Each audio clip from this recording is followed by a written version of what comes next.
like to call this meeting to order. A meeting of the Plan Commission on Monday, April 25th at 6:30 p.m. in the Germantown Village Hall boardroom and also can be accessed via WebEx. This meeting has been given public notice in accordance with Wisconsin Statute Sections 19.83 and 19.84 in such form that will apprise the general public and news media of subject matter that is intended for discussion and action.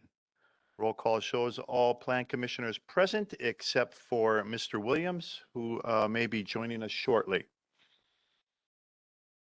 Next item on the agenda is public input and public appearance. If there is anyone in the audience that would like to come forward for public input and public appearance, you're welcome to do so at this time.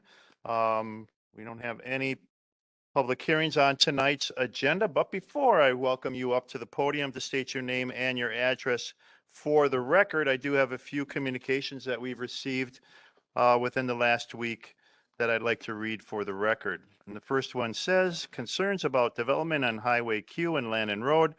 Germantown, Wisconsin has developed much of the land on Highway Q that directly affects the traffic of Menominee Falls, and which also eliminated much of the green space on Germantown's side of Highway Q. If this multifamily development is put on the corner of Highway Q and Landon Road, it will greatly increase the amount of traffic on these roads and extend the backups that start on Highway Q east of the freeway. Also, just wanted to mention 3 strip malls that were developed in Germantown on Highway Q now have 1 store left in 2 of the strip malls. I would love to see those strip malls full before adding other eyesores along Highway Q that would take away more green space. Please consider the above concerns from someone who lives in this area and would be affected by it daily. Antoinette Stoyer. The next one reads, I am writing today to express my concerns in opposition to the Seasons Development Project plan for the intersection of County Line Road and Landon Road. There are numerous reasons as to why I'm opposed. The main reasons are as follows: increased burden to the taxpayers for the sewer and water, increased traffic on both Landon and County Line. The residents of the nearby neighborhoods live in the area because it is rural and not overly populated with developments.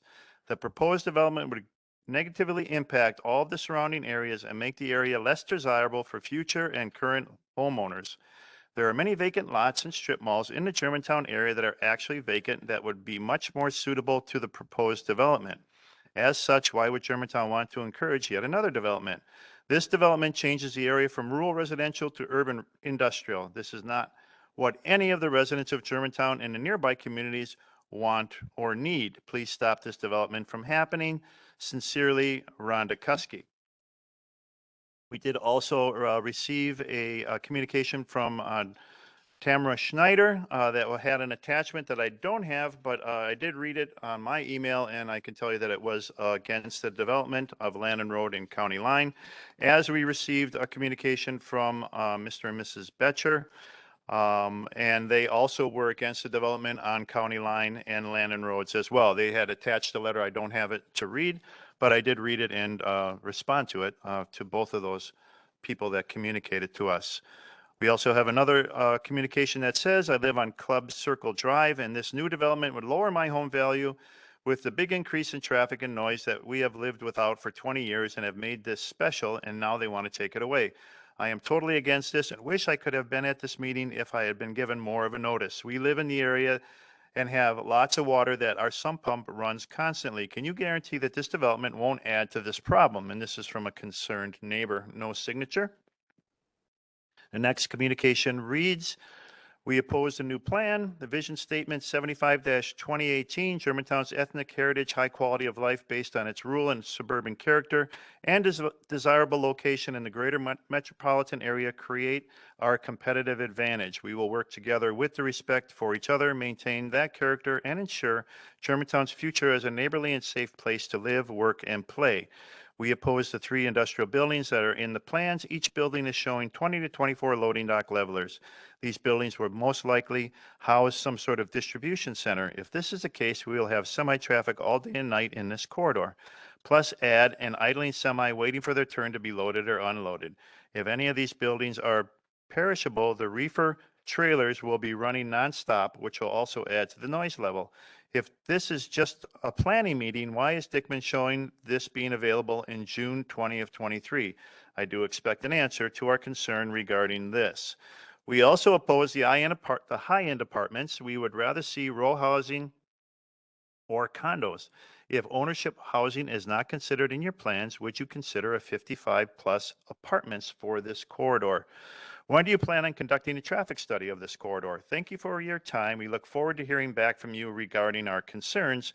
And that's from Dean and Sherry Fox, who live at West 203 North 9470 Bittersweet Lane in Menominee Falls, Wisconsin. That's the communications that I have to read into tonight's record. If there is anyone in the audience that would like to come forward for public input at this time, I would ask that you come to the podium and state your name and your address for the record. Is there anyone wishing to come forward? Sir? And if you could speak as directly into the microphone as possible, the people that are watching at home would greatly appreciate it. Thank you. My name is Jerry Siegel. I live at North 96 West 20912 County Line Road. I am exactly 1/4 mile west of Landon Road. I'm the first house on the right. I've lived there for almost 45 years. And everything that Germantown has done out there has not been for the better. First thing they did that screwed up was the road. They widened it because of traffic. There's no police presence out there. Menominee Falls is the only one that polices out there. You see them out there every day. We have semis coming down the hill running their engine brakes. We have garbage all over our yard that comes from Walmart and McDonald's and Burger King. The traffic out there is only going to get worse. They want to run sewer and water out there. I just took out a refinance on my home. I cannot afford to run all my plumbing from one side of the house to the other and take out another mortgage on my house. I am totally against this. I've been out there 45 years. Has there been a wildlife impact study out there? Do you all know that there's eagles out there now? There's a pair of eagles that are nesting out there. What's going to happen to all the wildlife out there? And the traffic is just going to get worse. I'm totally against this. Everything you guys have done and approved for out in that area has been bad. All the shopping malls are sitting empty on the other side of the road. You guys have been talking about development, everything from the freeway to Landon Road, and nothing's been developed out there. I don't see any benefit in this. All it's going to do is bring more noise, more traffic, and more inconvenience for the people that live out there. We moved out there to get away from the city, not to have the city come to us. I know that there is progress in every community or it dies, but there's better ideas that could be used for that property. That's all I got to say. Thank you for coming forward. Is there anyone else that wishes to come forward for public input or public appearance at this time? Either one.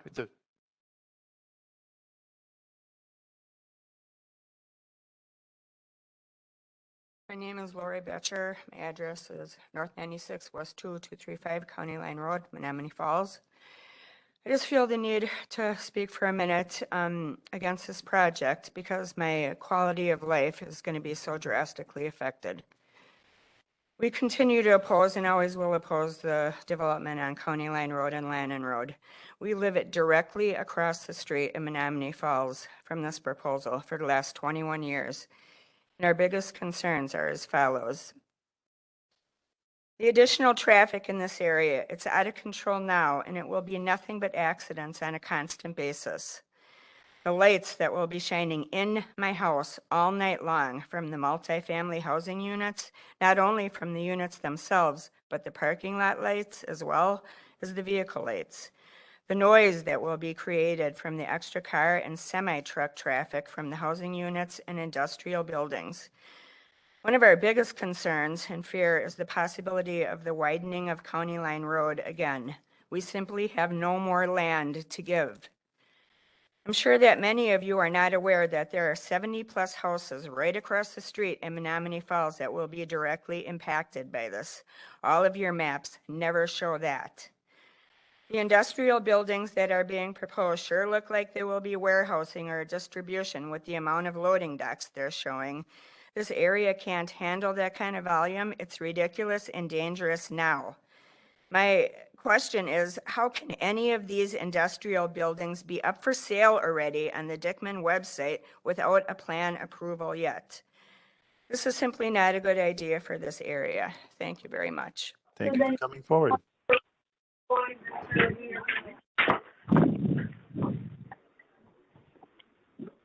there anyone else that wishes to come forward at this time for citizen input or public appearance?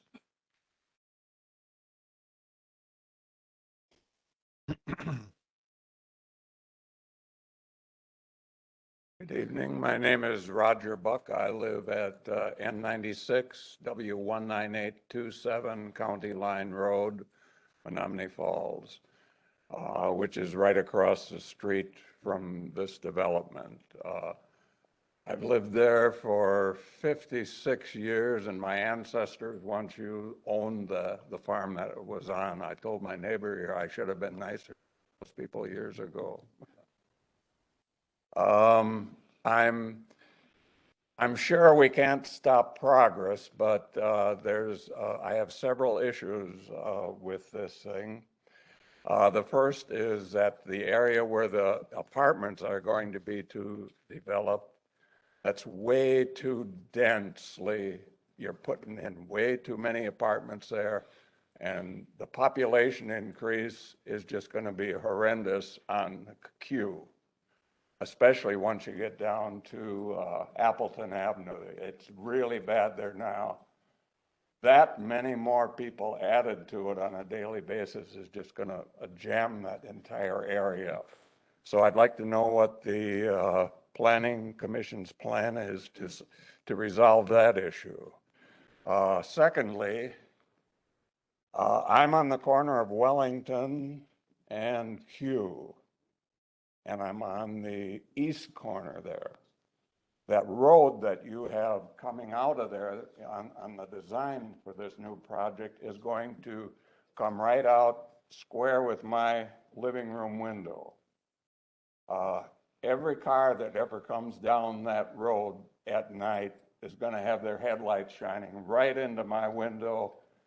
And every car that takes off from that stop sign there, I'm going to hear. And when you do these projects, you have to recognize the effects that it's going to have on the people who live in the surrounding area.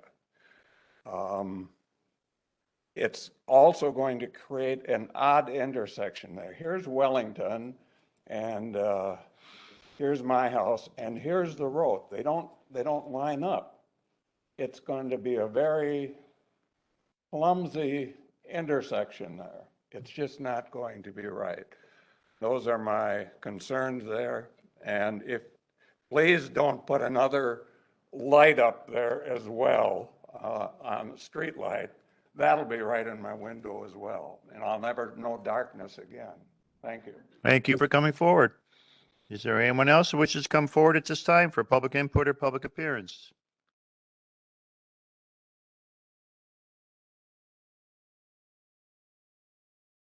Good evening. My name is Melanie Smythe. I live on Cedar Lane in Germantown. I have some remarks about the developments, but first I'm going to address the Plan Commission and also talk about the 2050 comprehensive plan, which is the last thing on the agenda for tonight. One of the goals of the Village of Germantown is to rebuild trust by its citizens. In January, Rick Edelman, a finance guy, came out with his Edelman Trust Barometer. In it, his firm's research has identified areas that have caused mistrust, including handling of the pandemic, policies that don't work and have caused harm, out of balance supply chains, and inflation on the rise. Now, this is beyond Germantown, obviously, but in general, as a result, 4 in 10 people don't trust the government. And that does affect Germantown. So how do you start to get that back? Well, you use fact-based, consistent, truthful, and transparent handling of situations. If governments don't do this, people will take things into their own hands and dismiss the relevance of government. So we are asking for you to be trustworthy for making decisions about things that affect our lives. And that's what you're hearing from these people tonight. So now on to the 2050 comprehensive plan. For the planning department, if you've not listened or watched the 418 village board comments, I suggest that you do. At that meeting, I discussed the missed opportunity in the 3/30/2022 2050 planning session to help residents understand more about development and land uses. I also said that many more meetings are required to work through the sections of the plan not yet discussed. The development goals, standards, and priorities, which have not been made public, should be released for review, consumption with a follow-up public meeting for explanation and comment. Each village neighborhood should have time to review and understand the matrix proposed. Citizens should understand that this matrix is the starting point for Plan Commission discussions in the future with developers and property owners. If the comprehensive plan says undesirable, that use is likely off the table. These review meetings will vary by each district, naturally due to the size and number of neighborhoods in each district. The planning department should assist the trustees in holding these meetings in places within each district to encourage attendance. The 2050 plan standards, goals, and priorities, which we haven't yet seen, is a minimum of 1 2-hour meeting aside from any presentation. The full matrix meeting should be one session by itself, and the whole document review is another public session at the end. By my reckoning, there need to be at least 5 to 6 more public meetings to work through all the material not yet discussed or presented properly. During these meetings, content should be focused on goals, priorities, and standards as a way to guide the conversations about what is allowed, desirable, and undesirable in each area. A good portion of one session should focus on what do we want to be in 2050? That's part of what this is tonight.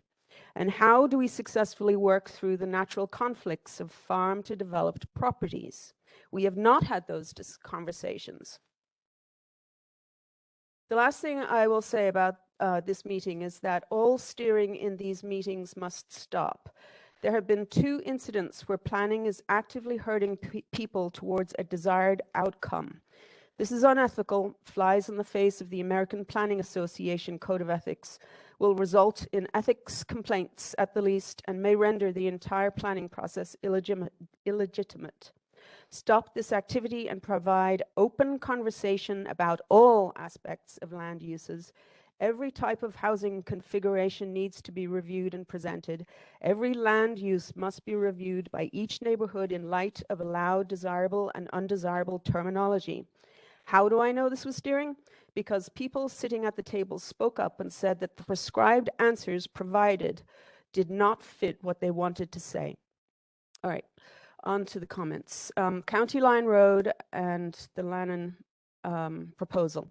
The changes compared to the last time this development was presented are incremental in that the gas station has been removed and some alterations in size have been made to the proposed industrial use. At the previous meeting, the village planner stated that he felt there was no problem with industrial use beside housing. Yet the sentiment of the residents was clearly against that. Further, by the end of the presentation, it was clear that the residents would accept single-family housing only and were not in favor of multifamily housing for this area. This area of the village in the current comprehensive plan is deemed commercial, and the village is currently going through a planning process to determine an official plan for the 2050 plan, which is overdue. At the recent planning session with residents, it was clear that further discernment for proper, acceptable buffers between industrial and residential is needed. It is questionable if industrial should be placed beside housing that exists first. Should housing come in after the industrial area is developed? The equation is different, as people know that the industrial is already there. Inflicting industrial on residents who were there first requires special consideration. From this plan, it is clear that the discussion on buffers and transitions weren't heeded. Can this layout be accepted until the 2050 plan is complete? Can this plan be accepted before the 2050 plan is complete? And all standards for buffers, transitions, and priorities of use are defined. Multifamily as proposed does not reflect the nature of the Germantown heritage and spirit. What has been presented may be appropriate in other areas, but the developer has made no consideration for this part of Germantown's level of density and rural nature. This architecture could be anywhere USA, but does it fit here? The 2050 comprehensive planning process has not had the conversation with residents about hierarchy of housing types, meaning best is single family, next is duplex, next are multi, and so on. Today's sentiment in the community is for single family housing. The industrial portion of this proposed development calls into question the appropriateness of mixing family uses and traffic with heavy equipment. The current proposal is silent on industrial use type. The juxtaposition of the architecture of the proposed multifamily units will be diminished by the monolithic jumbo size and makes the overall development disjointed and slightly schizophrenic, in my opinion. Reject this plan until the 2050 planning process is complete. Okay, moving on to the Southwest Dongest Bay, that's later in the agenda. The developer is looking for feedback on this proposal. Regarding the context of the surroundings, there are a few residents directly to the east of Wasaki Road that will have sightlines of the large building today and future smaller properties. While this resident is out of the village, as good neighbors, a significant area of trees should be planted on the east side of the property, extending 50 feet north and south of the residential property for a depth of 200 feet. This will provide a good buffer and replace the trees currently on the property. The same treatment should be afforded to the house on the west side near Dongest Bay Road. The current exterior design of these buildings are bland. Compared to the other industrial development in the community, they are drab and unimaginative. Since this is an entrance into the village, the north, east, and west sides of these buildings should reflect a higher level of design. Generally, with a significantly better effort at improving the look of these structures and adding more trees to create buffers for existing residential that will be affected by this development, and because this is close to the new DPW proposed development and east of an existing industrial area, this project may have merit where it is. Willow Creek Way. In exchange for a sidewalk and parking to be placed for tenants' operational needs, additional landscaping to compensate in kind should be placed elsewhere on site, preferably in a position to buffer residential properties. And the last comment I have is I'm calling for a moratorium on all discussions with developers until the 2050 plan is in place. Thank you. Thank you for coming forward. Is there anyone else that would like to come forward for public input or public appearance?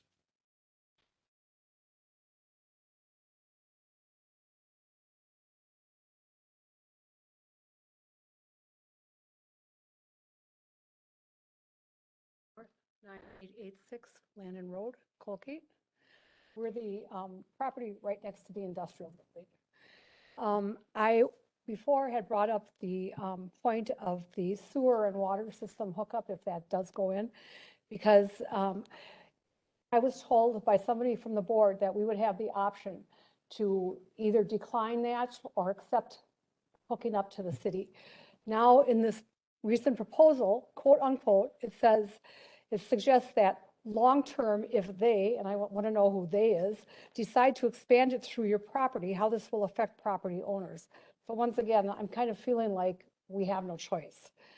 The hookup fees to the city sewer can cost a lot because the city or town providing the system needs to get back some of the cost of running the sewer lines to the area. Residents are responsible to pay for the cost for running the sewer in front of their house. Private plumbing costs need to be paid to the contractor who will handle connecting to our house and to the city sewer branch at our property line, which depending upon the distance and complexity of the job could be very expensive.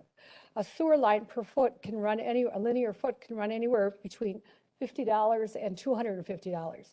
Trenching, depending upon the foot depth and the length of the trench, runs anywhere between $800 to $4,000 a linear foot. And backflow preventer runs $150 to $1,150, and the sewer cleanout is $2,000. Hookup ends up being $500 to $20,000. My husband and I can't afford $20,000.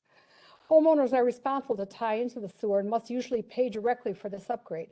And converting our home, which is a septic system right now, to the sewer could cost as much as an additional $6,000. And before all this, there are also permits that need to be purchased. And then there's also the obstacles that are considered when putting these in. You have the cost to install landscaping if stuff is ripped up. Tree removal can be up to $2,000 a tree. Price to repair a driveway or resurface a patio is also supposed to be considered. Hookup to the city water and sewer line depends on local regulations, and it is up to the city to decide how much of the work they will subsidize. How much is the city setting aside to help residents offset this cost? Although the price of $500 to $20,000 to connect to the city usually includes water and sewer hookup, it often does not include installation for either line, which is an additional $1,600. And as for the rental units, the $1,700 to $3,500 a month for a luxury apartment when sitting next to a industrial building, I don't know. I don't even want to look out at an industrial building from my house. Do you want to spend $3,500 a month and see this big, huge building sitting out there? I don't think so. If you use the rent-to-income ratio, an individual who has an income of $100,000 would be only able to afford a $2,500 a month rent. When these units are unable to be filled, will these be converted to low-income or subsidized rentals? What assurance do we have that they will never become this? If they do, think of all the undesirable people that will move into the area. Your updated proposal even suggests that, quote unquote, these apartments will bring a large influx of people who migrate in and out of our community, just like when the Walmart was approved. We have had quite the so-called influx of people. That store is terrifying to shop at any time of the day, and it is filthy. Our police resources can be found just at that one store numerous times in any given week. There's an apartment complex in Menominee Falls that was a higher rent complex, renting out at $2,000 a month. The owners couldn't fill the complex, so guess what? It was rezoned for subsidized and low-income housing. The complex was then, of course, rented, but the rents are being paid by the taxpayers. In that same complex, there's a 20-year-old renter paying next to nothing for his rent at the cost of the community.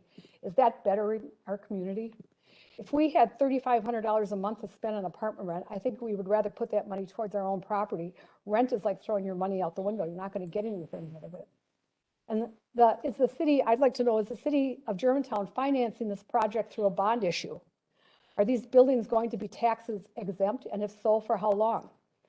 Once the set time limit is reached for not having to pay taxes, are the companies in the industrial buildings going to decide that it is too expensive to remain there and move out, just like we have empty buildings sitting around all over the place?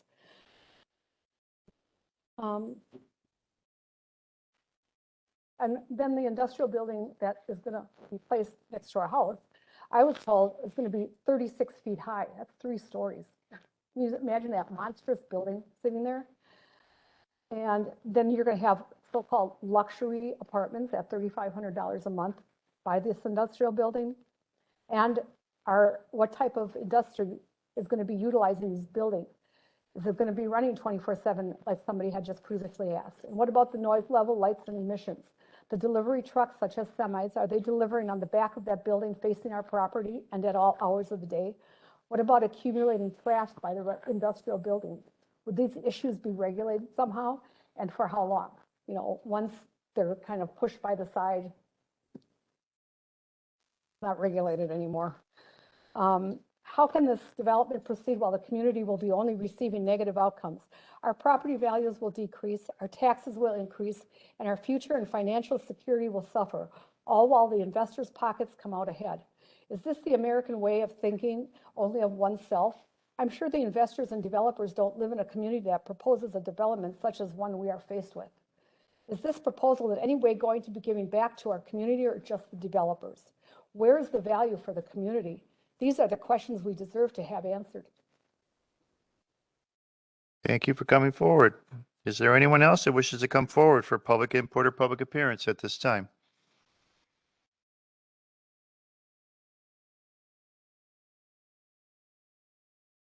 Is there anyone online? Okay. Hi, I'm Ron Schneider. I own the farm directly west of the complex they want to build. And I want to know how many in the audiences are here opposing this project. If you oppose it, raise your hand. That should show the board we do not want it. Thank you. How many people that are in the audience?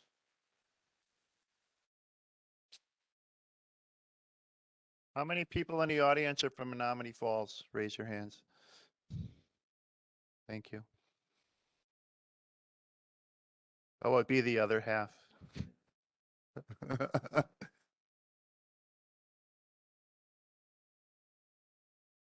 Anyone else wishing to come forward for citizen input or public appearance at this time?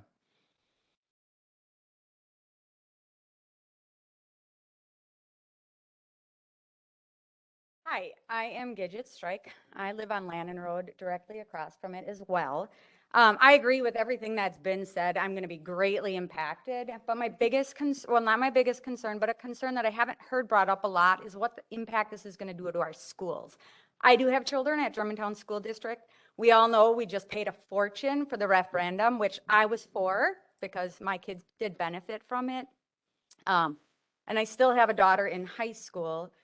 We already are at we're like maxed out, even though we expanded already. And my daughter brought up to me the other day that our buses had to accommodate now where we have, because we struggle to find bus drivers.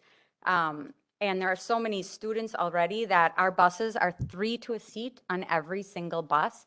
And that the middle schools and the high schools now have to drive together, which affected my daughter's, she's a high schooler. She has to start school 10 minutes earlier, which I know it doesn't seem like a huge big deal, but to a high schooler, 10 minutes more in the morning is insanely appreciated. So now, you know, safety on the buses, I'm not seeing what's going to happen with, let's just say only 1 kid per unit gets filled at 300 units. And I think you guys are aiming to build a family community, which is kind of what you're saying. So probably more than 300 extra kids are not going to be cycled through Amy Bell Kennedy and the high school.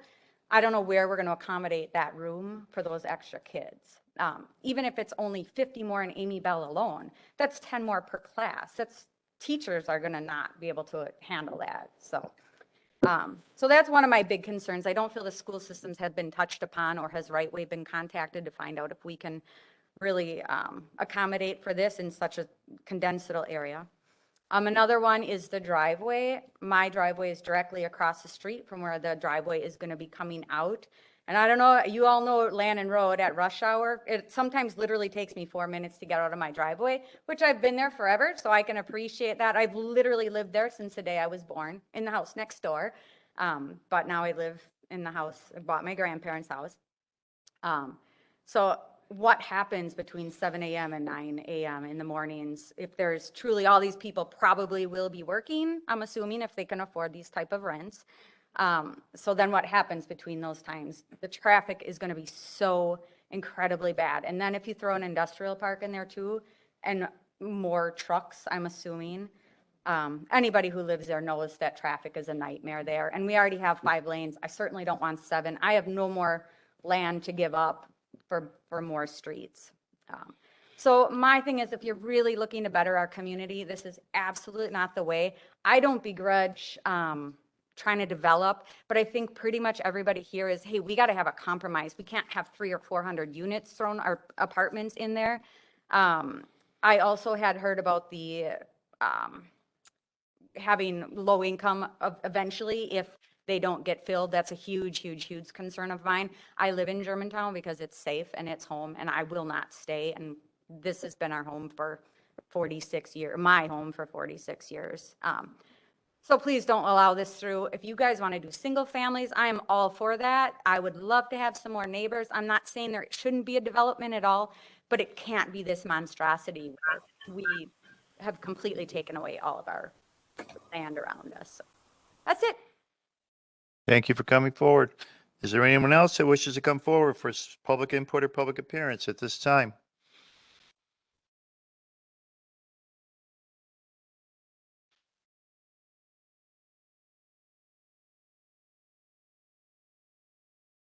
Hello, my name is Bruce Marks. I live at N96 W21156 County Line Road on an A2 zoned property, which is just west of the proposed development. I think, first of all, that what the people have said here, I agree with. The density is way too high, way off the map, what it should be. I think the board should think seriously about this before they approve this.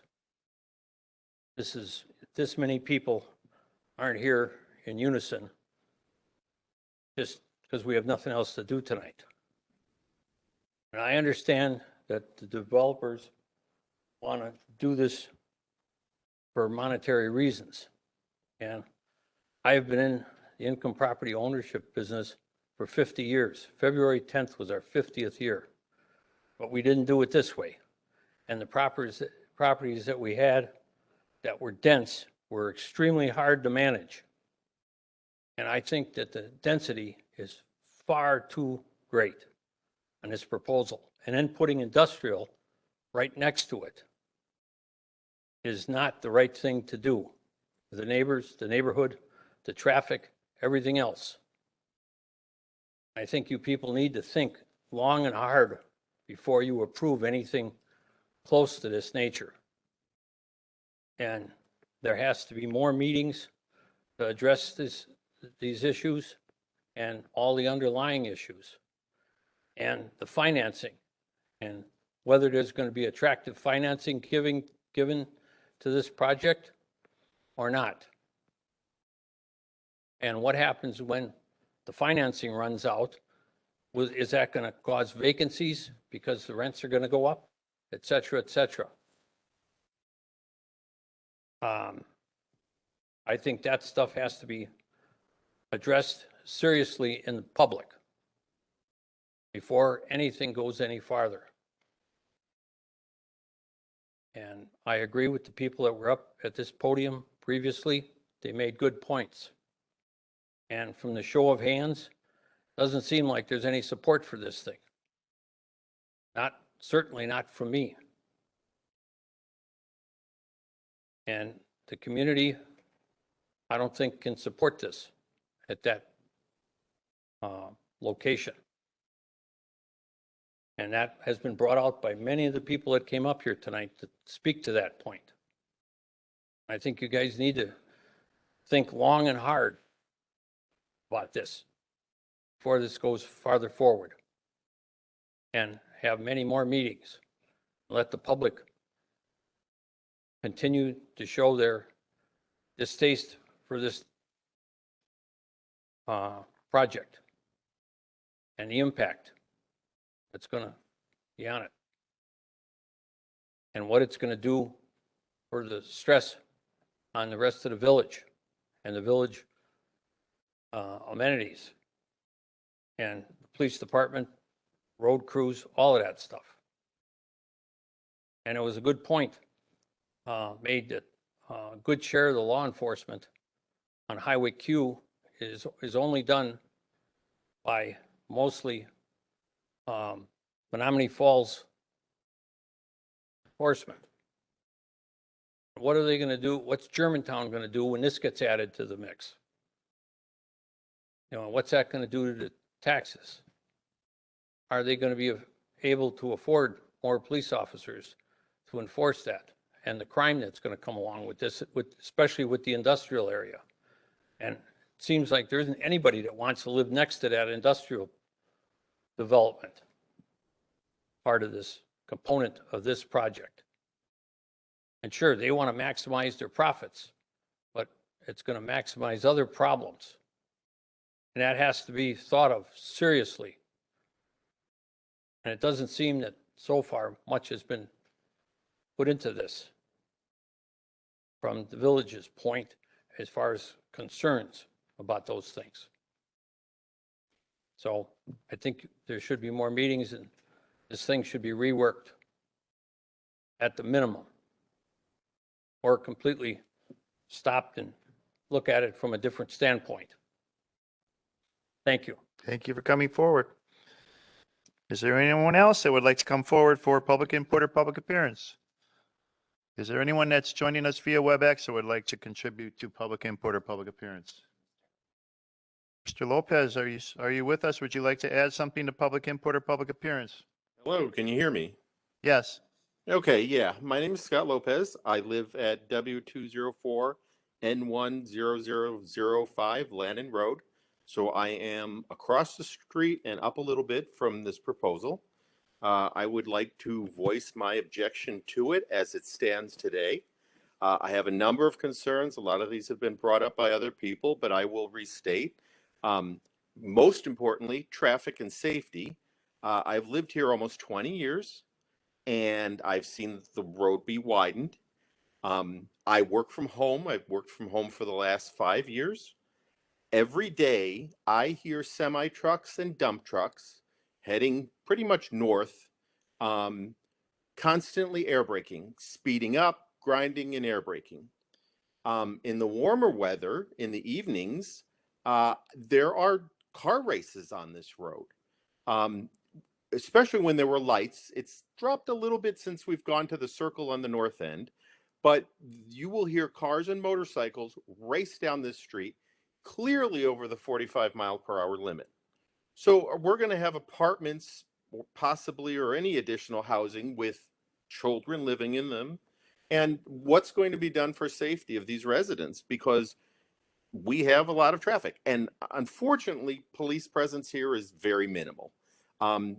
I rarely see police here pulling over cars that are speeding. And I have never in the 20 years I've been here seen them once pull over a truck or a dump truck that has been speeding. As I said, I've lived here. I've been here since it was 35 and it went up to 45. And all that did was tell these trucks that they can go 55, 60. Because I've watched them. I go out to get my mail. I see them from my windows zooming up and down the road. So that's the first thing. The second point is wildlife, which has also been brought up. There is a lot of wildlife in this area, and that was part of the reason I moved here, to enjoy the wildlife.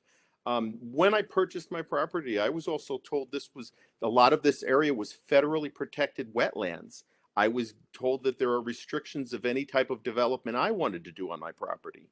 When the road was widened, I remember somebody also stating that it was wetlands and that the retention ponds being put in had to be done so to maintain the wetland. So what study and what approval or anything that was necessary has been investigated in the area where this development's going to go in? Is this wetland property? I know there's a farm, but just to the north of that is some wooded area that is, it's wet a lot. The sewer and water concerns, I also have sewer and water concerns. If my house is going to be forced to be hooked up, then, who's helping subsidize that or pay for it? Because I have a well that is perfectly functional, and I have a holding tank that I already pay for. So I don't need to go on the sewer. And if I'm going to be forced to do so, who's going to pay for that? Because I'm not asking for it. My last biggest concern is for fire and police presence in the area. You're going to put in large, multi-resident, high-density units, but we don't have a fire department that's close to this area. The police department is, back over on the other side of 4145. How fast are the response times in the events of emergencies? You have to come all the way down Mequon Road, down Landon Road. There's lights, there's a lot of traffic, there's a lot of cars. That's going to be a disservice to those people and those residences living there. Apartments have fires. It can easily, and we see it on the news all the time. How fast is any emergency vehicle going to be able to get there? Or is Germantown going to hope that Menominee Falls or the other surrounding communities will send emergency quicker than Germantown will? Because they'll be closer and may not have to deal with the traffic issues. So has any of this been considered? Because I don't see it in the proposals I've seen. It just seems like, as many other residents have said, there's a lot of unanswered questions with this. There's a lot of things that just don't seem to have taken into consideration. So I am not for this proposal as it stands now. There's a lot more details that need to be shared with the public. Thank you. Thank you for coming forward. Is there anyone else that wishes to come forward for public input or public appearance? Ma'am?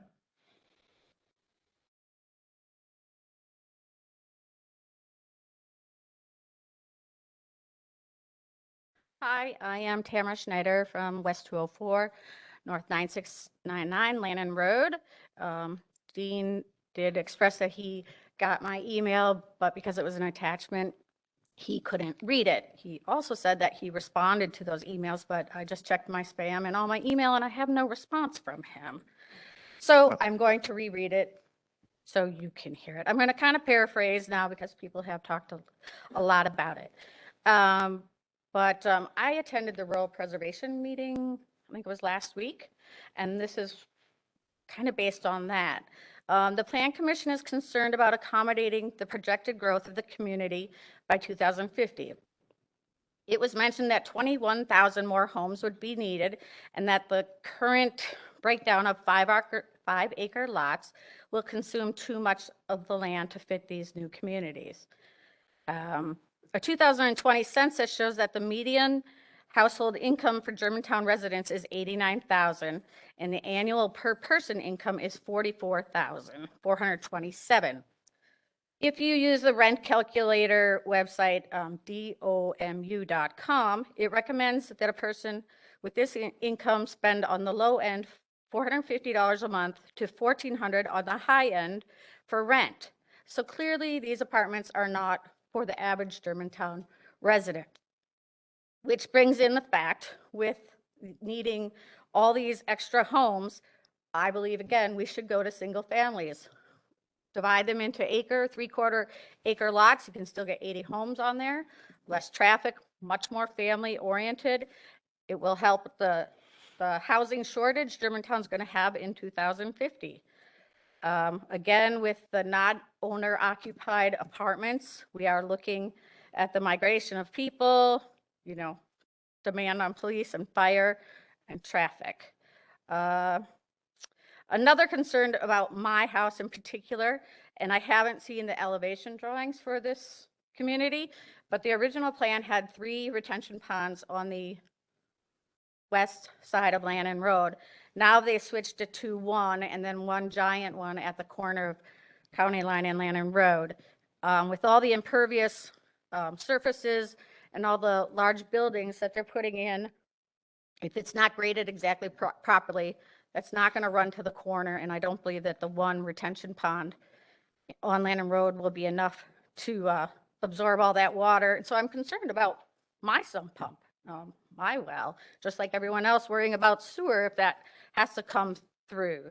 They did a drilling a few years ago, I believe, to see if that area could support a water tower, and they drained somebody's well because they sucked so much water out, and the pump was set at a level that had sufficed for them all these years, and the well burned up. Germantown did pay for that, but what's going to happen if this kind of thing happens in our community? And it messes up our current properties. The landscaping and screening on Landon Road is completely lacking compared to what they have on the east side between the apartments and the industrial buildings, and so that is a concern. There's only 3 trees on the one side that would be in front of my house, and the east side to block the view of the industrial area from the apartments is quite lavish. So I would like more landscaping if this goes through at a very least to be on that side of Landon. That's it. Thank you for coming forward. I apologize for not giving you an email. I have been, my email box has been down for about 10 days based on the conversion of what we did with our email accounts. So I did respond to as many as I could today. And I haven't gone through all the emails that are in my box. I just did get access again today. So I apologize for that, but I did try to get to as many as I could today and respond to them. Okay, and one other thing, I don't know if it was last meeting or the rural preservation meeting, but someone had said that, well, we want to do something because the properties to the west will probably want to be subdivided, so we might as well start making it like that. Well, Bruce Marks is a large property to the west, and I think he clearly stated he's there, he does income properties, and I don't think he has the intention of subdividing, so I don't know where you were getting this idea that that's what's going to happen. I don't think anybody from the village or a village trustee had talked about subdividing anybody's private property that we wouldn't know about, nor would we have any guesstimate of that occurring. Yeah, it was said at the 2015. It could have been anyone that was at that meeting, but I know it wasn't myself. Or it wasn't in the presentation. So nobody's looking to divide anybody's private property as a possibility because it's your property. You do with it what you like.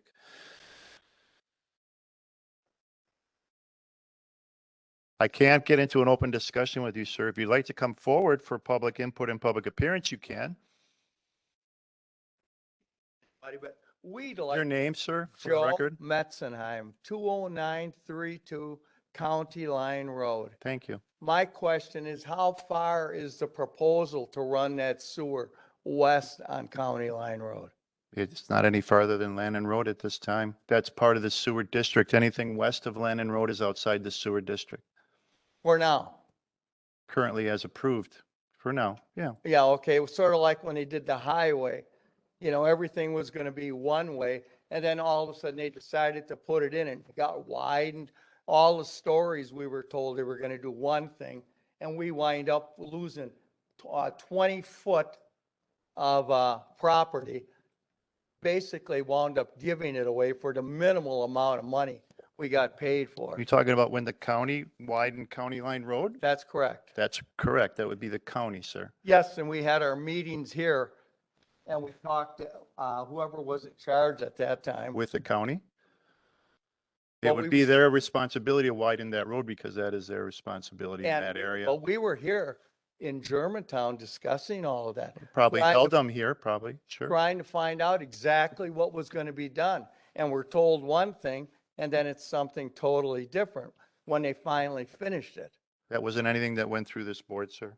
Yeah, okay. That was a county project. Anyone else wishing to come forward for public input or public appearance?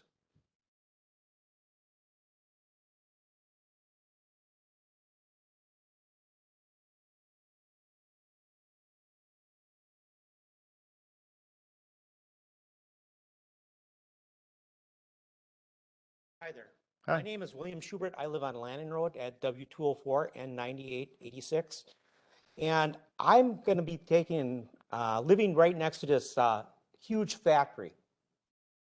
My house is about 30 foot off the lot line. And I'm going to be staring at a 40-foot tall building. And whatever else comes in there, semis at night, we have to put up with this. My property value is going to go down, and I don't see any positives whatsoever. My daughter, she got T-boned on the corner of Landon Road and County Line. Look at the traffic that's going to be here now. You know, it seems like nobody cares about the people that are living there. I think that needs to be taken into consideration. This is ridiculous. I was not even confronted by the developer, and I live right next to this property. By the time I found out about it, they already had 5 different proposals set up for this property. Now, I think that really stinks. The people that are living adjacent to the properties that they want to develop should be contacted by the developers. It's just poor business. This particular item that's been on the agenda for Plan Commission has been on the agenda for discussion and not for any approvals. It's merely a proposal of what could possibly happen on this property and the input from this board and from people like yourselves as to what they would like to see there. But there is no proposal brought forward to change zoning or there are anything on for this board to act on either at the last meeting or this meeting. It's all been listed as discussion. And from that discussion, then they take our input and yours and they put it into the next plan. But nothing has been proposed or brought forward for development. It's merely a discussion of possibility. The plan that I've seen from my neighbor said that was the 5th different plan they had for that property. If they've So this only has been going on proposed for quite a while. whatever they've done before, sir, or whatever your neighbor knows, I'm not aware of. I've only seen one at the last meeting and I'll see another one tonight. So I've seen Well, 2. You know, I could probably find that paper and bring it to you. Fine, sir, No, because, but it has nothing to do with this board. Whatever they do behind the scenes, it's not been proposed to this board as I for understand that, discussion. But I'm just saying this has been in the works for quite a while by the developer, and we should have a right to know what's going to be possibly happening next to us. You do by having this meeting, sir. That's how you know. And by the last meeting, as part of that discussion and your option to come forward and propose your comments and your concerns. You do have that, sir. I understand that, but you don't understand what I'm saying. I do, sir. Well, that's all I have to say on this. All right. I'm totally against it. I understand that. Thank you, sir. Anyone else wishing to come forward for public input or public appearance? as a trustee or as a resident? Okay.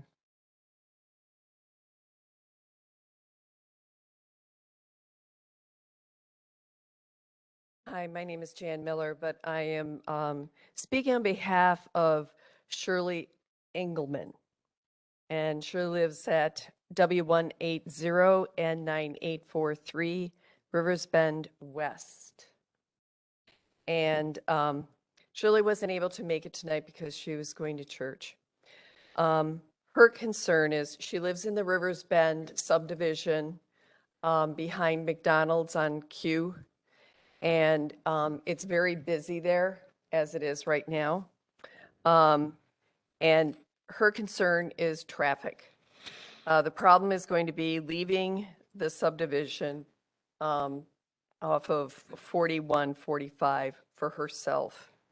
And her concern is that this high-density development will create another Blue Mound Road, basically, with the need for 6 lanes on County Line Q.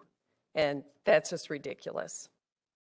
So she is not for the proposal because she's very concerned about the traffic impact that it's going to do on the area, which is already a dangerous intersection. That's from Shirley. Were there, and I had a comment. Mr. Retzloff. And now I'd like to speak as village trustee. I'm Jan Miller. I live at W151 and 10297 Windsong Circle West. And I'm here tonight on behalf of the District 4 people, residents, that have called me and emailed me against this proposal by Fiduciary and Dickman Development. I can confidently say that the vote is unanimous. Everyone said, don't do it.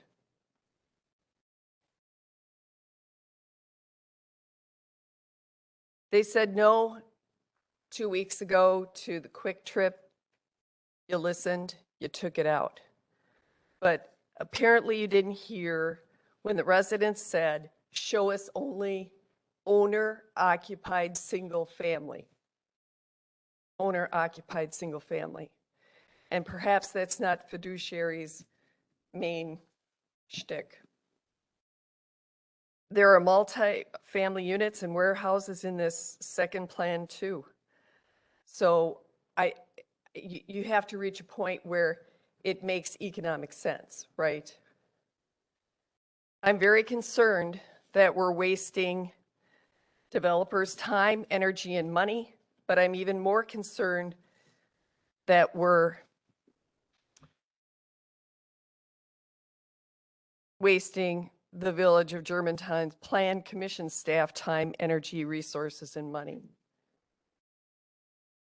It all trickles down to the residents paying up for hurry up or bad decisions regarding the growth of Germantown. Is there anything wrong with hitting the brakes on development? If we slow down, hitting the brakes was brought up at the 2050 plan meeting back on 4/11. And the message is create the 2050 plan so it meets the needs of the Village of Germantown residents. Then execute the 2050 plan. We're basically on the cusp of it. We're only a few months away, and we need resident input. One of the ways that we can help that is by putting a button that says 2050 plan on the main page, the opening page of the Village of Germantown website. Is that possible? You have to make 15 clicks to get there. And I hope we don't say that the 2050 plan is only a plan and we change it anyway. I think that's, I believe that the Village of Germantown should start considering the 2050 plan as a strategic plan.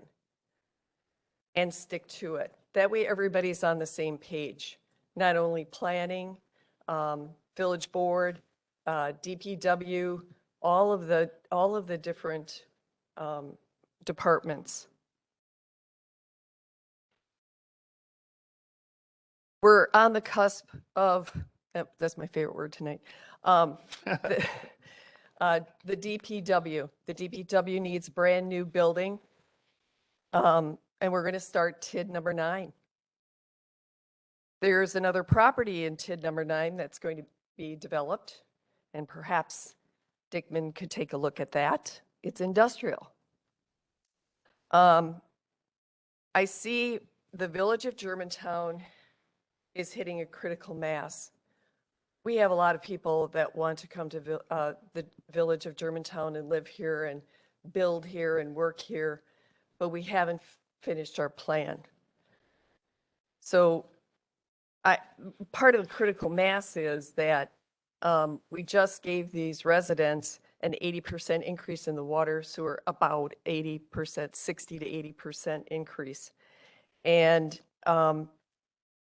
now we're facing really upgrading our IT system. We have a 40-year-old IT system, and we need to put in finances. We've been sending utility bills that are incorrect, and it's not going to be up till Q1 of 2023.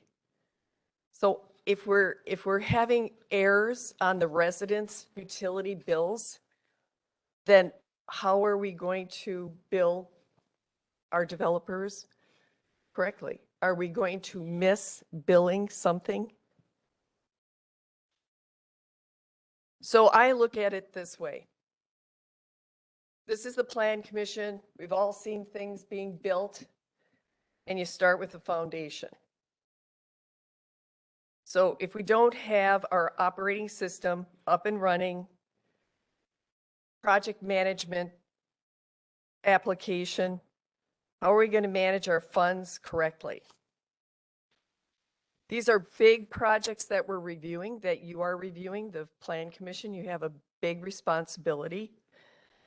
But we also have a $26 million DPW that's coming up. It needs attention. How can we possibly take on more projects? Why are we taking new projects? What about preserving the rural character of Germantown throughout all of the districts in some way, making a connection?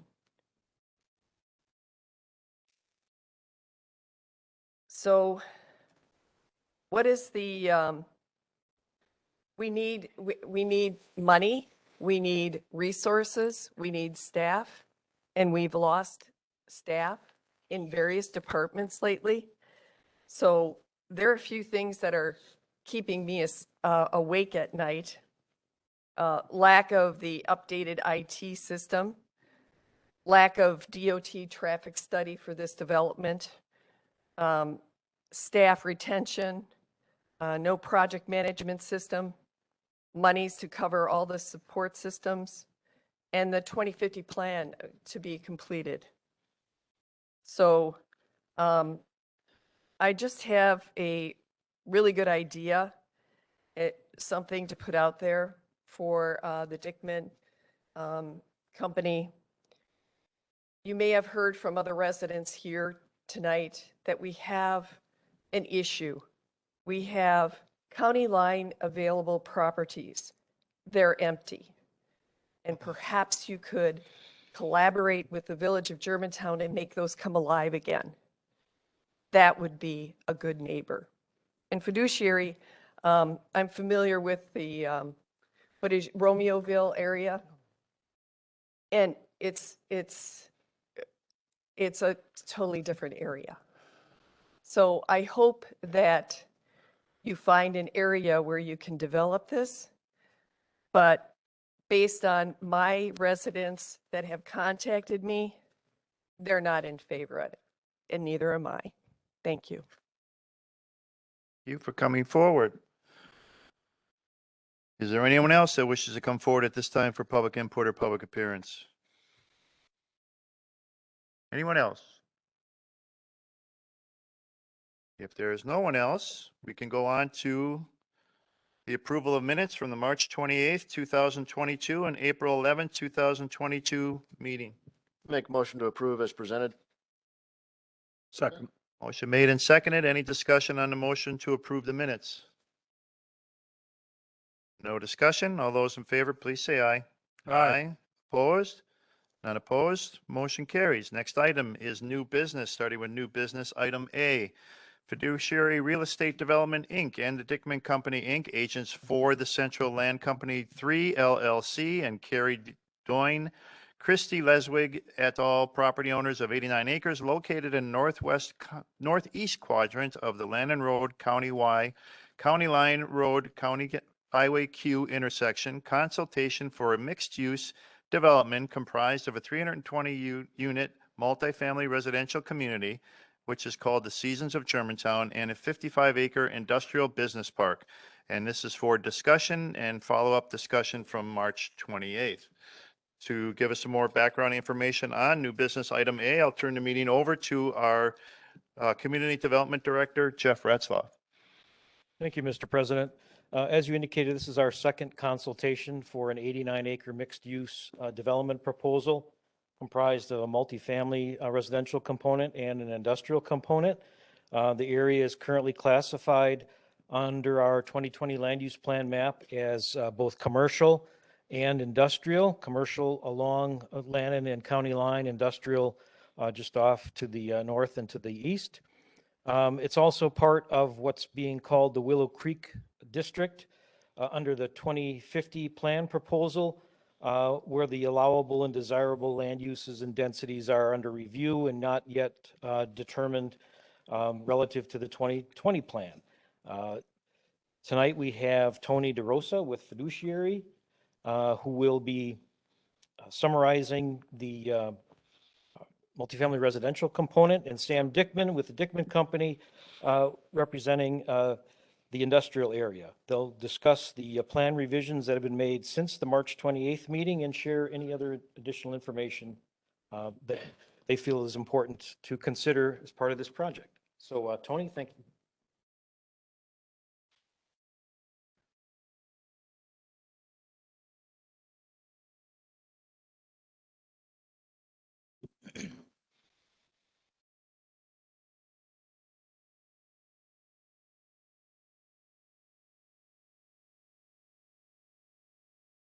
Good evening. My name is Tony DeRosa with Fiduciary Real Estate Development, and thank you for the opportunity to be here this evening. It's good to be back before you this evening. We were last here before you almost a month ago, back on March 28th. We've been busy working to address many of the comments and questions that were raised at last month's meeting. We've kept tonight's presentation in a very similar format to the first one, but we'll be going into greater detail on a variety of items, including the revisions we've made to the plan and addressing some of the specific comments and questions that were made and asked of us. I'm going to skip over the next grouping of slides as we covered that in great detail last month. I've kept them in the presentation in the event that anyone would have any questions or any clarifications that we could reference them.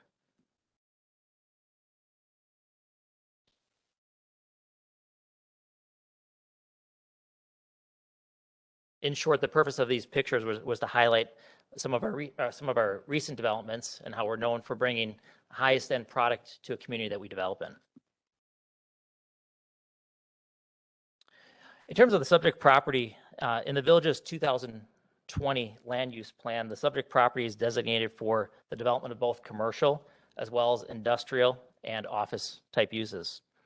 There was a lot of discussion at last month's meeting regarding current and future land uses for this area. So I thought it'd be beneficial to provide a recap on some of that discussion as well as our thoughts going forward. As a backdrop to all of this, the reality is Germantown is a desirable community.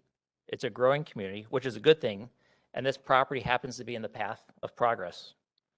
While change can be tough sometimes, this is a property that eventually someday will get developed.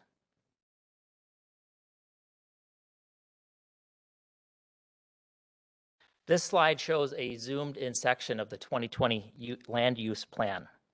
The discussion last month highlighted some of the following. The village's current 2020 plan calls for this northeast corner, the 90 acres of this intersection, to be commercial, which is shown in red in the yellow oval along county line, as well as industrial, which is shown in purple to the north, extending towards Appleton Avenue. Regarding the current village land use plan, I think there's a general consensus that there will be industrial in this area at the end of the day. Some of the comments from the Plan Commission last month included concerns with keeping this area in red, this commercial area along county line, due to two very important facts that were discussed. First off was demand for brick and mortar retail is shrinking every year, and the viability of this area to support additional commercial and retail is not favorable. And the second one is the fact that there are significant existing retail vacancies along county line to the east. So I think there is a general consensus that more commercial and retail in this area is not appropriate for those reasons. As you look at land uses and transitional land uses and the existing power plant to the east of their property, a transition from a power plant to industrial has some merit versus having single family adjacent to a power plant. Single family homes immediately adjacent to industrial also present its own challenges and is not considered desirable either. If one of the goals of the village may be to see single family ultimately extend further west from here, our lower density multifamily development provides an appropriate transitional land use as you head west. It is the extension of sewer and water that would be made as part of this development that would make single family possible to the west. Multifamily of this caliber and the people that it'll attract will go a long ways to helping that retail that is struggling to remain occupied, as rooftops help support and keep businesses open. There's also currently a draft plan in process to update the village's land use plan as has been discussed. The current 2050 plan actually shows this entire 90 acres, including the area extending north to Appleton, as industrial with no commercial or retail shown. And while there is significant demand for industrial in this area, I would say based on feedback from the neighbors to the south, I'm not sure there's 100% support for industrial on this entire corner either. In terms of the master site plan, with all that being said, and in spite of what current land use plan allows, we took note of some of the comments from our last meeting. These comments included some of the following to summarize. There was concern regarding a gas station taking up 6 acres on the corner, and that there are concerns that there are already 5 gas stations within a couple miles of this location. Concerns with truck traffic going in and out of the intersection of a gas station, light spillage from the gas station itself. There was concern about gasoline polluting neighbors' wells, too many access points too close to the intersection, and why would we add more commercial when there's vacancies to the east? With regards to the multifamily portion of the plan, there were comments regarding headlights shining into people's houses, additional traffic generated with this type of development, and general comments regarding just the screening of our buildings. The concerns raised regarding the industrial buildings were mostly in regards to setback, orientation, as well as the number of buildings. A little later on the presentation, the Dickmans will walk you through the changes they've made to their plan. The most obvious change that you see on the plan on the screen is that we removed the 6-acre gas station parcel from the plan and converted it entirely into a green space buffer on the corner. This eliminates the concerns raised that the gas station was going to create additional truck traffic, as well as the potential for gasoline from the gas station flowing across county line into the neighboring wells. This also now allows our stormwater to function that much more efficiently, and all of our stormwater will be fully contained on site as required by the state of Wisconsin, as well as Germantown code. While the 6 acres of green space on the corner of an intersection may not represent the highest and best use for this parcel from a planning standpoint, it's a change we made in direct response to concerns raised. As we zoom in on the corner a little bit more, it's a little hard to read some of the notes on this plan, but I want to highlight just a few things. With the removal of the gas station, we've been able to increase our building setbacks with the apartment building significantly.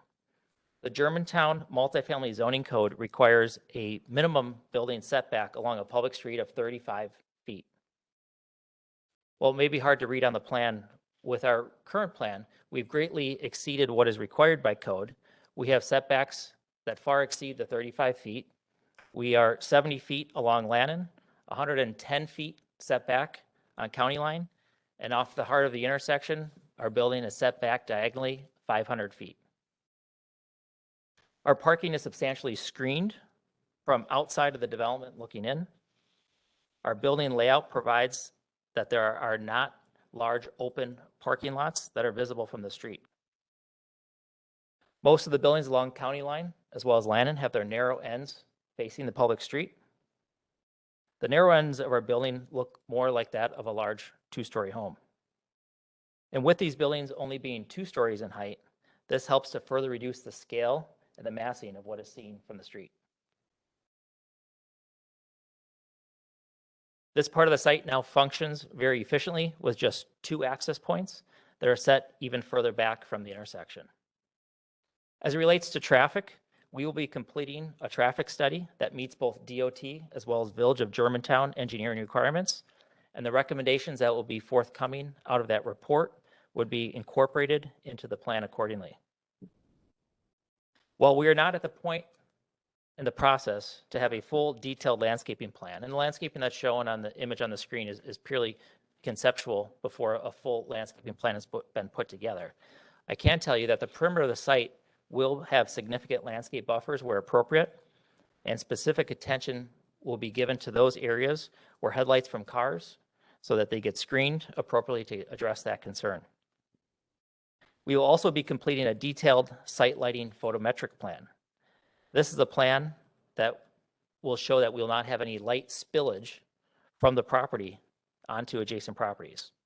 This is referred to as having a 0-foot candle rating at the property line. While typically not required for developments, we will take it one step further, and we will include what is called a cutoff lens on our light poles so that all of our lights are cast downwards rather than outwards. There was also a comment made at the last Plan Commission meeting in regards to our density of 12 apartment units per acre being in excess of the maximum village density of 10 units per acre. With the revised plan and the additional green space, we have now come up with a plan that is compliant with the density. We are at 9.66 units per acre. For a community like Germantown, a community of this size, to have virtually no modern, true high-end luxury apartments is somewhat surprising for a growing community. This area is considered desirable due to its proximity to job bases, retail conveniences, as well as the road network. We do a lot of multifamily development in all types of communities throughout the Midwest, and there are a couple of trends that really stand out to us right now. First one is that all communities are struggling with retail vacancies and how to fill them and drive more businesses to them. In fact, I think 3 people that spoke prior to our presentation tonight touched on how do we fill our retail vacancies. That's number one. Number two is we're seeing a trend that the communities that have been most proactive in attracting different types of housing, ranging from single family to low density, medium density, as well as high density multifamily, have been the most successful in not only minimizing retail vacancies, but actually attracting new retail and new businesses to their community, and in turn, keeping property values high.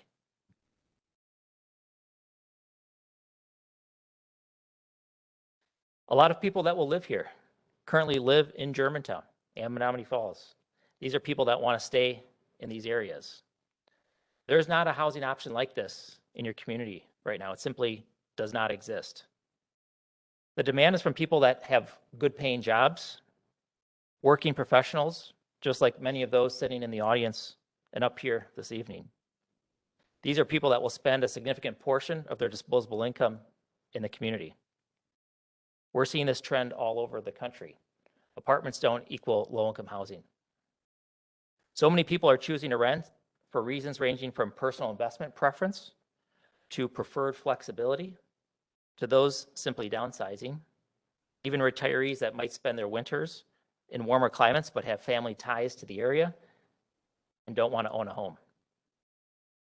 On average, the cost of somebody living at the Seasons at Germantown would actually cost them more than what it would cost them to own a typical home in the village of Germantown, assuming that home is purchased with your standard mortgage. I received a comment from someone after the meeting last month that we will rent these apartments to just anyone with no regards for income, job status. And I think it's worth addressing, as this could not be farther from the truth. We have a very extensive approval process for anyone that would want to live here, ranging from income verifications. Do you have a job or not? How much do you make? What does your credit history look like? What's your criminal history look like? And we get housing references. So as a result of this process that we follow, and in conjunction with the rent that we will charge, the quality of the development that we are proposing, we consistently attract a very high-end demographic. We are consistently seeing our average resident income profile exceeding the local communities by at least 10%. We see this in almost every community that we develop in, and I don't think this is happening by chance. So to put that in perspective, given that Germantown has an average household income of roughly $108,000, we would expect to see our average resident have an income of approximately $120,000 per year. There was also a comment earlier about school impact, and I think I shared at last month's meeting when asked the question, what we'd expect in terms of the impact or number of school-aged children from a development like this. And we've seen a typical, we have a typical rule of thumb that we've seen about 10 to 12 school-aged children per 100 apartments. So for a development of this size, we would expect to see roughly 35 to 40 school-age kids.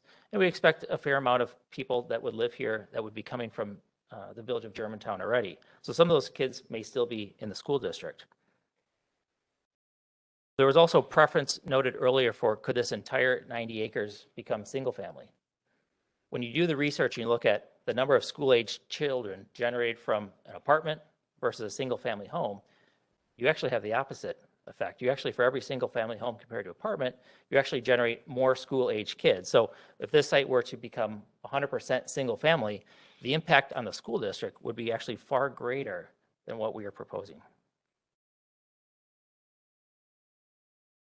Based on some of the other comments received, I think there's a misconception that just because these are not 3 or 4 story buildings, they're not high quality. And I think in reality, the opposite is actually true here.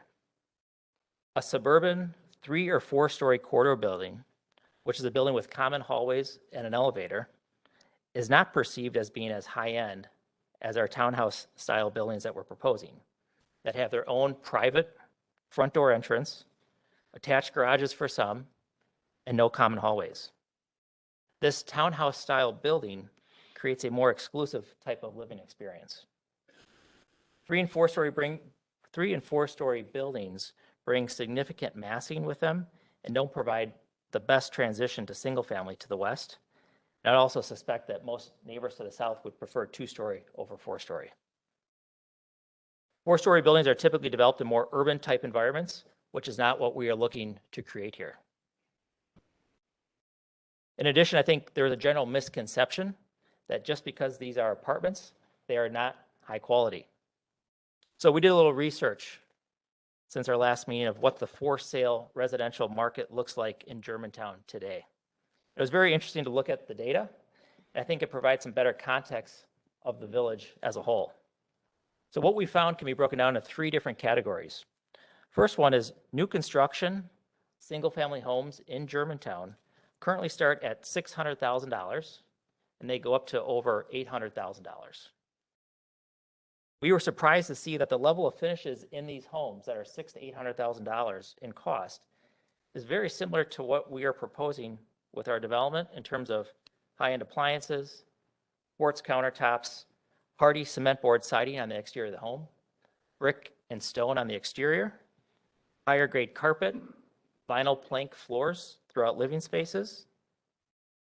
Then there are new construction ranch style condominiums for sale in Germantown that start around $500,000 plus or minus.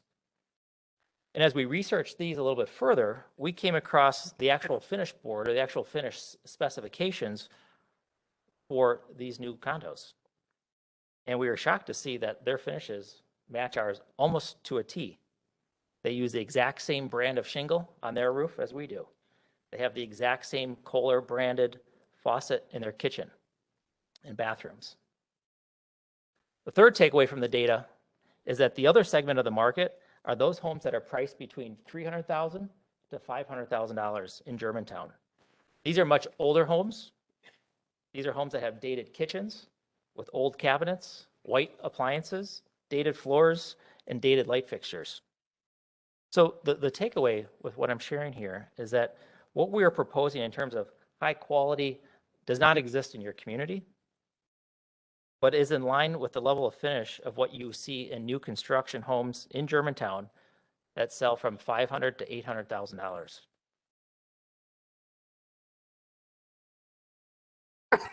One other thing I'd like to share is when I was walking out of the meeting last month, I received a comment that we are slumlords and that we run these buildings into the ground. And I heard some of that sentiment earlier this evening. I was kind of taken back by this comment. I can stand up here and talk about how we manage our properties and we're a first-class management team, but I thought it might be helpful to share what's on the screen. This is just a handful selection of some of the recent awards that our Fiduciary management company has been recognized for as being best in class for what we do.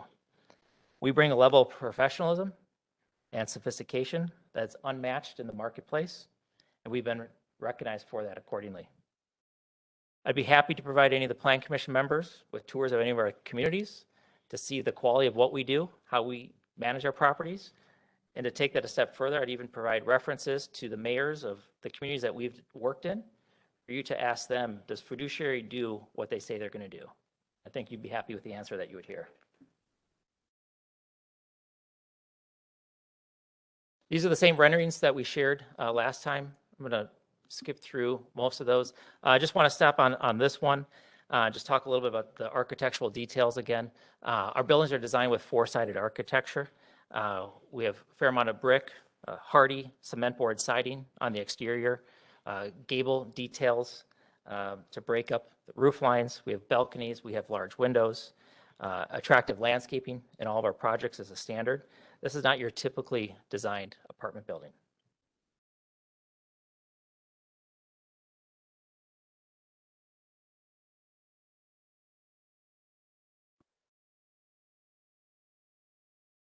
So in closing on the multifamily portion, before we turn over to the industrial, just want to share one other thought. There's a lot of research out there about what's the impact of a multifamily development on surrounding property values of single family homes specifically. And you can read lots of different reports out there. And what you're going to find is, well, one, it really matters what's the type of development that is getting built. If it is a lower grade, lower quality development, it can have one impact. If it's a high quality type development, well built, well managed, well manicured, at a rent that's at the high end of the market, the research has shown that it does not have, the data does not support that a development of this caliber would have a negative impact on the value of surrounding homes. It's very common when a farm field gets proposed for new development, and a lot of people thought a farm field was going to stay a farm field forever. And obviously, we all know that that does not happen. It's very common to hear complaints about high density housing, which at about 10 units per acre is not considered high density. That's more of a low to medium range density. But there's concerns generally with lower property values, traffic, water pollution issues, school capacity, quality of life. These are typical comments when projects get proposed. Research is showing that denser development either has no impact or actually boosts single-family residential values when done right. The likely driver of this is that new apartment construction brings demand and new dollars to a community and redevelops existing property and brings more vibrancy and buzz to an area. And what I can tell you is that as retailers struggle to keep doors open and community growth becomes stagnant, that does have a negative impact on property values over time.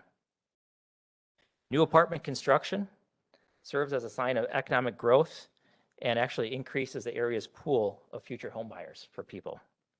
With that being said, I'd like to turn it over now to Sam Dickman Sr. Sam's going to talk about the industrial component of the project.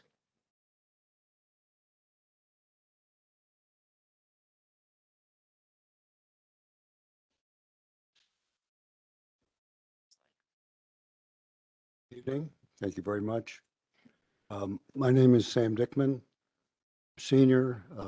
Junior is really a fellow who is running the show as far as I'm concerned, but his mother didn't want him to be up here to take some abuse tonight, so I'm going to do it.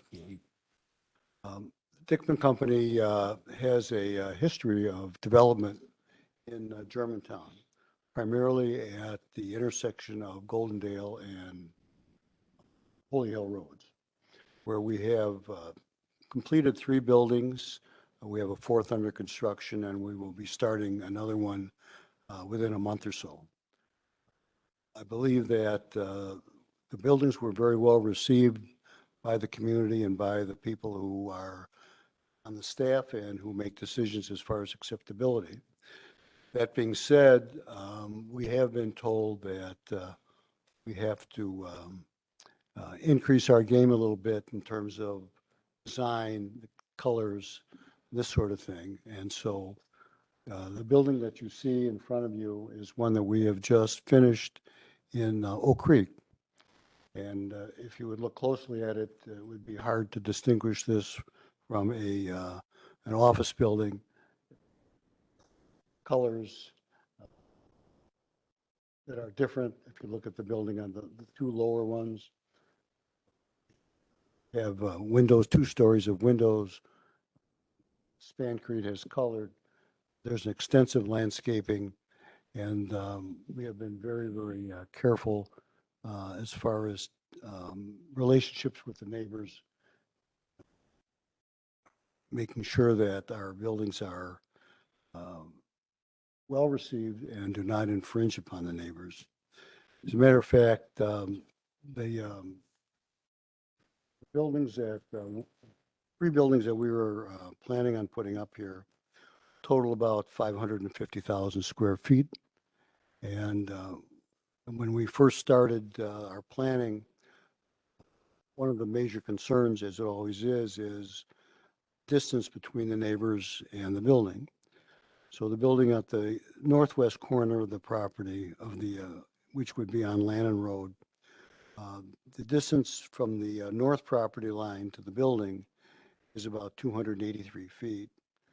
Distance from the west property line is about 456 feet. And the one on Landon Road that is that size will further be shielded by the woods that we are going to preserve and a water element, this sort of thing.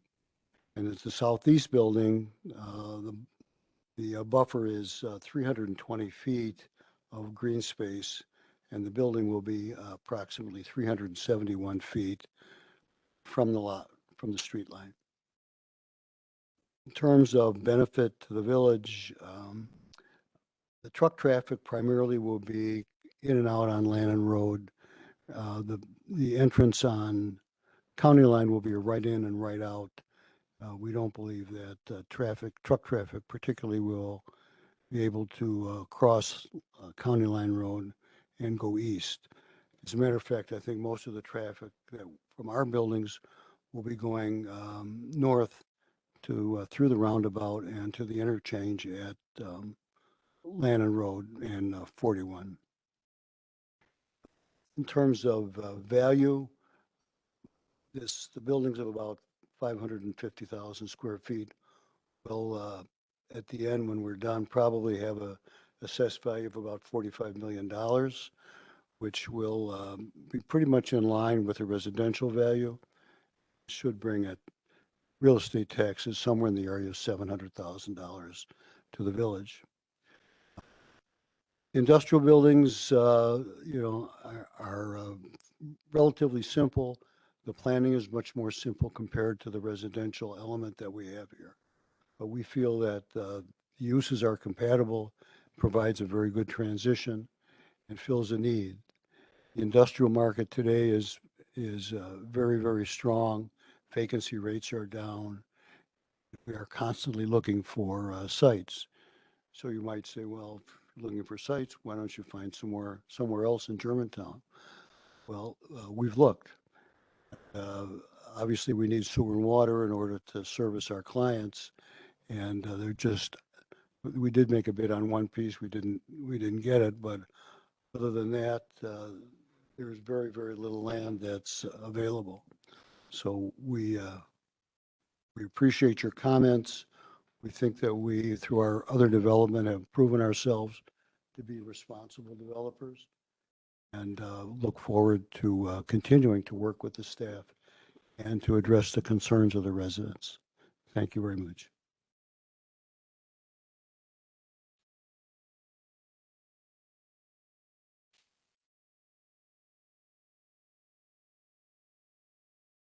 Commissioners? Questions, input, comments, concerns?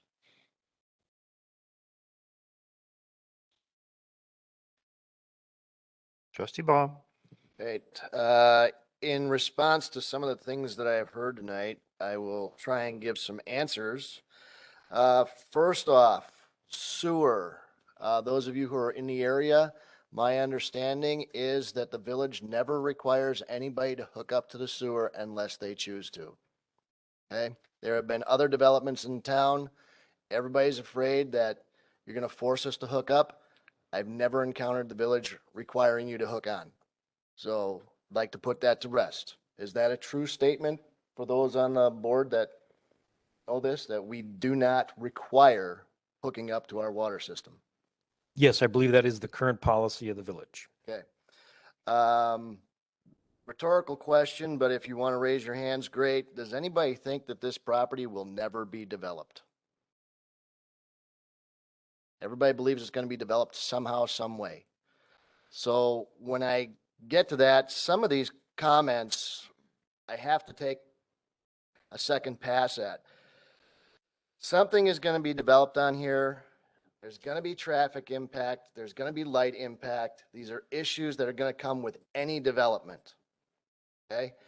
How we mitigate those problems is what we do with the plan. What's the right opportunity to be here? What's the wrong opportunity? So,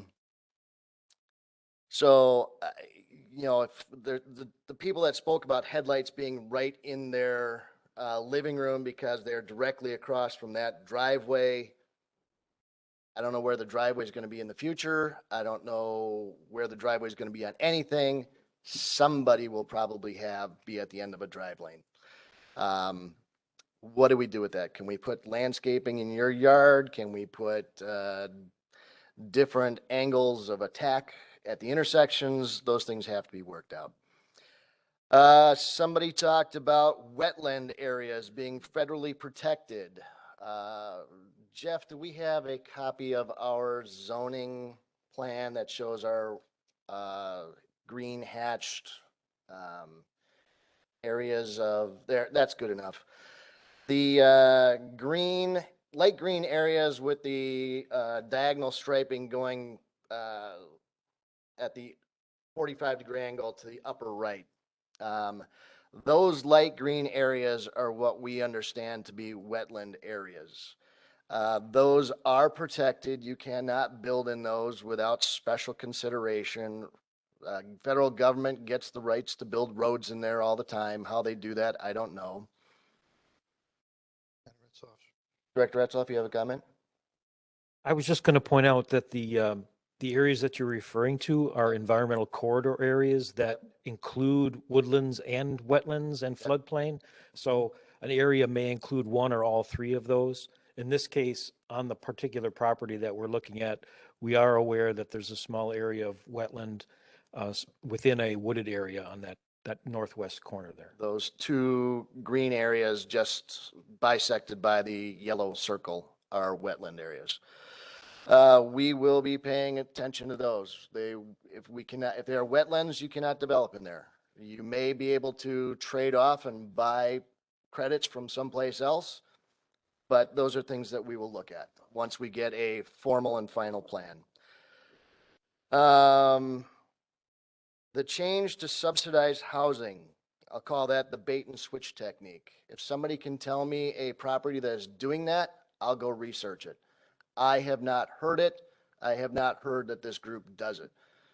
You got a property that you know is doing it or has done it, tell me about it. I'll go find out.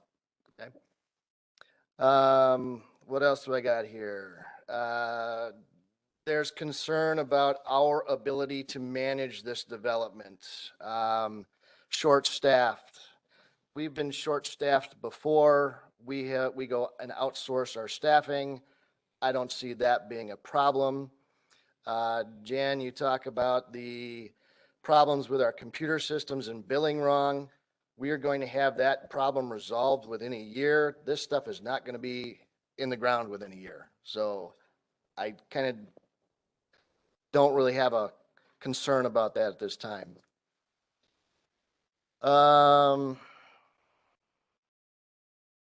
These units are not for Germantown residents. That statement is kind of true. These are proposed to be higher end units, which we don't have in Germantown. When I moved to Germantown 20 years ago, we stayed at apartments down on the golf course down here. They were top of the line 20 years ago. It's 20 years old. It's no longer top of the line. We haven't built this kind of property in Germantown in 20 years. We're building something different, something of another caliber. So I do agree that this type of resident is filling a need in Germantown that we don't currently fill. But I also believe that the residents from here will either be step-up residents or move-in residents. We're going to migrate into it. So we're going to have a blend of those two people. On the downside, this type of building arrangement is what I hear a lot of complaints about in the community currently. Buildings are just plunked down on the ground with no rhyme or reason, no higher end design to the layout of it. That's why people don't like it. The other part of that is those buildings are 40, 50 years old. They didn't design things 40, 50 years ago the way we do it today. So they're a little outdated, and that's why they're in the condition that they're in.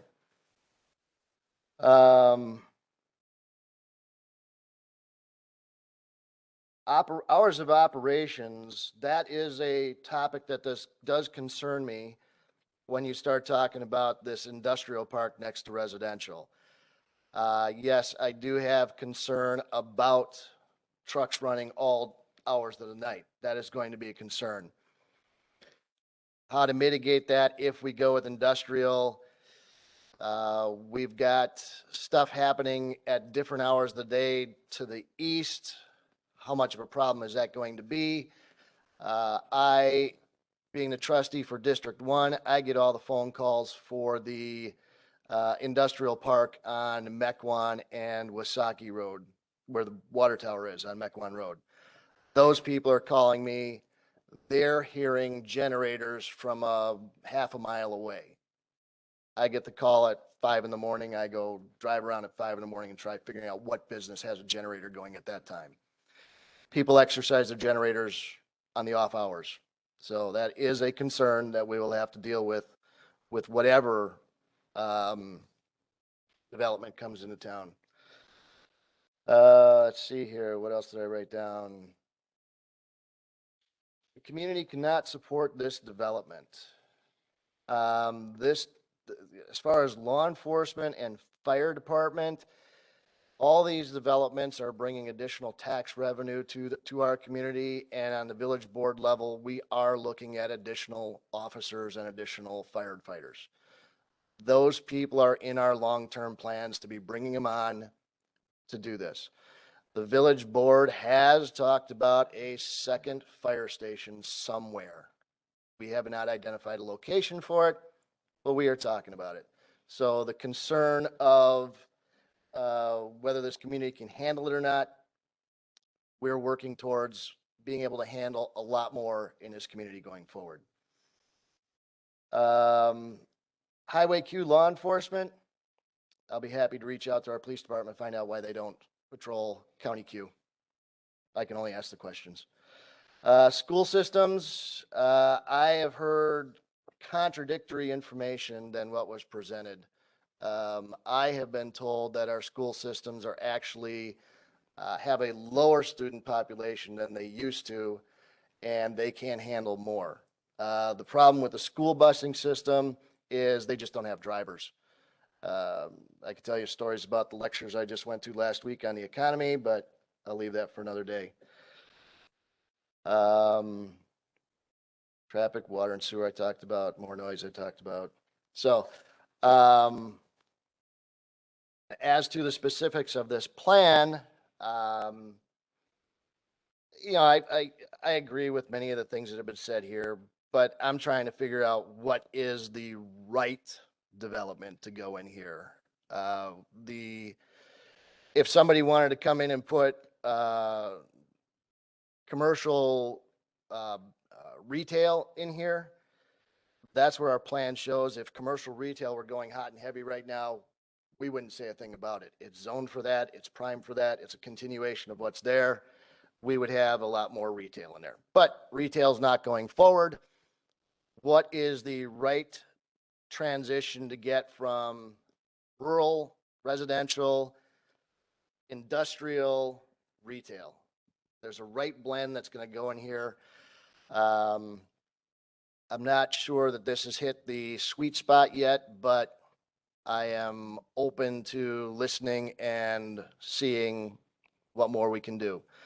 If there's something different, I heard a lot of the negatives, but the only thing I heard of what people would propose other than this was single-family residential, which I think is problematic in its own, and then townhouse condo style buildings.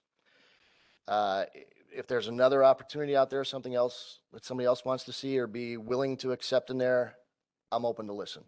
So I'll let others talk and see where we go from there. Commissioners, Mr. Leszewski.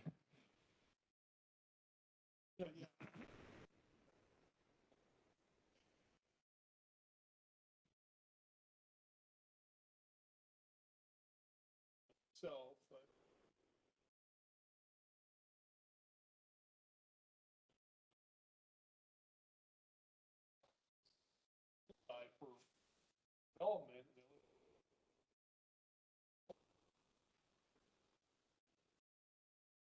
Everything I know about like a bad plan. These for the multifamily at less than 10.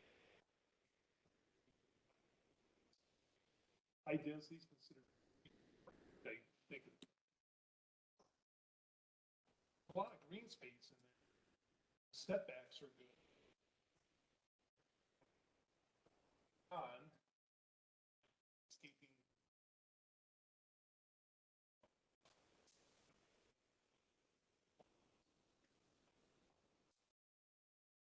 I'm not a big fan of the housing distribution versus assembly and industrial because the truck traffic, so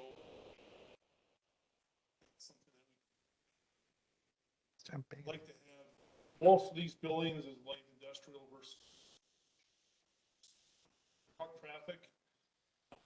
Will be traffic on the roads. I mean, that's just another family like this. Single family. So at the end of the day, I'm looking at the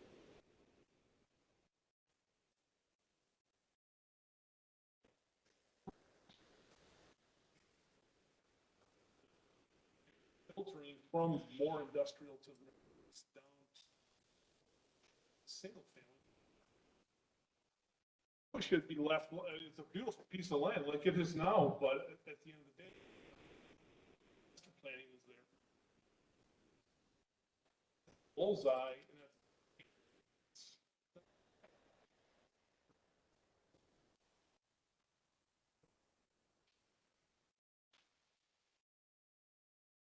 So you're okay with it as presented? Well, not as presented because it's, yeah, we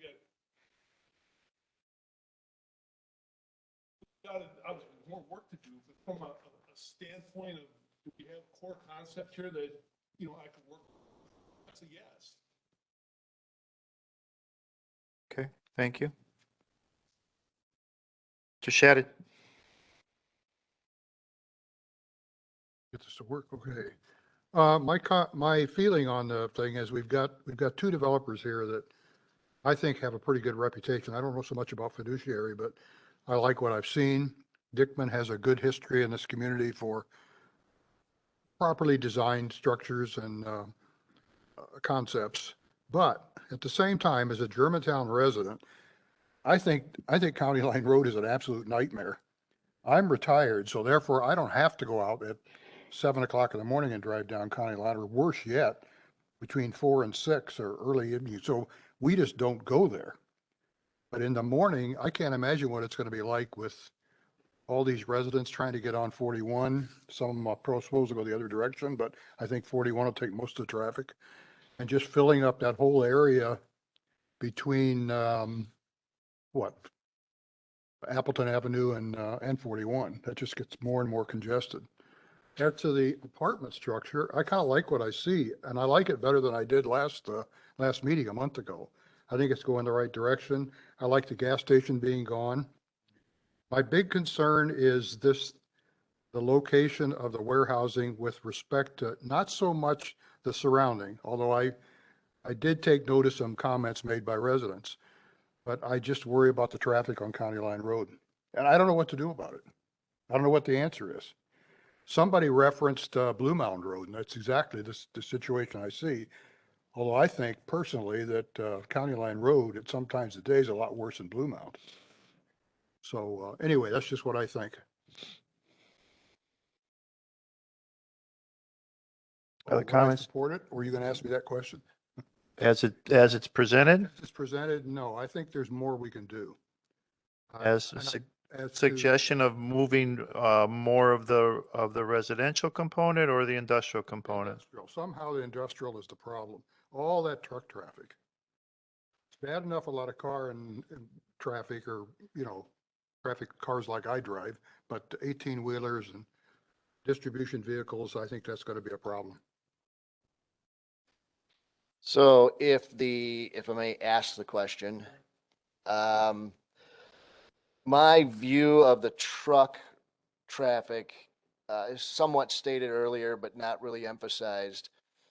The industrial access to County Line, can't really read the name of that proposed road, but that is considered a right in, right out. Trucks coming from the interstate on County Line would turn right in to go there, and they would not be allowed to make a left-hand turn to go back. And to come out on County Line to then make another right-hand turn to go up Landon.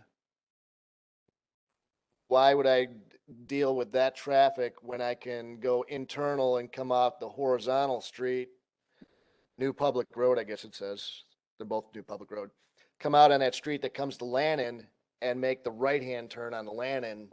So I think a majority of the traffic would be Landon Road traffic for trucks. For the trucks? Come off of. To leave or to come in? To leave. I think both. Do you? Yeah, because I think the industry will get the understanding that County Line Road's a pain in the butt, and they'll try and keep the trucks off of there.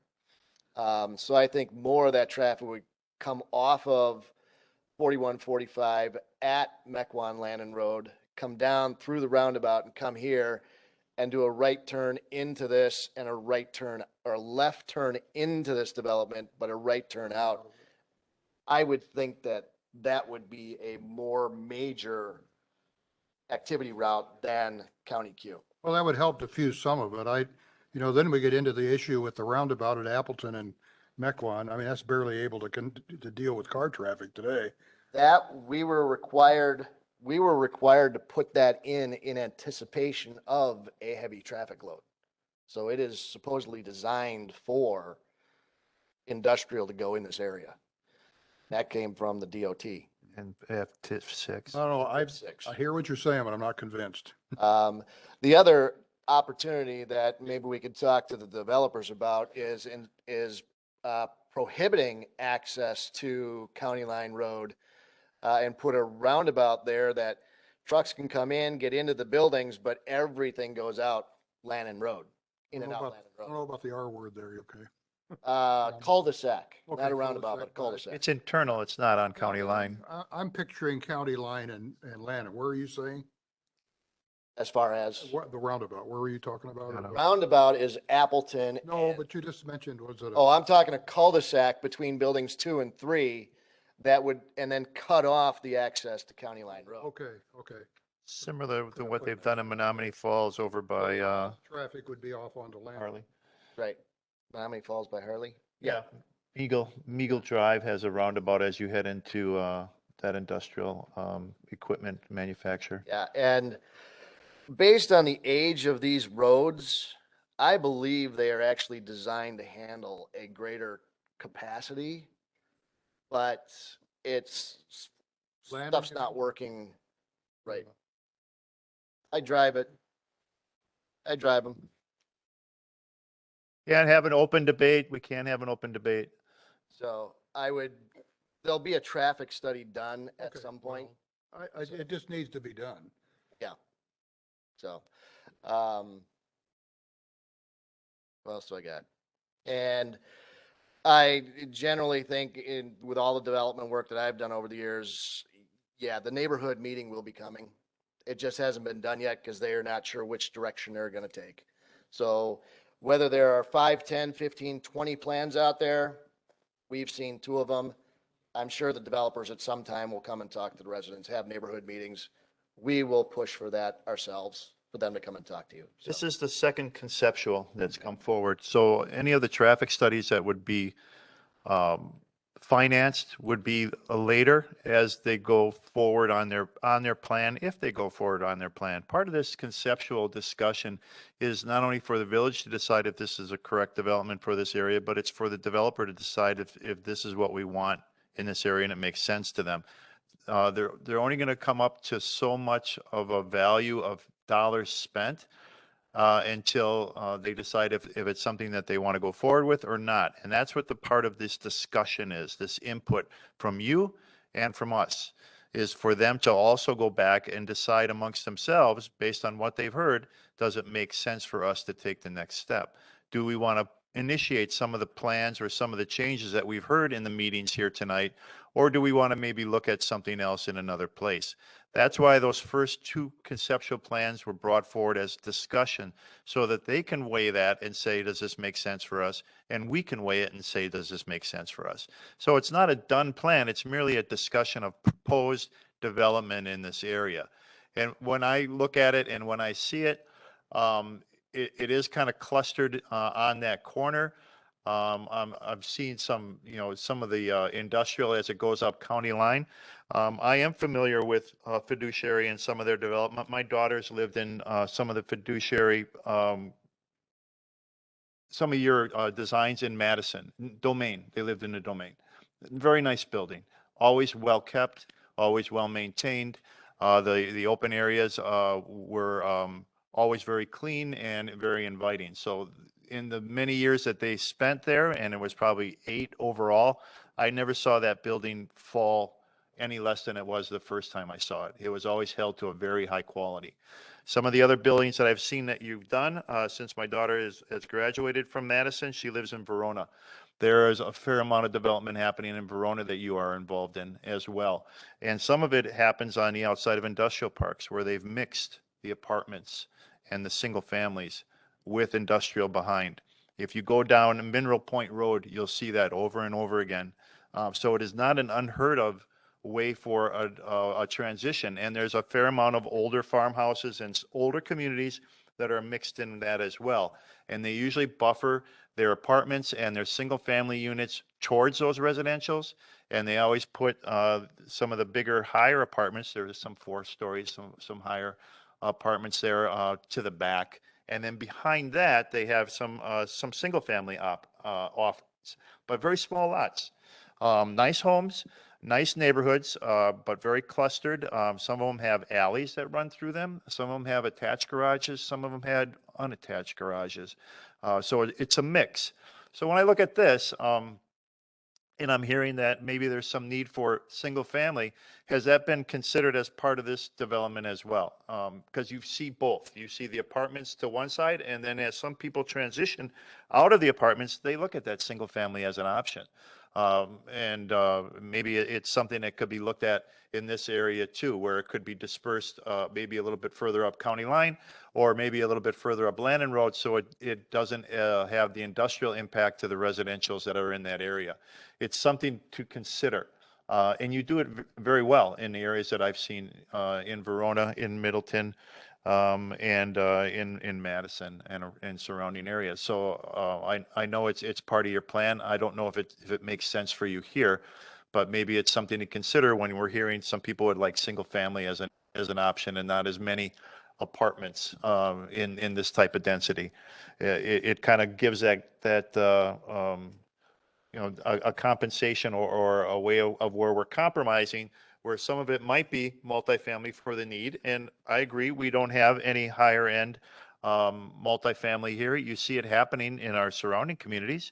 You see it in Thiensville, you see it in Menominee Falls, you see it in Mequon, you see it in Grafton, you see it in Sussex.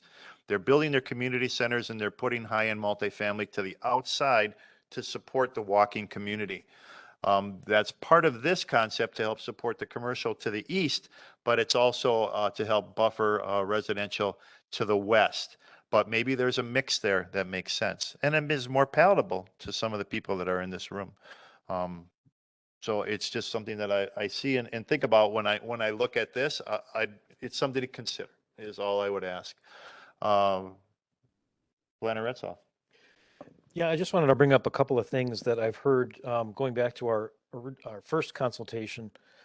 Building number 1, I believe, David, you had a concern initially with the orientation of that, and I frankly am still concerned with it, the way that it's presented here. I believe that the thought was to rotate it 90 degrees and have it oriented much like the 2 other buildings immediately to the east that are sort of shaded under the potential future expansion, so that the end of the building, the shorter end, faced to the north, where you could landscape it, and there would be less lighting associated with the dock bays and the truck trailers that may be parked under this scheme would be parked along that north property line. I know to do so would require to reduce the size of the building in some manner, but I really think that that's something that needs to be addressed further. And I don't know that it can be completely addressed, certainly not eliminated, with just some landscaping and even with additional berming, but I think building orientation would help. Building 1 is my biggest problem on this. On Mequon Road, we made, what's the air gas? We made them put their parking on the north side of the building and all truck traffic on the south side to buffer that from the residents. Right. I got a trucking yard 150 feet from somebody's house. I have a little bit of problem with that.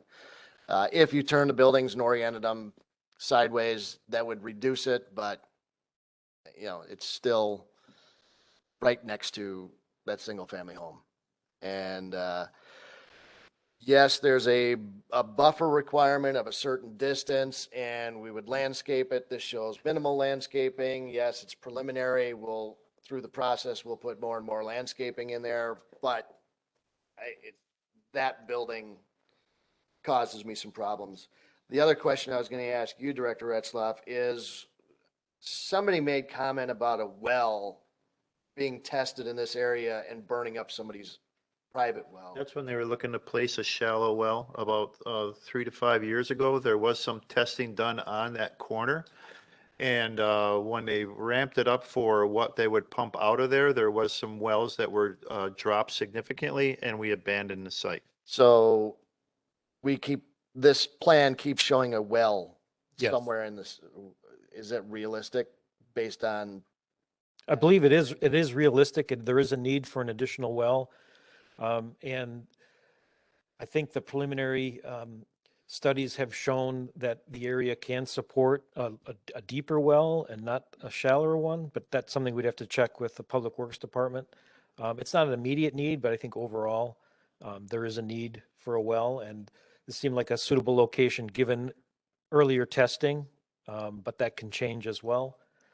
The new site here is located right at the corner of Landon and the new public road, the new east-west public road. Yeah, and I'm wondering if that would be better suited deeper into the industrial area and away from residential. Well, originally it was further internal to the site that enabled the road to have a little bit of a bend and slight S curve to it that gave it a little bit more character than these straight shots, but, I'm actually talking north farther off the drawing. oh, yeah, that's a possibility. Um, you know, something else that we got to think about is there is a power substation there, and what's right to go next to a power substation is that's not where single family housing is going to go. So that's something to consider, and that's why I've always envisioned north of these future potential buildings, north of those two lighter color buildings, north of that being the industrial, because that would be right next to that power plant, which then would lead to Appleton Avenue, which then I could get all the truck traffic out on Appleton, go to the interstate, as opposed to coming up Landon and being influenced by county line. A couple other concerns I had with regard to driveways. The north-south new public road and its intersection at county line, I think the notion of that being having a cul-de-sac at the end, I think is worth looking into. The cul-de-sac, I would envision the cul-de-sac where the access to building 1 and building 2 is, kind of there, down at that end. Building not 2 and building 3. Yeah, 2 and 3. So somewhere in that area there. You know, you could extend the stormwater over to where the road is, make it a little bit larger, and get a little more planting in there to prevent the headlights from going down. Right. And then when you look at the east-west new public road, it appears that it's not directly across the street from a home or residence, much like the new driveway on Landon serving the multifamily area is. Right. And I'm wondering if there can be some minor tweaking of that driveway, one either up or down. The worst case scenario is tying it into the new public road and not having it its own intersection onto Landon. But I think that probably messes up your integrity of your site.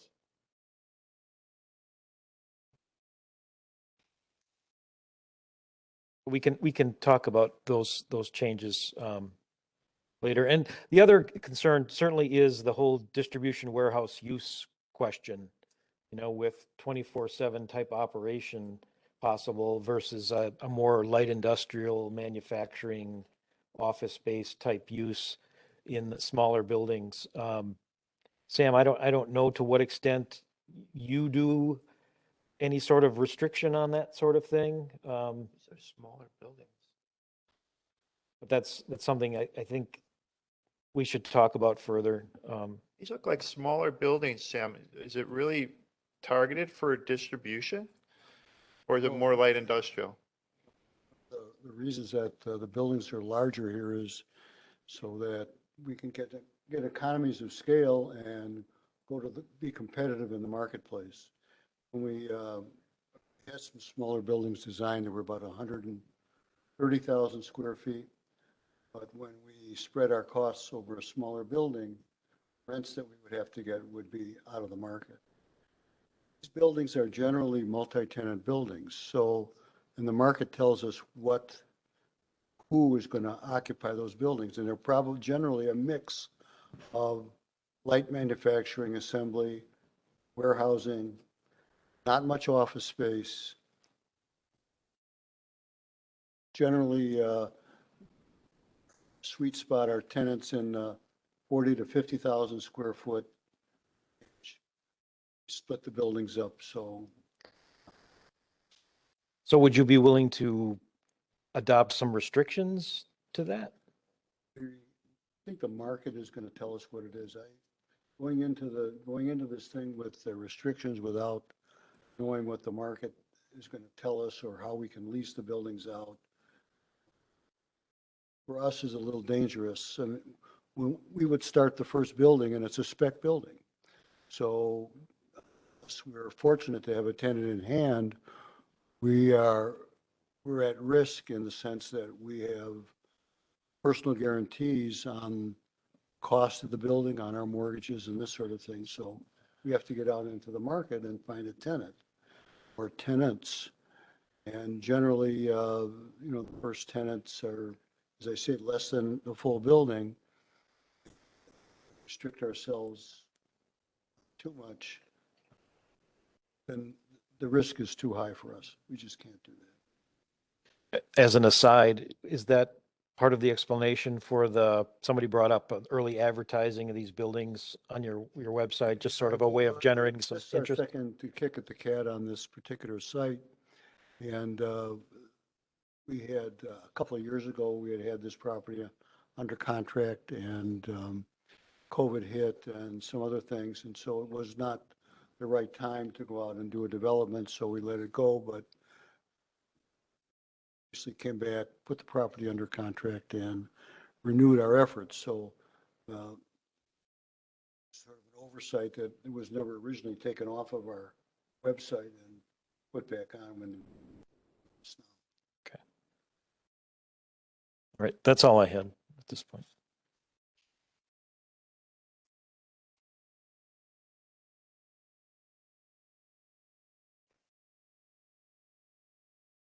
Sorry. Just as a thought, what if, and I'm not looking to do it completely, what if we just blew this plan up? And what if it was just residential along Landon and County Line, and then somehow get the industrial behind it? So you'd have maybe, and I don't know who you partner with for your single family component. I don't know if you do or if you build them, and what I've seen out there.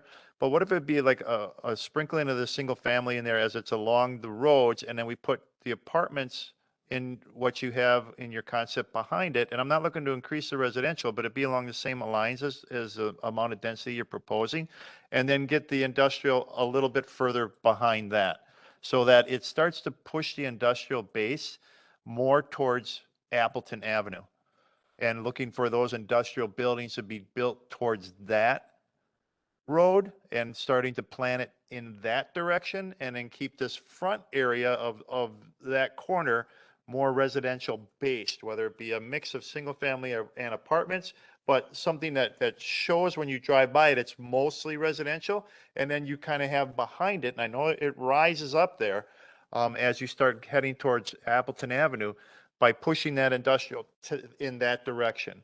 Because I think it starts to make sense, and I think the 2020 plan and the 2050 plan show industrial on Appleton Avenue side too. I mean, 2020 plan shows commercial there, but I think it's also targeted for industrial warehouse as well, correct? Yes, I think a new interpretation of the 2020 plan in this area is, as we're discussing, significantly lower or less red in favor of purple. Right. Reduced amount of commercial in favor of industrial or some other use, because of the current state of brick and mortar retail. Right. And then from what you hear from the residents, I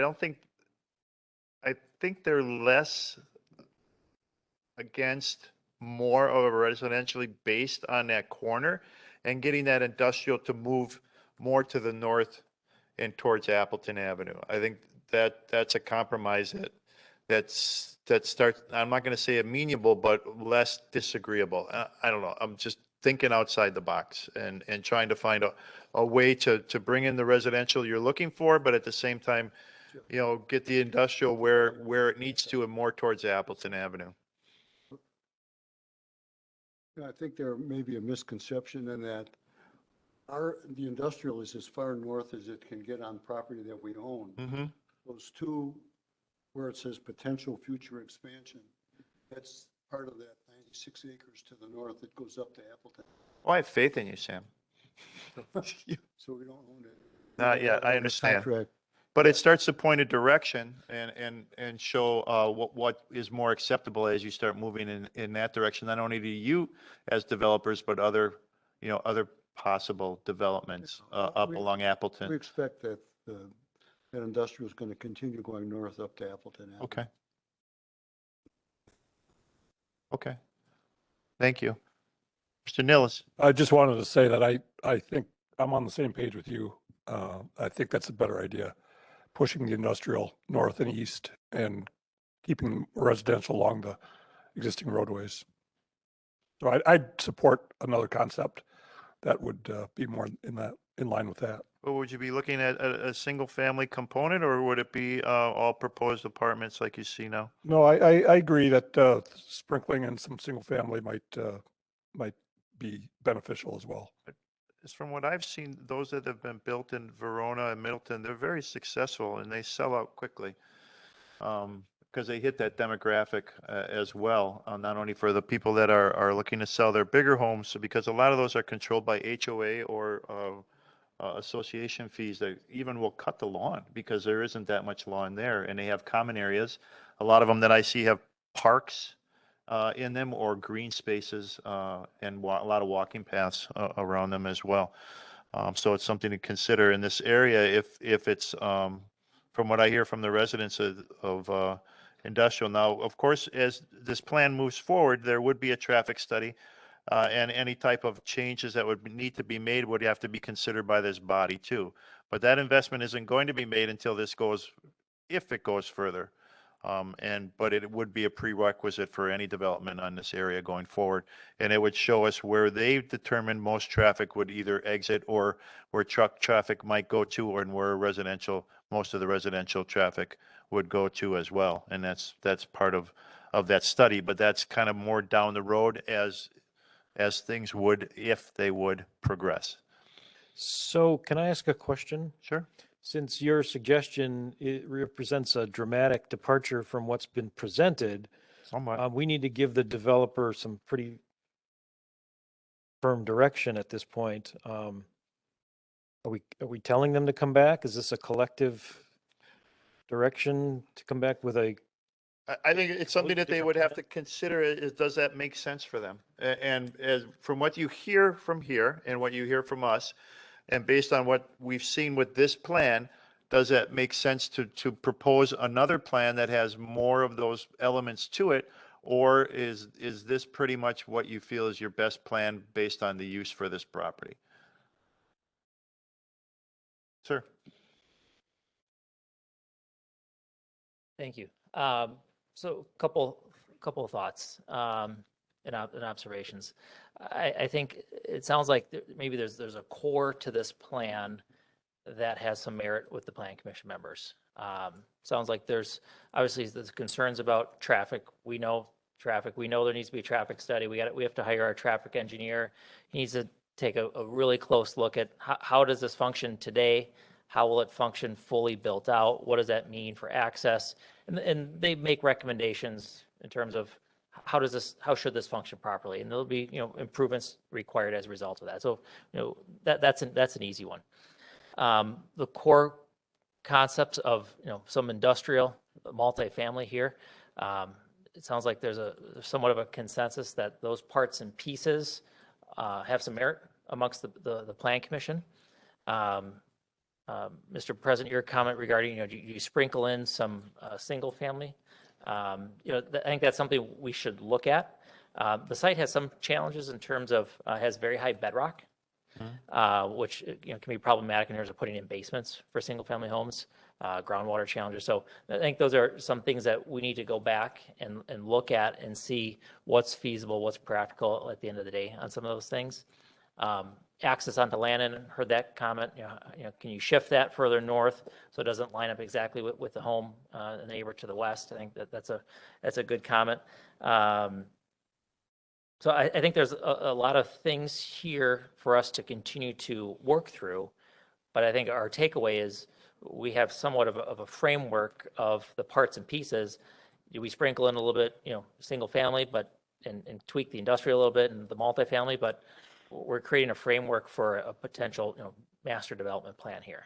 Is that an accurate description? Commissioners? I would say, based on them shaking their head, yes. It's an accurate description.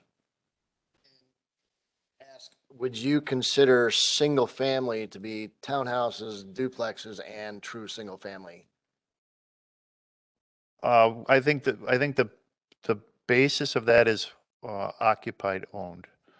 Owner Is- occupied. Right, owner occupied. If you had townhouses that were Like- long boxes, Like brownstones? brownstones, that would tie in with some of this. If you had duplexes, that would be the end of a building, and some single family, those, any of those three components could be added in here, or all of those three components could be added in here to get that single family component.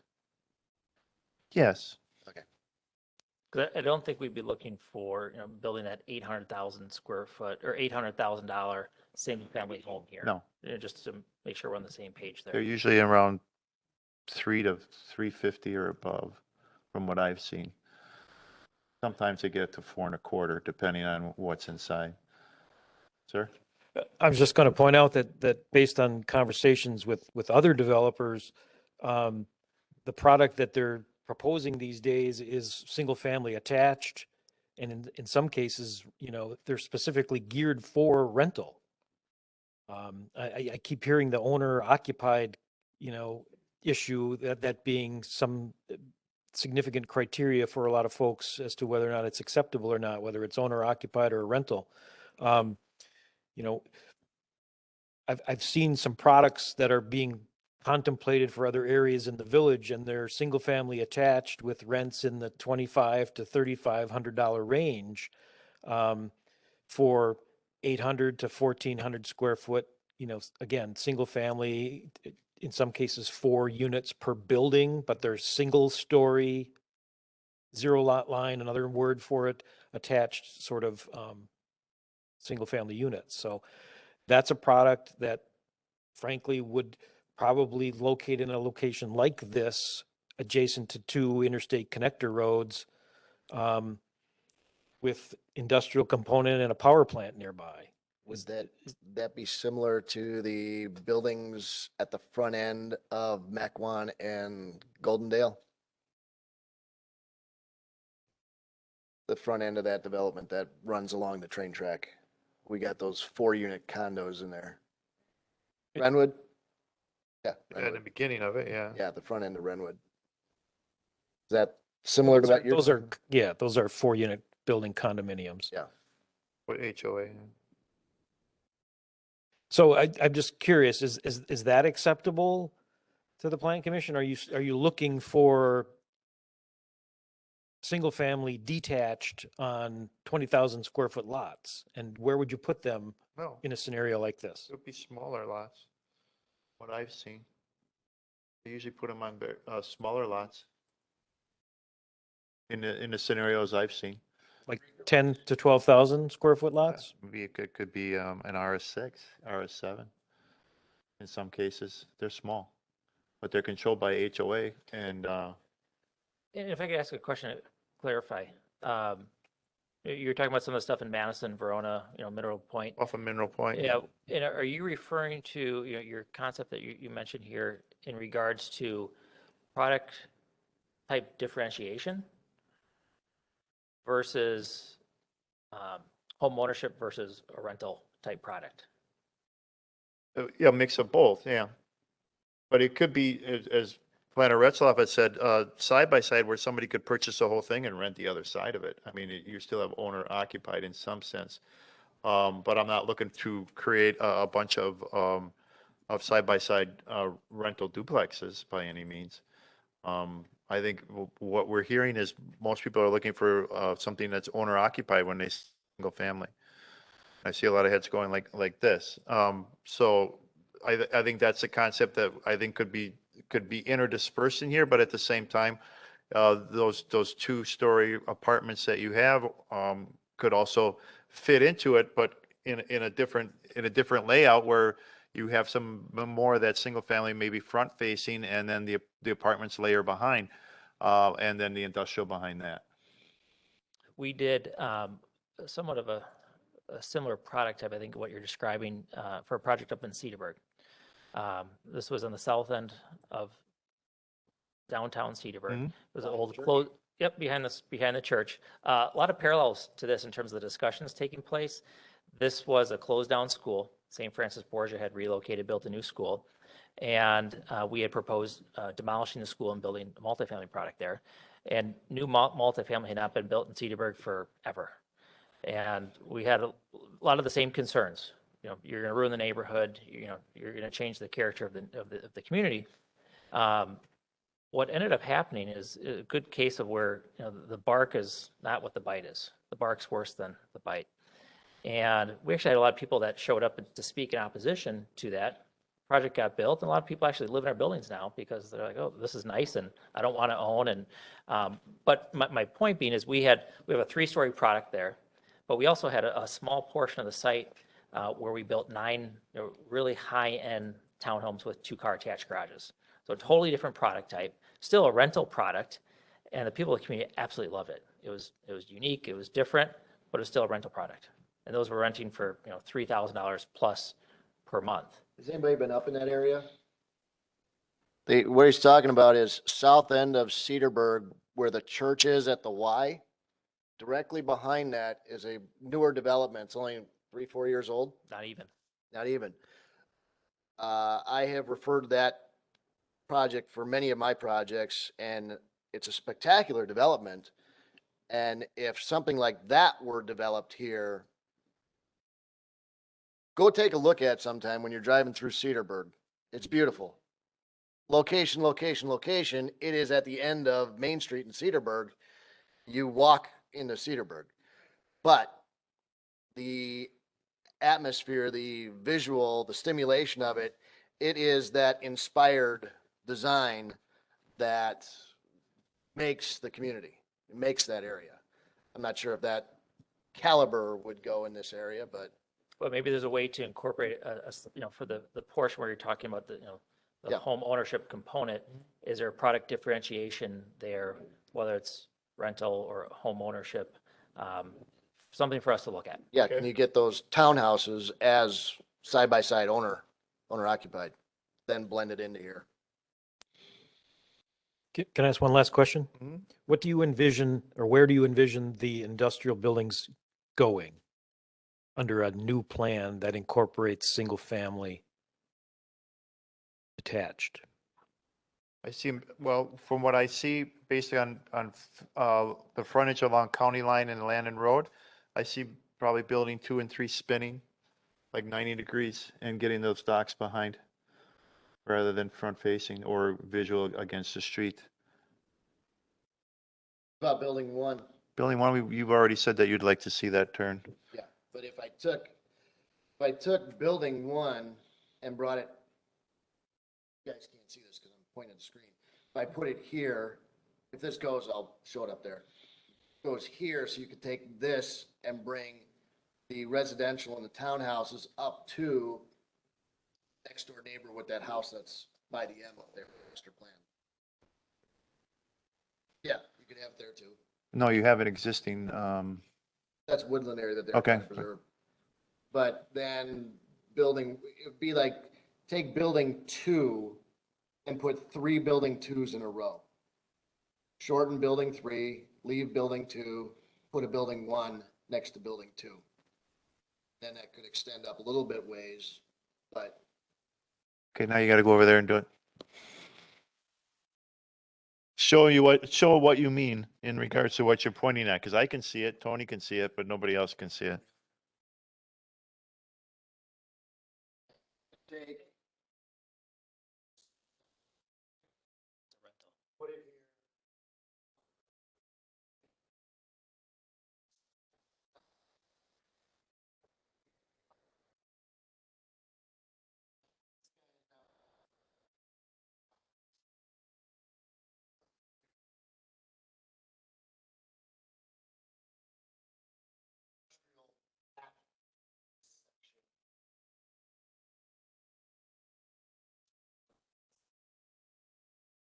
Show me the concept of three building 2s.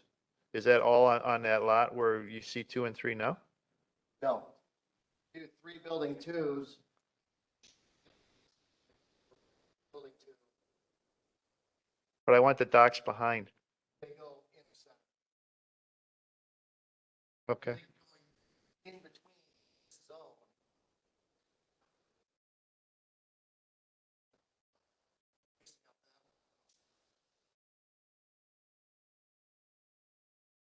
Okay. So then you're going to have components of the residential on both sides of the new public road. Correct? New public road may need to move, but yes, Down here, yeah, and where it touches Landon or county line. possibly. You gotta work out the whole thing and see what works. Yeah, so I think, let us work through Yeah. these comments. I think we hear the Sentiment. general sentiment, and let's work through these things. We can sit here all night and sketch on Right. paper. Okay. Take some time to think about it. Anything else for item A from the commissioners? No. Anything else from you from item A? No. Okay. Thank you. All right, then we'll go on to item B. Again, thank you all for coming tonight. Thank you all for talking, spending some time with us, and giving us your comments and concerns. I appreciate it very much. Have a good night. Just, what's that? We did, yes. You voted in favor.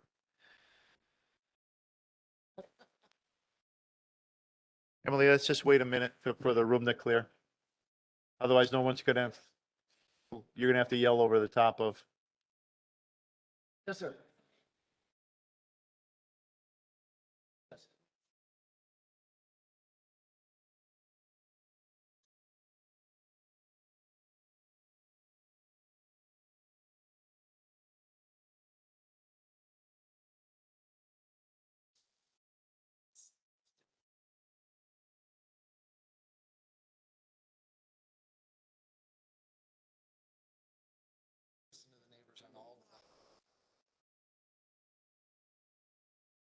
I don't discount that.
I'd like to call this meeting back to order to pick up new business, starting with, we have new business item B next, unless there's a motion for a different order. I'd like to go out of order and take item C next.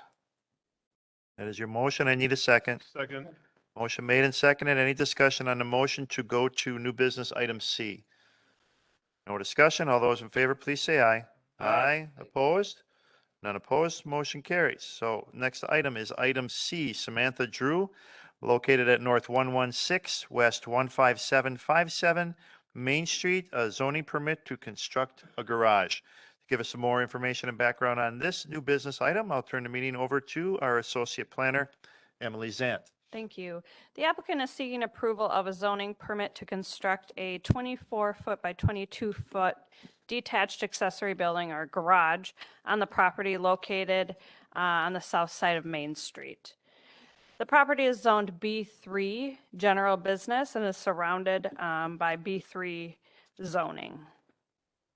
The property is located at the intersection of Fond du Lac Avenue and Main Street on the south side. This is a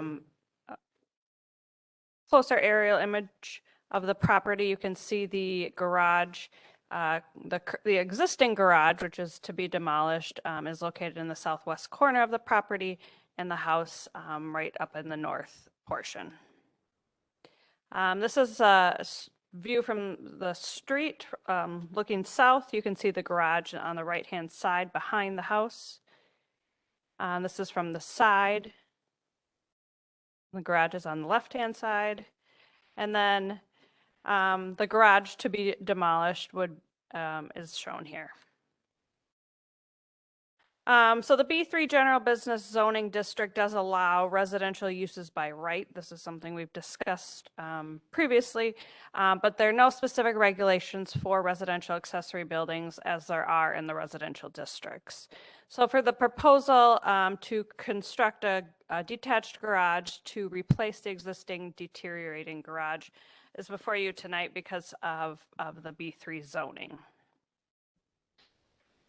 So the detached garage would be in the southwest portion of the property and would be a wood frame construction with gray vinyl siding and gray shingled roof. The garage door would be located along the east elevation.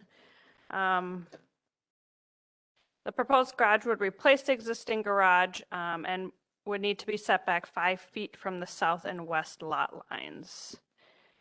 Again, the B3 district does allow accessory buildings, but there's no specific limit for residential accessory structures in terms of size or number. There are, however, setbacks required in the districts. That's where the 5 feet comes in, and then a 90% maximum impervious coverage that would affect the accessory building construction. So staff does recommend approval of the zoning permit for Samantha Drew to allow the construction of a detached accessory building on the property located at N116 W15757 Main Street, subject to 4 conditions. These include just specifying what the zoning permit is for, requiring the 5-foot setback from the rear and side lot lines, stating that the architecture and exterior roofing materials shall be the same or very comparable to that of the single-family dwelling, and then specifying that building permits are required. I'll make a motion to approve as presented with the 4 conditions. 4, 5. 4. Motion made and seconded. Discussion. Trustee Baum. First off, Ms. Drew, are you aware of these 4 conditions? Are you okay with them? Okay. Second question, Director Retzloff, do you think there's any impact of this with future conceptual plans for Main Street downtown?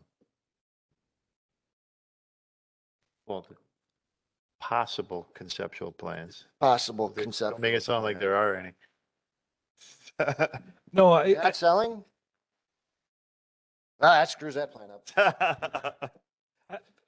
I don't think that there's any issue that we need to discuss with regard to this garage and adjoining properties. I mean, it is what it is. They're 2 freestanding, single-family homes located at the end of Main Street that, you know, short of them being acquired in some way and incorporated into a much larger redevelopment, I don't know that there's anything else that we can do. Where's the actual driveway connect? On the east side of your house? There, that's what I was looking for. The east side of your house. Yeah. Yeah, it's like right at the elbow of the intersection. So if we were to curve that street in with that corner property that Gales gave us, that would actually benefit her. Yeah. Okay. Yes, it would. Right. That's what I was thinking, because that property's right next to what we have acquired. On the Have you corner. discussed sharing a driveway with your neighbor to the west?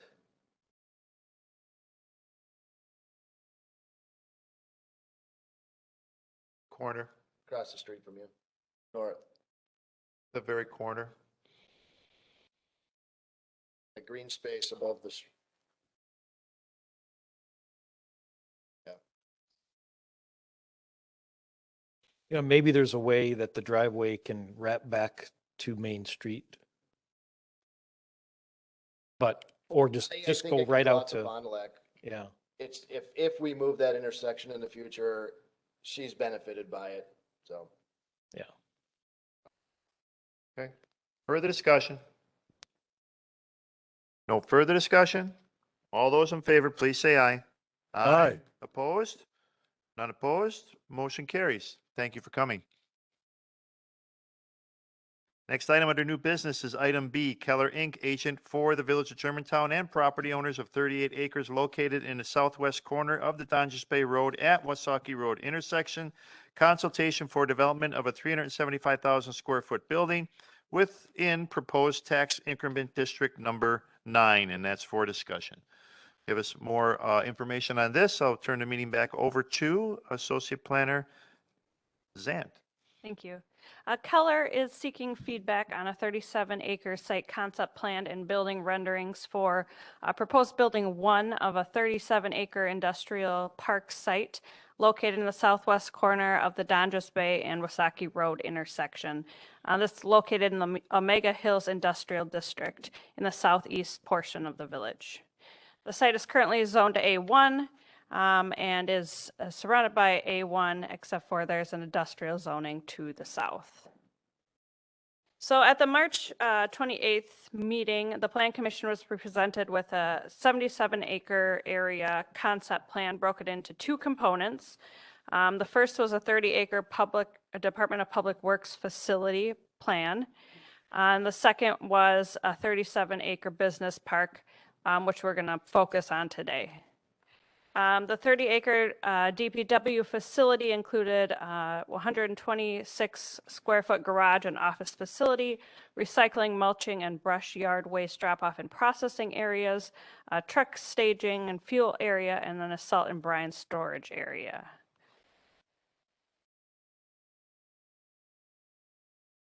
So proposed TID number 9 would encompass the area highlighted in purple, and Keller is looking for feedback on the 37-acre business park component of the development this evening.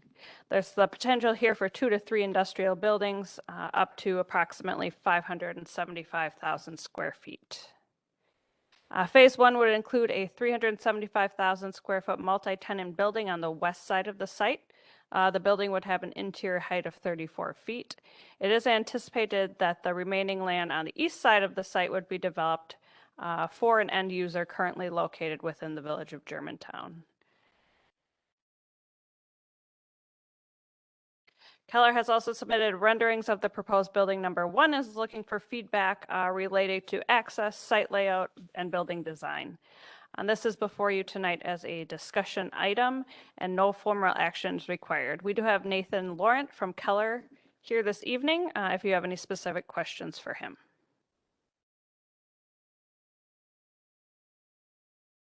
Okay. Does Nathan have a presentation or just looking for feedback? Discussion first. Sure. So yeah, here before you, obviously this site along with DPW has went through some iterations and some changes and some, you know, how big, where is the DPW located? And at this point, Keller's excited to corporation with F Street Group to propose something on the site. The scale of the building of 375,000 square feet would be built speculatively. Although we are in discussions with a tenant and have been for a little bit of time now, for quasi warehousing and manufacturing for a large company not currently located in Germantown. The scale of the building is one that may seem large for the site, but another developer indicated earlier in the meeting, this site has a lot of topography changes. It has a lot of grading. It has a lot of things that need to happen to be able to put a pad-ready site on it. So a large-scale development is what's needed in order to make the performance work and the rental rates competitive. On the east side of the site, those two building pads would likely be developed in conjunction with everything else. We have multiple clients that are located in Germantown now who have been looking for sites to build anywhere from 60 to 100,000 square feet, which is obviously, as industrial parks have developed in Germantown, they've been based on the need for lease space for large tenants. There's still a big factor of business owners in Germantown who do not want to lease their business in their building. So that we feel that those sites would go very quickly and would be developed concurrently with the larger site. But again, we need no different than maybe the Briggs deal or things like that. We need a larger building and a larger tenant to kind of kick off the development of this site. So the theory behind it is that we have one access point on a Dongest Bay Road served by a private kind of quasi frontage road to dump our truck traffic off to the west side of the large building, which would be our docks and trailer storage. Then running with two car parking areas down the center, and then again docks on the east side of the building. But utilizing only one access point to Dongest Bay Road, there's a lot of topography to this site. The corner of Dongest Bay and Wasaki Road is very high compared to everything else in the area. We're proposing our driveway comes out at the flattest part, so it actually kind of flattens out where that house is located. So we're trying to pick a spot we can direct this traffic to that is not at the steepest grade and furthest away from the intersection, and also not on Wasaki Road. It was our desire to bring our traffic to Dongest Bay, although we anticipate most of our traffic coming back down Wasaki with a right-hand turn to County Line Road back out to the freeway. Then the construction of the buildings would be of a Class A material, precast concrete. Sure, we'll talk about aesthetics too as well, but I guess the one thing would be just looking for feedback to move to the next part. So, Commissioners? You want me to start? Sure. Start. Can you go back to the site plan first? Let's talk site plan first. When I look at this, I'm wondering if it's not better to mirror both sets of buildings so all your truck traffic is between the two of them. And then I have fronts of building facing Wasaki Road, which has a better presentation to it. And the sound of the truck docks is away from that neighbor that is on the other side of Wasaki Road. Likewise, the main entrance to the DPW would be coming across the front of this building as opposed to the warehouse, the truck area of the building. In that aspect, you could then put a drive lane westbound to get to the car parking lot from the road that's going into our development. Follow that? I do a little bit. The interconnectivity of this with DPW has been something that we've talked about, and there's a huge grade change. So that's what we're fighting is on the northwest corner of the site. If you zoom in, we do have this plan does have proposed grades around the outside as conceptualized by our civil engineer. Yep. But we're talking 20-foot grade change. Oh, okay. Between there. So I mean that's very Sure. steeply downhill. So yeah, Right. It was actually determined that from our end that it makes more sense for us to develop independently. So if you, it still, forget about that then, but if you flip the building, especially the large building, your entrance drive really looks like it comes into the service bay, the service area. And then only the small cars are driving around to the front of the building. Yep. Less truck maneuverability. I do think you're gonna need some, beefier landscaping around it. I know this is only conceptual and for discussion purposes, but let's get some more generous landscaping to screen the sound and from the neighbors, what few there are. Then the architecture of the building, let's go to that image. And I am the one that has started telling people we need to improve these buildings. We've got enough development going on that it needs to be nicer. It needs to be vertical and horizontal articulation. We need to really emphasize an entrance to the buildings, not just by a color change, but some 3D, three-dimensional articulation, canopies, entryways, entry doors. Let's dress it up a lot more. A square box isn't going to cut it. Okay. I appreciate the large and the small buildings. I think the small building then does allow the neighbors not to have to live next to a 380,000 square foot building, 375,000 square foot building. If you go north on Wasaki Road, the subdivision at Mequon and Wasaki Road is butted up to, I think the largest building there is 50,000 square feet, but there will be the buffer of the landscaping, which we need between there, between residential and that. General height of this building, 40 feet? 34-foot clear, so your backside will be about 40 feet. Yes. 40 feet tall. That's what I thought. And the smaller buildings the same, or they going to be a little smaller? Usually more in like the 24 to 28 foot clear, so it brings you to like 32, 33 foot wall height. Okay. Generally, I think this is what we had envisioned. I think you just have to dress up the architecture a little bit more. Have you seen the architecture for our building, for the DPW building? I have not actually. Okay, maybe you want to get a copy of that from our village planning staff, and I'm thinking that's minimum. Okay. It's minimum standard. Which elevation South. on the DPW building? The best The one? north, the inside of the L. Wasn't that what we dressed up? Where we drive in, where Yeah, you the entrance. drive into. The entrance piece. Okay. Yeah, the entrance, two sides of the entrance. Right. Yeah. Because we didn't make them dress up the east side of the building. That's correct. Because got a hill behind us.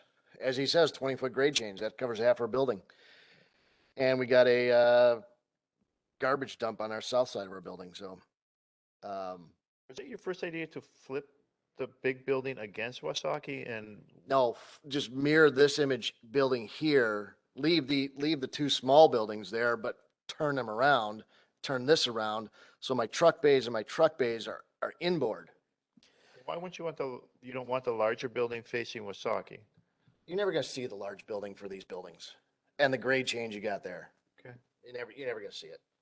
And I think the view along this road, our entrance road, is going to have more visibility to that building. So I'd rather this side be decorated, this side be decorated. The inner parts don't need to be dressed up. It's going to be all overhead doors. Oh, you want me to go up there and do it again? You take a mic. I don't know if it's on. Push the big round black button and the little light should come on. Can you hear me now? This building over, so the truck docks are here. Straighter shot in with the trucks. This new elevation should be decorated this way. Up this hill, we're going to see that more. This side should be decorated. This side should be decorated. Take these two buildings, flip them over. Parking's out front. Landscape this. Now I got this building blocking this building blocking this building. All my truck is internal. All sound is internal. There's distraction between the trucks. Can I ask a question? Nate, how important is it for the loading docks to be on the west side of the building versus the east, given the orientation and the driveway to the north? We would prefer this layout versus the other. Because the trucks come in and they're able to back into the dock bays using the left mirror side of the driver versus having to look through what I don't know what the word is, the blind spot effectively, right? Yeah, so in our, especially in industrial and development with docks, we always want to have drivers backing on the driver's side, not on the passenger side. Also run into the situation, we're gonna have some private landowners likely, and we're gonna have a big development it's owned by a developer, and they're gonna get to this almost shared, very close, dock presence, which we're trying to separate right now because they each have one on east and west, but, take the feedback into consideration, but this is by far the most preferred development layout for the large building. And that's really what drives it. We didn't want to back the semi trucks up to the front of the other building, but I guess maybe that could be something in discussion, but we would prefer this layout. Not to say that we won't take your comments into consideration, though. So in order to do that, to accommodate the backing trucks in the way that you would prefer them to back into the docks, you'd almost have to put a road around the entire building so they could still come in and loop around in a counterclockwise direction and then back in on the east side of the building. I think the fire department may ask for that.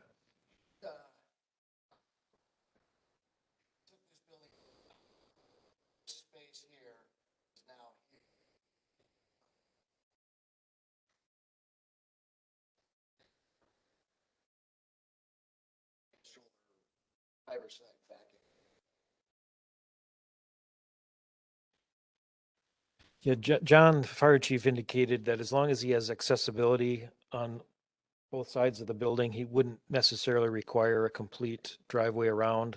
That's been his philosophy since he's been chief versus our former chief who wanted that 360-degree accessibility. And the other thing would be is our plan would be to connect the two car drive areas at the end so he could, it's always exiting with an apparatus that they're concerned about mostly as they come down to the end of this car parking drive, they need to exit. So whether it's a hammerhead or a connection to something else that they can turn around, they don't want to have to back 2,000 feet up.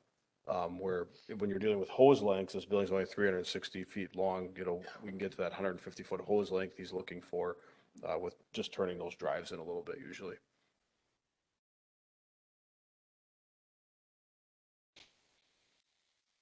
Commissioners? Mr. Shadid? That this is Keller's responsibility, but there'd need to be some look at Dongest Bay Road there. It's not in very good condition in that area. So you'd have a lot of truck traffic in and out of this industrial park, not to mention what we'll be doing with the Public Works Department. I don't think that's as much, but this certainly could impact that road. I believe that once we do the sewer and water improvements in the area, this would get rebuilt. So it's being thought of then. Not the Part of the entire TIF. area, but section of it, yes.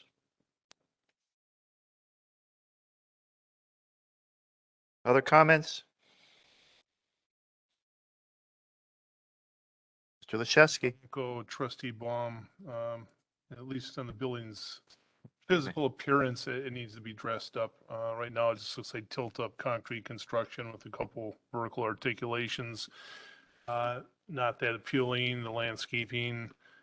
It would be nice to have some of this traffic on the interior if it could be somehow figured that way versus the whole west end of the building. Just having that exposed for sound, and it's just not that appealing as you're driving down Dongest Bay Road. Yeah, and anything we can do to kind of, I was on County Line today, got off from Pilgrim, and I had to hit that stop light at County Line.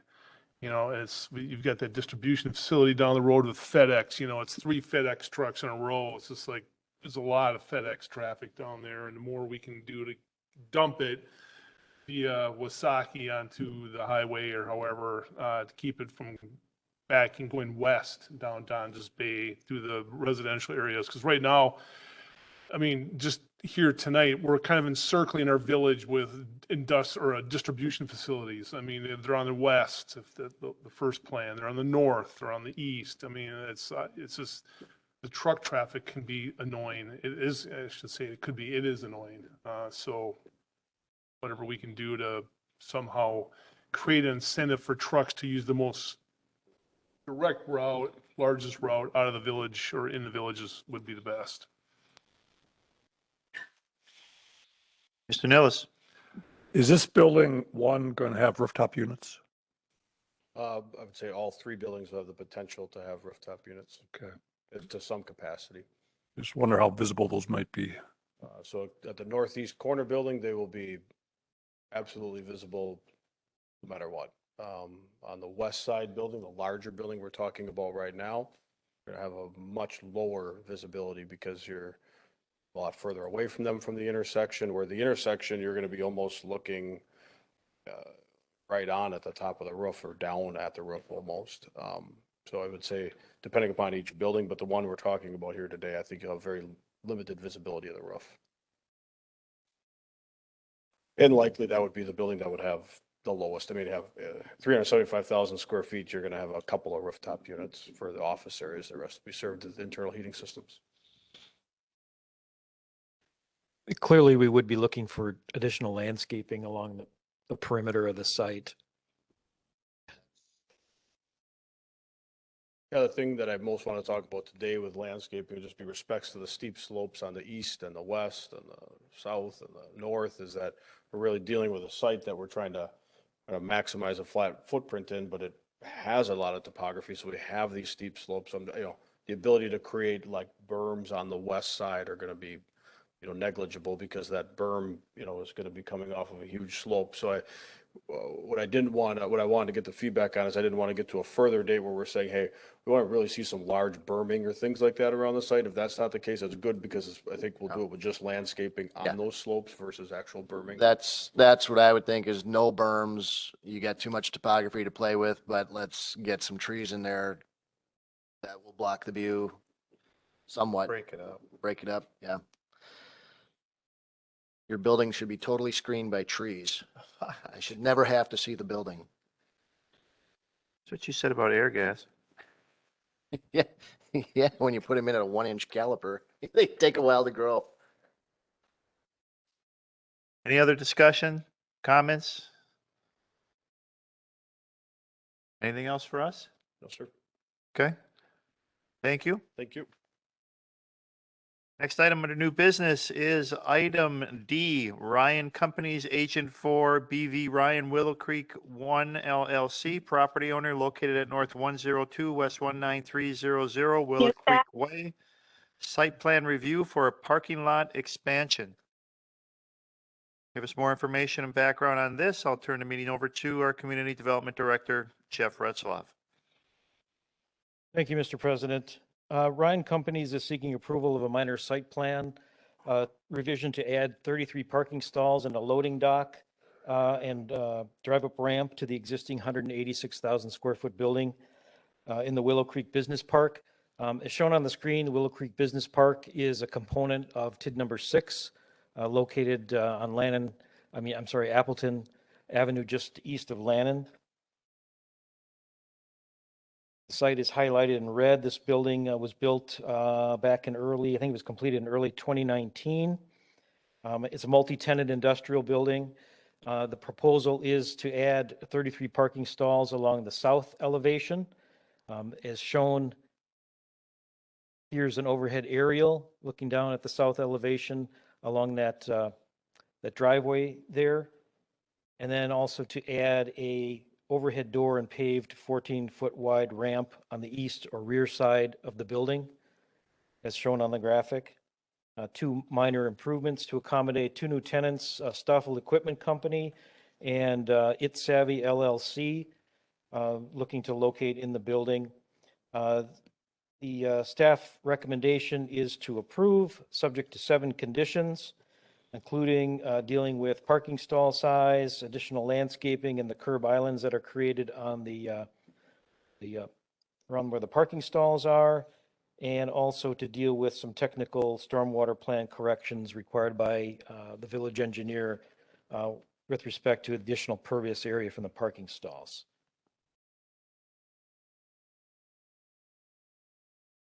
And that's it. Okay. Commissioners? Still working on it. I will move approval of the site and building plan revisions with the 7 conditions. Second. Motion made and seconded. Discussion.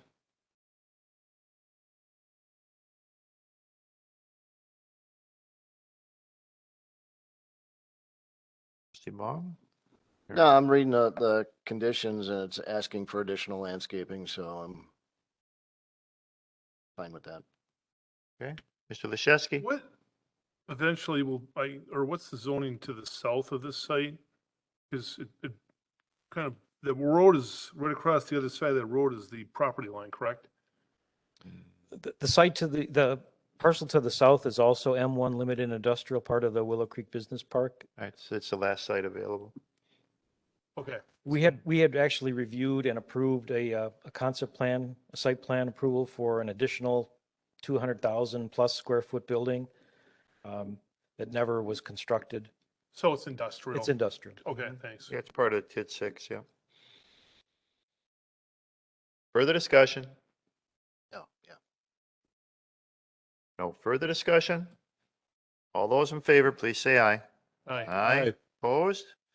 None opposed, motion carries. Next item under new business is item E, 2050 Comprehensive Plan Review of April 18th Rural Preservation Workshop for discussion. Leonard Retzlaff. Thank you. My hope was to go over and present a summary of the workshop feedback that we received, and then also a request of the Plan Commission members share their observations and feedback on the workshop as well.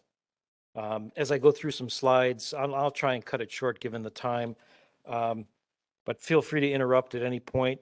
I'm not going to go through the entire slideshow, but just try and hit the high points. As all of you were there, we went through and used the Mentimeter live interactive polling process, which I thought worked well again.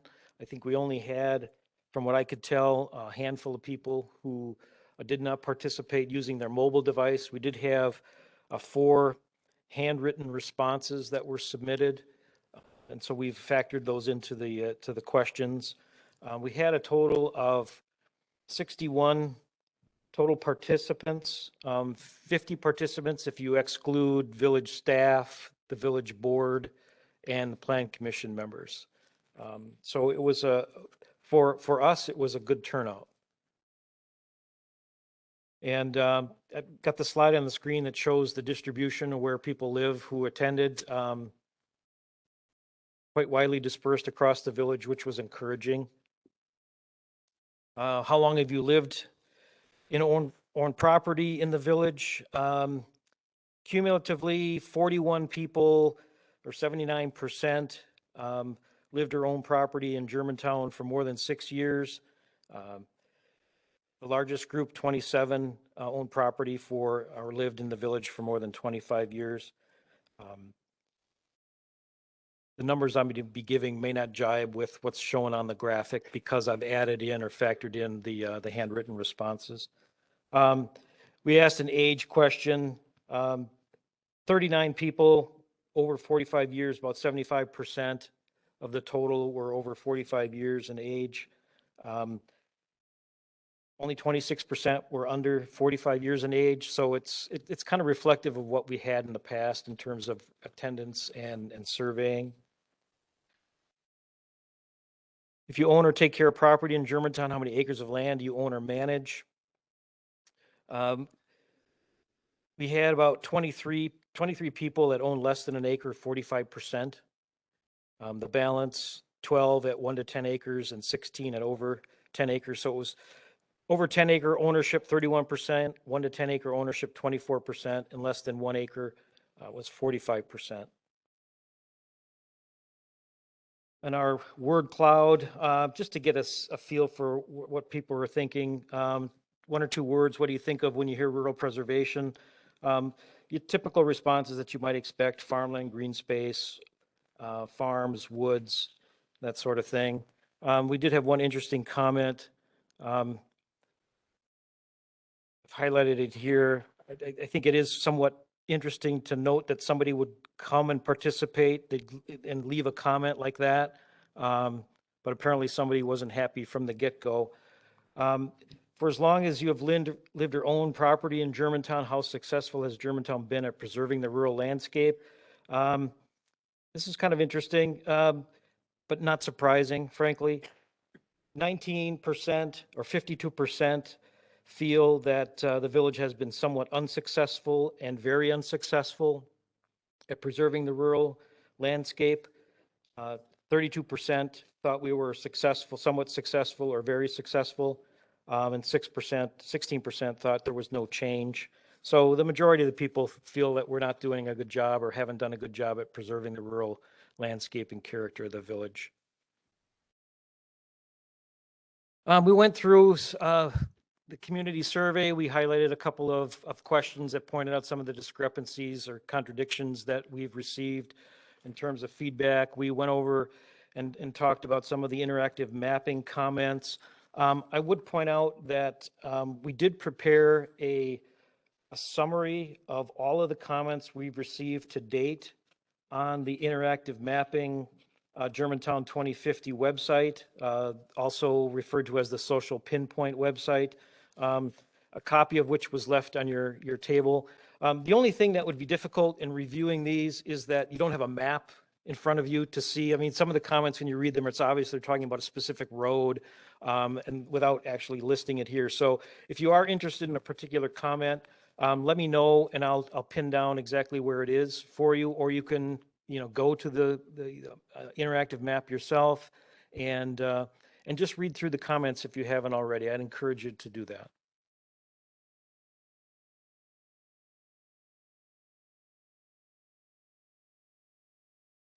We went through the effort of summarizing some of the basic development approaches to rural preservation, both in the 2020 plan and what's proposed so far in the 2050 plan. We compared and talked a little bit about the two, what are referred to as the land use plan. Certainly the 2020 land use plan map shows some different, shows features in a different way than the neighborhood district corridor map does. We talked a little bit about the 2020, again, the 2020 plan approaches in terms of land use, the density allowance, the type of land uses and development.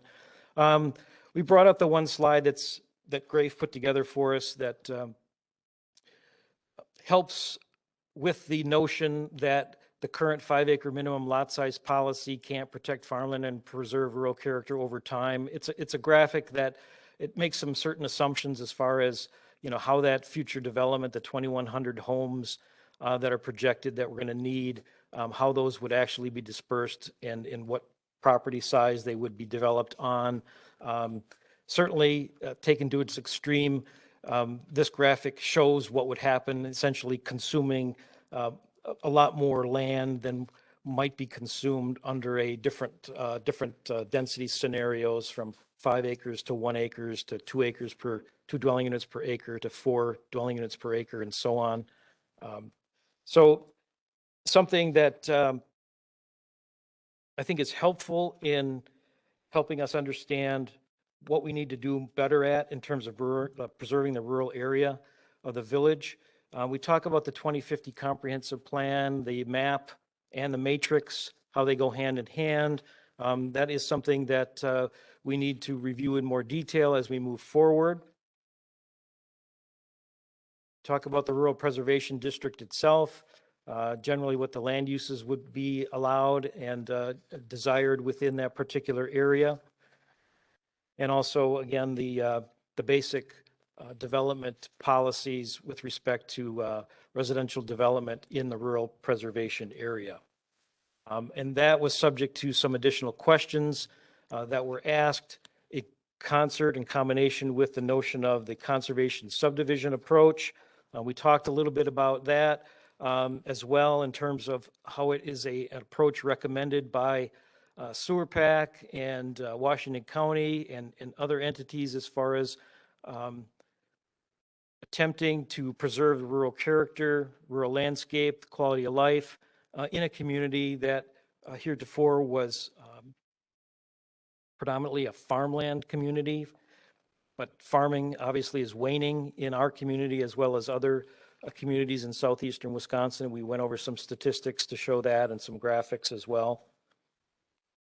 And then we focused in on the Rural Preservation District itself, how it was effectively, the boundaries were determined, which is almost by subtraction, if you will, where we first established and showed where the existing sanitary sewer service area is located. On this graphic, it's blue.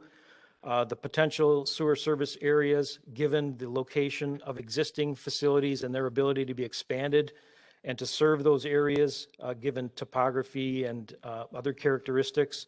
And those areas are effectively broken into three potential sewer service areas. One, north and east area of the Holy Hill Gateway area.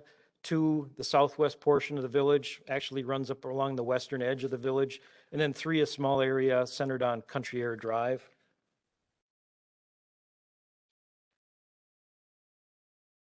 And the area that's effectively left, with the exception of a couple of areas as shown in this graphic, are the balance of what is to be categorized as the Rural Preservation District for the village. And the two areas that are sort of left out of that include that middle area centered on Fond du Lac Avenue, Highway 145. It's effectively the Lover's Lane district or neighborhood, Lover's Lane and part of the Rockfield neighborhoods. And then on the eastern side of the village, an area that has pretty much built out with 1 acre unsewered lots already. That's the reason that was left out of the particular boundary. So then we went to our mapping exercise. We had our 10 groups or tables, each charged with determining their own boundary using their own collective knowledge and opinion and some of the information that had been presented previously in the workshop. We did have I think it was 7 or 8 of the 10 that came forward and had a group representative present comments and their observations and recommendations for the rural preservation boundary. Emily did prepare a summary of the notes taken off the maps for each of the tables and a general sense of what their recommendations were. Frankly, they can be summed up as I try to do in these bullet points, beginning with essentially the notion that either individually or collectively remove all 3 of the potential sewer service area expansion areas from the map and keep all of the land outside of the existing sewer service area in the rural preservation district. Effectively going back to take out the 3 sewer service areas and then everything that's not blue is rural preservation. That's effectively if you were to sum up in one statement, that would generally be the statement that I would use. Additional recommendations to prohibit industrial land uses north of Rockfield Road and east of Goldendale. Keep those in the rural preservation district. There were a couple of tables commented on that if development were to occur or be allowed north of Rockfield and east of Goldendale, it should be either low-density residential or possibly some form of a business park, office-type buildings north of Rockfield, between Rockfield and Bonniewell and the residential, the Woodfield neighborhood up there, Woodside neighborhood. And then no sewer expansion in the southwest area of the village. Put all that back in the rural preservation district. Some of the commentary tonight was centered on that as well. West of Landon Road, west of Fond du Lac, Appleton Avenue, and put that all back into the rural preservation. And then finally, the Lover's Lane neighborhood recommendation to put that back into the rural preservation area as well. I should point out that the Lover's Lane area, sort of that hole in the donut there that doesn't have a color associated with it, in the middle of the village. The reason that we're proposing at this point to leave that out of the rural preservation district is due to the fact that there's still a question as to whether or not sewer would be extended to the old Village Hall property at the corner of Division and Fond du Lac Avenue. And if that were to take place, that would create an opportunity to extend the sewer and water further northwest along Fond du Lac Avenue and tie it back into and loop back with the sewer service area, the potential sewer service area coming east of Holy Hill and the Gateway area. And so the thought was to leave that out of the rural preservation at this point and not encourage the creation of low-density conservation subdivisions in that area if in fact the village is going to extend sewer to a point where that land may be more and better served at a higher density future development than interspersed with low-density pockets of conservation rural subdivisions. So that's kind of where we're at in a nutshell. This graphic sort of sums up the recommendations, everything that's been highlighted. All the red take out of the sewer service area, put back in the rural preservation, and the area, the Lovers Lane neighborhood highlighted in yellow, also put that back in to the rural preservation district. I will say that discussion that I've had time and time again last few months is, how do you tell the farmer he can't sell his land anymore? And if he wants to sell his land and somebody wants to buy it, you got developers coming in and wanting to do stuff. What do you tell those people? You can only sell your land for rural preservation. You can only sell it for a limited use housing development. It can't be done, nothing else can be done with it. Is that where we're going to on these properties? Because I know talking to the farmers up in the Holy Hill corridor area, this land is for highest and best use. That's what we want to put there. And it's not rural subdivision. Well, I would suggest this, that we're not moving in that direction because we're already there. Under the current plan, for example, and let's pick a property, northeast corner of Goldendale and Holy Hill. Right now, one can only, in terms of future development, beyond use for agricultural, one can only propose low-density residential 5-acre lots, either individually or through a subdivision approach and create another Isabel Farms. And if they wanted to sell to a prospective industrial developer that wanted to put in a 375,000 square foot building, they would have to propose an amendment to the land use plan and go through the zoning process if they were successful in doing that. So we're already at a point, frankly, where we're telling people what they can and can't do with their property in terms of the use and the parcel size. It's only now pronounced, I think, with respect to these sorts of Holy Hill corridor type developments that are coming in and have come in the last few years. Now, the village certainly has made quite an investment in extending water and sewer to the Holy Hill Road corridor as it is. And under the current plan, that area extended up to Rockfield and east to Goldendale. Now we're faced with, are we going to do, essentially extend the sewer service area? Right now, the infrastructure that's in the ground that's serving the blue area along Holy Hill can be extended to serve the area in the dotted line shaded in yellow with the number 1 in the middle of it. Yes. It can be extended. That doesn't mean it has to be. Right. Same thing holds true for the other 2 areas. Area number 2, There's existing infrastructure right up against Highway 41 on the east side at 2 locations that could be extended further to the west side to serve land that's highlighted in blue and also land that's shown as yellow.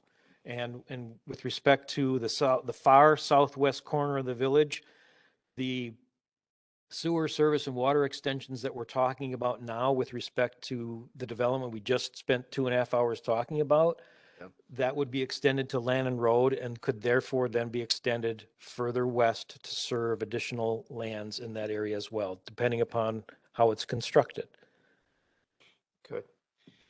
It could, but we already know that based on the investment that we have going up to Goldendale to Holy Hill Road, some of 1 and some of 2 has to come onto that Seward area in order to offset future maintenance and infrastructure costs.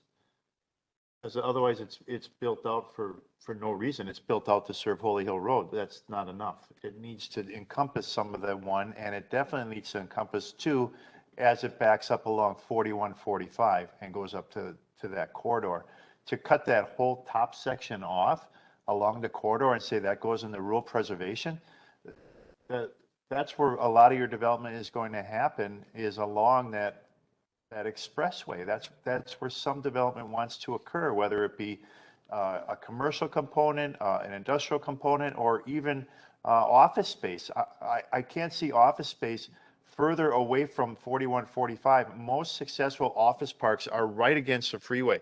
If you look at Brookfield or out in Waukesha, all the big offices, the lawyers' firms, the doctors' firms, American Family, that's right off the freeway. And you could see them from the freeway. You're not going to build them a quarter mile away. We already know the success rate of that because that's what TIF 4 was supposed to be, and it never succeeded. And we had to change the zoning to something that was more industrial based because nobody was going to build offices that far off the freeway without a freeway access. So you know that part of 2 along that 4145 is going to be part of the Seward. And also, I'm not looking to go north of that, but I think you're going to need to go a little bit to the east with some sort of residential component that's going to have to be tied to that sewer. Otherwise, nothing supports the long-term infrastructure costs and maintenance of that pipe coming from Reichstadt up to Holy Hill. So you're just going to pass it on to all the other users then? Unless you send it across the interstate. Oh, the Richfield? Yeah. Yeah, we already know that one. No, your comments aren't lost on me. I mean, if we were to talk, and we probably should bring Tim Zimmerman in again to refresh our memory about what investment the village has made on the far east side of the village many years ago, with the notion of extending sewer and serving the area on the northeast portion of the village. And a conscious decision was made to not go further than Freistadt Road. And also to approve the development immediately east of potential sewer service area number 3. This area that's not in the green as shown on this map in the far eastern edge of the village. That's the area we talked about earlier that's pretty much developed out with 1 acre unsewered lots. So that has in effect created a barrier from extending sewer from the south up into that area, as well as the policy decision to not go further than Freistadt Road, which is why sewer service area potential number 3 only goes up to Freistadt Road in reflection of and agreement with that policy. But that too is an area that can be served given the extension of sewer into the Renwood area. I mean, some of the town of Germantown that has a larger residential component to it may want the sewer and water in the future as well, and they're not that far off that line, especially the Rockfield area. Oh, absolutely. If you look at this graphic, the number 1 is pretty much situated right over the western edge of that section of the town of Germantown that pretty much encompasses that eastern end of potential sewer service area number 1. Also include the school. Include the school, yes. Rockfield Elementary? Yes. Yeah. So some of it, I can see as rural preservation, but you're going to need to have some of that sewer either through low-density residential or along the expressway corridor that is going to develop because of its proximity to not only between Freistadt Road and Holy Hill, but because it's along that corridor. That's where your development's going to happen. That's where people are going to want to be. Different types of businesses, whether it's commercial, office space, or industrial manufacturing. And we also have made some sort of plans for a frontage road in their area to help offset traffic off of Goldendale. Right. And that would extend through essentially from south from Holy Hill down to Freistadt Road, parallel to 41, through the Freistadt district. Yes. What, I'm sorry, did I? Retzloff Way. Retzloff Way. Oh, It's just an inside joke. yeah, that is. It's a bad one. But I think it. But it's a necessity, frankly, to alleviate truck traffic coming out of our existing industrial park in the Speaker Corporation area. I thought overall the meeting was good. I think we got a little long-winded on the presentation, but I understand why, because it was one of the first meetings we've had after a hiatus. So there was some background and catching up to where we are, where we've gone, and where we want to go that needed to be presented. But I think towards the end of that presentation, some people were wanting to get involved, wanting to say something, add a little bit more input overall. But I understand why you did it, but I thought it went just a little long. And next time, if we have a meeting, I think we got to plan more for interaction or a group setting of comments, and not as much of us presenting to them. I think people want to get involved. They want to start hashing stuff out. They want their input out there.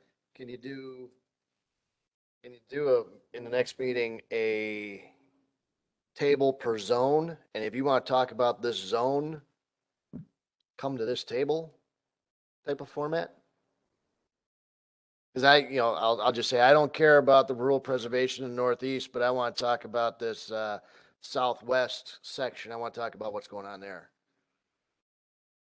Well, we can certainly try and do whatever you would prefer to have done. I think that may have. Tables is it? Jesus, how many is that? How many zones do we have? 13, 14? We have 37. Neighborhood? Yeah, we're not going to have 37 tables. Why not? You're doing quadrants or something, village center, northeast, northwest, north center. Because you're not going to get 37 tables in this room, first of all. More than one or two chairs at each one. Yeah, I think you combine 3 or 4 of them in a zone and have that group. If you want to talk about something in this area, go there. If you finish talking there, you can go to another table and add to the. Well, keep in mind that when we hired the consultant, part of the reason, I think the primary reason, frankly, was because of their neighborhood district corridor concept that they were floating out there. But they acknowledged, as we did as well, that we didn't have the time or the resources to spend and to do a neighborhood by neighborhood sort of sit down discussion that's being called for by certain people in the public. We just didn't have the time. You still don't have the time. And we still don't have the time unless you decide and the board decides that they're going to make the time. You can't stop development. Moratorium on development. So the concept was to move forward with the neighborhood district corridor concept, tackle 2 or 3 specific areas, priority areas, and the Holy Hill Gateway District was one, and the concept plans that Grafe has prepared, are sort of embody that additional focus. Now, granted, it was a one-sided focus from their perspective and staffs and working with the Planning Commission as far as trying to flesh out what kind of land uses would be preferable in that particular area, both the Holy Hill Gateway area and in the Freistadt district. And that's where the concept of just what Dean was talking about earlier, the higher density residential, mixed use with office, some commercial component, whether it be, you know, the equivalent of a Whitestone station, you know, in the southeast corner of Holy Hill and 41. You know, recreate that sort of thing, or along 41 in the Freistadt district south of the railroad. I think if the next meeting, we don't need to have a table for every zone. You know, the southeast section of the village is pretty well built out. There's not much more to do there. So I wouldn't bother having a discussion about that area. But the hot areas where there's a lot of potential activity, that's what I would focus on. Well, and frankly, I think those would be the three areas that are highlighted here in orange. I want the Main Street area. Main Street. Main Street as well. Central Business. Business District, yeah. Yeah.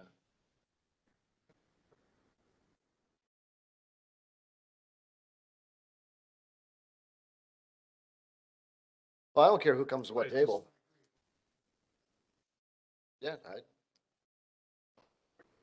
The other thing I think we need to keep in mind, because the board has directed us to finish the plan by the end of July.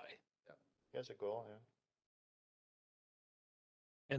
And that won't happen if the next meeting isn't a presentation of a nearly complete neighborhood district corridor future land use concept for the entire village. I mean, we have a minimum of a 30-day notice requirement before the public hearing can be held for the plan commission and or board to consider a final draft of the plan. So assuming that's at the end of July, then by the middle of the end of June, middle to the end of June, we need to have a nearly complete plan that could be put out for advertising and inspection and comment. Why don't we revisit that at the May 4th meeting then? Put it on the agenda for board discussion to see if that's still the plan. It's perfectly fine with me. May 2nd? Need a motion on it? I don't. No, May 4th is a Wednesday. Right. It's a May, Sorry, May whatever the 2nd. May 2nd. The first meeting in May. Yeah. I can ask Steve to put it on the agenda as a discussion to see if the target still holds and see what the board says. Right now, we have a meeting scheduled for May 23rd. And it's a consultant-driven meeting. And if it needs to be in a table format where we discuss upwards of 10, we had 10 tables here, and that's about all we could fit. Now, if you wanted to break the village into 10 distinct areas, we could do it that way if that's what you want. Or fewer. I think there's just areas that we don't need to talk about, but there are areas that really need. Yeah, but I wouldn't discount it. I mean, it's important to somebody, so I don't. We could see it. We could talk about how that could be broken out, but I think let's take a temperature of the board and see if July 30th or the end of July still resonates. I'm willing to put that up to the test, and that way that helps to point direction on the next meeting and the meeting after. Yeah, that's fine. I would appreciate some reconsideration of that, quite frankly, because there was no discussion of it before those deadlines and goals were set. Sure. That's what we'll do then. And that way you've got a better read of where the board is going and what they want to accomplish and by when. And maybe it isn't the end of July. Maybe it is. But right now, I'm not going to guess. Let's put it up for discussion. And we can't hold people to their goals for the year if we're changing something. No. That's the least of the concern, frankly. Just know somebody's gonna bitch about it. Oh, stop. It's. We'll put it up for discussion. I don't want to go down that rabbit hole with you. Yes, ma'am. No. Still at a meeting. I don't need your name and address, so.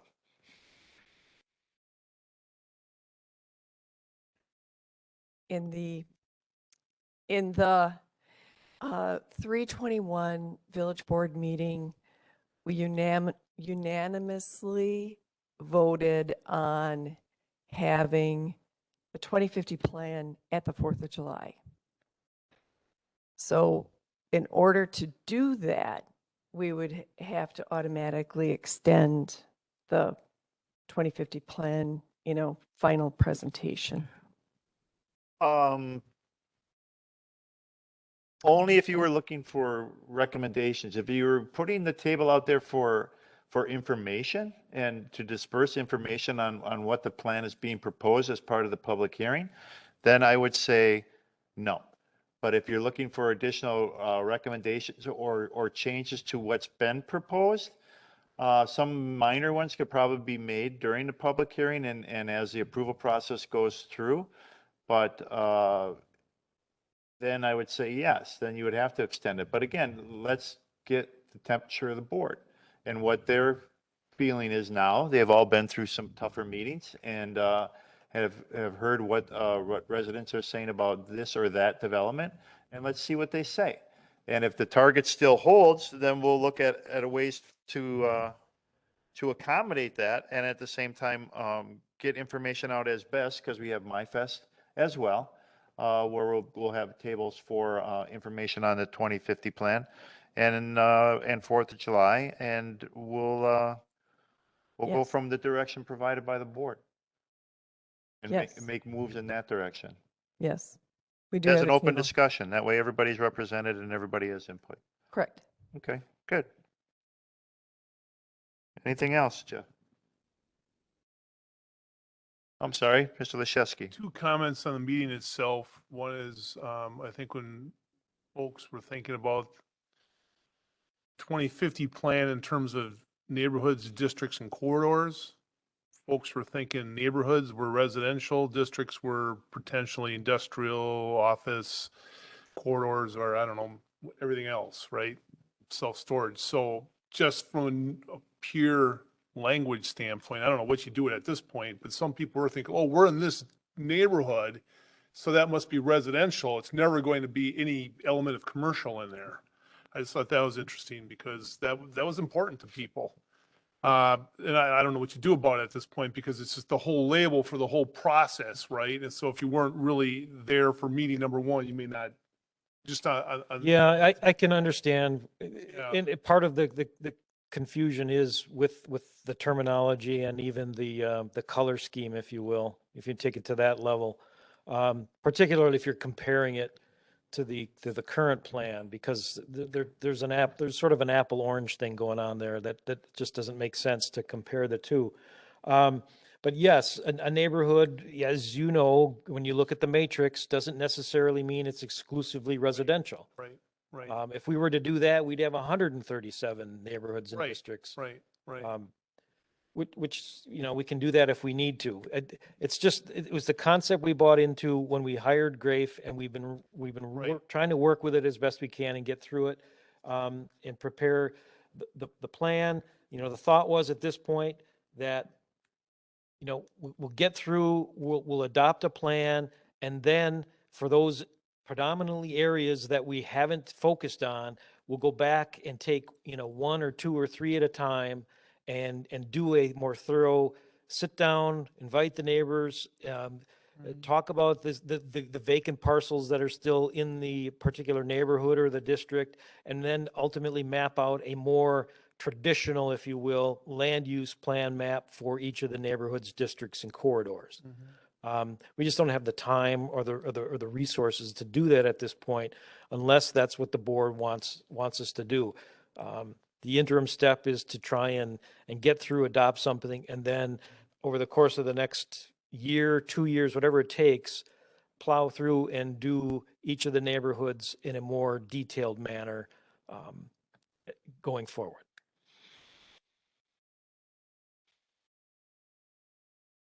Anything else for E? Lastly, Yes. just if we do an activity in one of these events to make sure that what we have written is what we're actually doing. There's a mix up between the green and the red dots. And some folks were like, well, they're trying to confuse us. So just, for what it's worth, Yeah, but you handled that pretty. You just switched them. I thought it was minor, but again, if you've never been in one of these meetings before, you may have a different take on it. If you watch, what's out there in social media today, that government's bad and all of that. So, Other comments? Yeah, I think we need to plow through a couple more things here.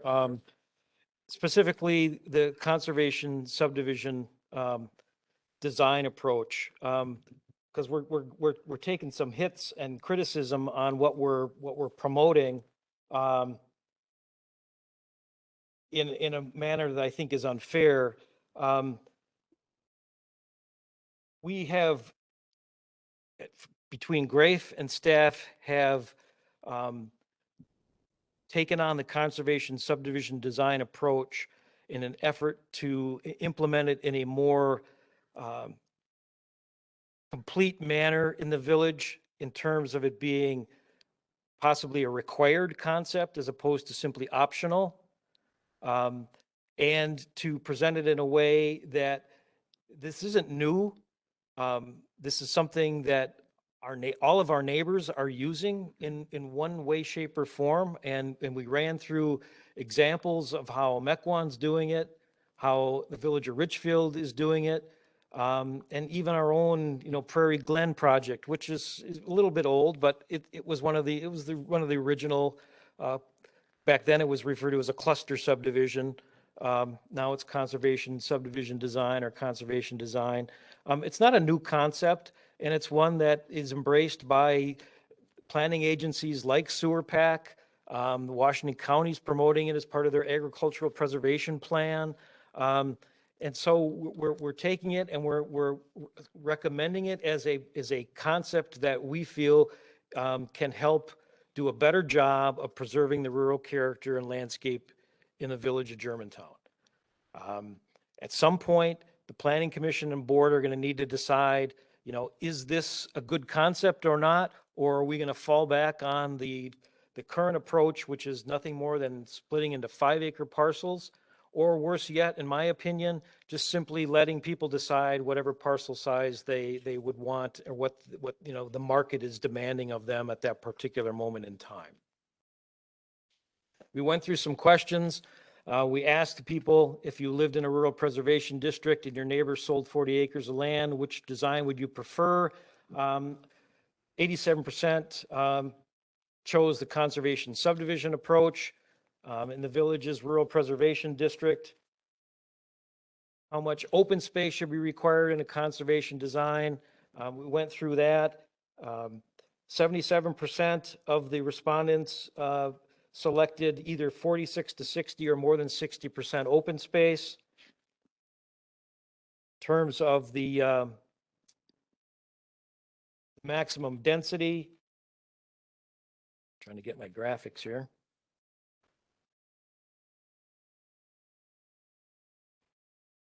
Clearly, the selection, 18 out of the number of respondents favored 1 per 5-acre density, which is consistent with what the staff was recommending for the rural preservation concept. And then finally, within the rural preservation district, what the minimum lot size should be. And there the preference was, again, about 37% of respondents, a 1 to 2 acre minimum lot size requirement. The next greatest was 4 to 5 acres, 34% of the respondents. And I guess is in that question, is it my lot in a rural conservation is 1 to 2 acres, but you have 5 acres per dwelling unit, and you hold Yes. conservation group. At this point, what we've indicated is that there's a minimum lot size allowance of down as low as an acre in the conservation subdivision approach. A minimum of 60% open space is set aside, 1 to 5 density, minimum lot size of an acre. So in this whole rural conservation issue, my only question has always been, what do you do with horses? I got my 1 acre lot. I'm in a conservation subdivision, but I want a horse. I can't do it on 1 acre. You can do it in that particular subdivision if collectively all the owners agree that the open space would be used in part to accommodate horses, whether it be for the pasturing or the keeping. Yeah. Yeah. And that becomes a question. Or you have your horses on your existing parcel of 10 acres or 20 acres or whatever it is. I mean, I had that question too. The question was, okay, once this rule, if it were a rule, went into effect, what can I do with my 10 acres? I own 10 acres of vacant land. Can I still build a house on it? Yeah. Well, the answer is yes.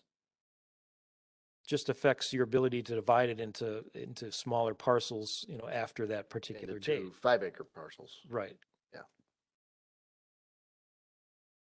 So I didn't hear anything come out that was different, though. I mean, nobody said I love the 5 acres, one house per 5 acres, nor did I hear anybody say they want to go back to 20. I really didn't hear any feedback in the regards of, do we keep it as is or do we move more in this direction? Except for the results of this. The rural preservation is wanted. Yes. The conservation subdivisions Hard to understand. is hard to understand, and I don't think everybody has a clear idea what those are. And that's true. I could appreciate that. But it's not a concept that is so foreign that no one will use it. No, it's not. In fact, for quite a long time, the village of Richfield, it was mandatory. Yeah. And their requirements were 1 per 3 on the density, a minimum lot size of 1.25 acres. The individual is challenged by it, but a developer coming in understands it. Right. So you'll get developers coming in, buying a 40 acre tract of land and doing a conservation subdivision. Yeah, and you see that quite, honestly, it's a concept that's not going to address the issue of affordable housing. No. I mean, if you look at the subdivisions in Mequon and Richfield, they're the exclusive subdivisions, the conservation subdivisions. But that would be high density type subdivisions anyhow, the low income or whatever, or the affordable. Next gen. Anyhow, with the conservation subdivision, I mean, the concept is a little hard to get your head around, but with the graphics and such, it's pretty apparent fairly quickly what you're driving at. And it's the only way to preserve that area. If you don't do it, it's gone. It's just a matter of 1 generation, 2 generations, and it's just going to be is like River Hills. It's just going to be buckthorn and big homes. And that's it. And there's going to be no vistas, nothing to look at. So it's the only, at least where I sit, it's the only approach that's going to preserve that rural preservation area. I agree with you. Right. And 87% of the people who are there agree with you, right?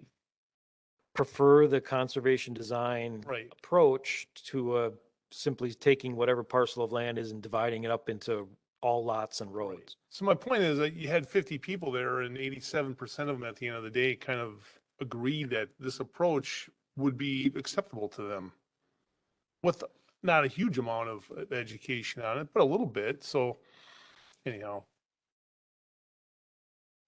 So I'm in part turning to you. Do we continue to move forward with the concept and promoting it as we have? Is there some other alternative? One of the things that once you start getting into the nuts and bolts of it, and I've done this in the last couple of days with a couple of property owners, one who attended the workshop. Here's my scenario. I own 15 acres over here. I own 10 acres over here. I have a couple of kids. What can I do with my land? And we go through the machinations of, a conservation approach. If it's 40% versus 60%, minimum lot size of this, the density of that. And at the end of the day, the comment was, oh, well, that makes sense. So yes, I can divide land for my children. It's not going to be a minimum 5-acre parcel. It's going to be something that's more flexible and would fit into a scheme where they own 2 acres or they own 3 acres, but they have the right to either 6 acres or 9 acres, depending upon, you know, the open space requirement and the lot size. So it isn't a concept, as Tony pointed out, that it gets lost on. It's complicated at first, but if you look at it, you start looking at it from a graphic perspective, it becomes a little bit easier to understand. And certainly the developers around here know how it works and would be willing to help people out in that manner if that's the direction they're going. Otherwise, fine. You don't want to divide into a subdivision approach, then a minimum of 20 acres. That's what you can divide your property into. That's what's currently proposed. Now, I would expect at some point there's going to be pressure to reduce that to 10 acres or maybe back to 5 acres like it used to be and leave the conservation approach as optional if you want to pursue it. If that's the direction we go, then that's a decision that the Planning Commission and the board are going to have to make.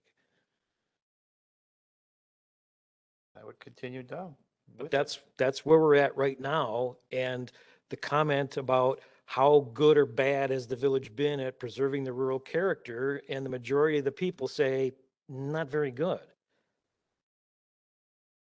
That's because we're plowing it under for industrial parks. Certainly that's a big component of it. That's a big factor on that, at that meeting.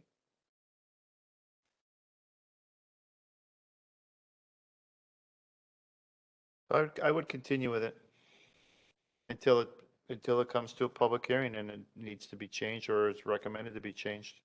But right now, it's the only thing that preserves the majority of that property as a rule. Otherwise, you're going to go back to the 5 acres and it's 20 years from now, it's not going to be. You're not going to have the vistas. Like Tony said, you're going to have what you have at River Hills. Now, there are some communities that add what I would call sort of a safety valve approach, and that is intended to address situations where people are sort of right on the cusp. I own 18 acres of land, so I don't own 20, so I can't do a subdivision under the proposal. What can I do? Well, some communities up front have an additional provision that effectively says, you know, on this day, after this date, if you own a parcel of land that's at least, let's just pick a number, 15 acres in size, you can create, you know, one parcel between 1 and 5 acres in size, irregardless of what the policy is with respect to the conservation design approach. Sort of give everybody at least an opportunity to get 1 or 2 or whatever number you pick of non-farm residential lots that enable them to generate, you know, additional income if it's needed to keep the hobby farm going or to satisfy a family requirement to, you know, give my son or daughter or whoever a piece of property. That's something we could consider adding as well as a additional policy, or even add bonus lots. I think we talked about Mequon. If they do a conservation subdivision of a certain size, they give out bonus lots, additional lots on top of whatever the density is. That's something I was thinking about, is incentivize people to do that. Yes, some sort of incentive. Yeah.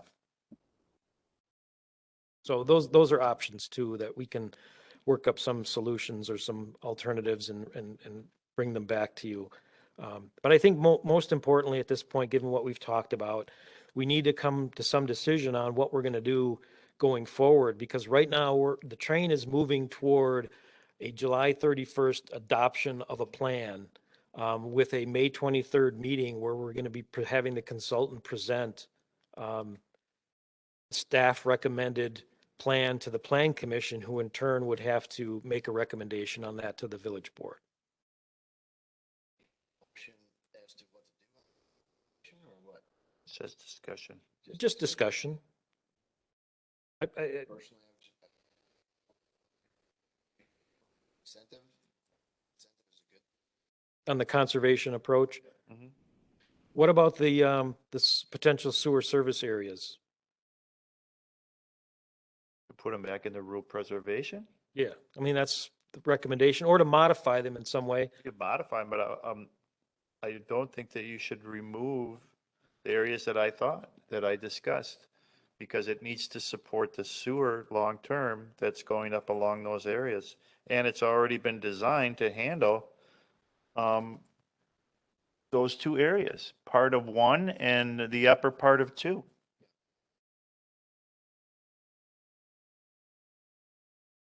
I'm not looking to go above, and nor do I think we should push up any more industrial above where it is now. But you could go into a residential community there for sewer.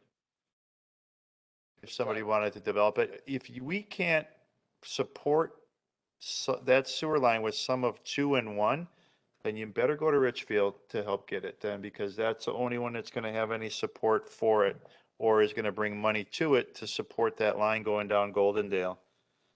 So some of that has to come to it in order to support it long-term in maintenance and cost for infrastructure. Our original concept was to run 145, which splits yellow of number 1. Yeah, I wouldn't go anything east of that. But some of that's also town up. Most of it's the town of Germantown. Especially in Rockfield. So you're suggesting sort of lopping off everything east of 145, remove that from the potential sewer service area and put that back into rural preservation. Yeah. West of 145, you got additional uses that you can do. See residential subdivision, saying micro lots, but lots that won't support, can't be supported by well and septic. You could do apartments up there to support the business. You could do office instead of industrials. All those things can go around, can be a buffer to the industrial. Right. Well, right now, and I'm sorry I don't have the graphic here, but just immediately west of 145, part of the Dinesville neighborhood is an area that is shown to be, residential, a higher density residential that could be served by sewer, that would serve as a buffer between east of 145 in the town and what you'd like to put back into the rural preservation, and that industrial area east of Goldendale. But what I'm hearing you say is keep the area east in Goldendale as part of the industrial area. As much industrial, but as part of the sewer district. Yeah, sewer district. That's, I keep saying transitional. I keep talking about transitional space. Transitional space from the industrial to the rural need water and sewer. We talked about the south of Holy Hill, east of Goldendale, north of the Isabel Farms as being a residential area.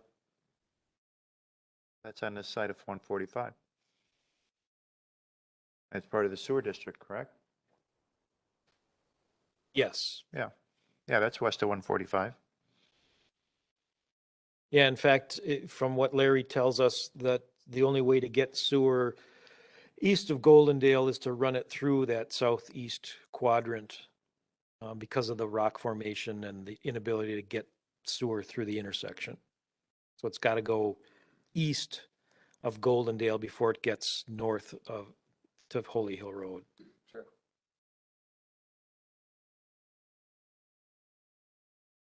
And right now, the lower half of 2 is unknown.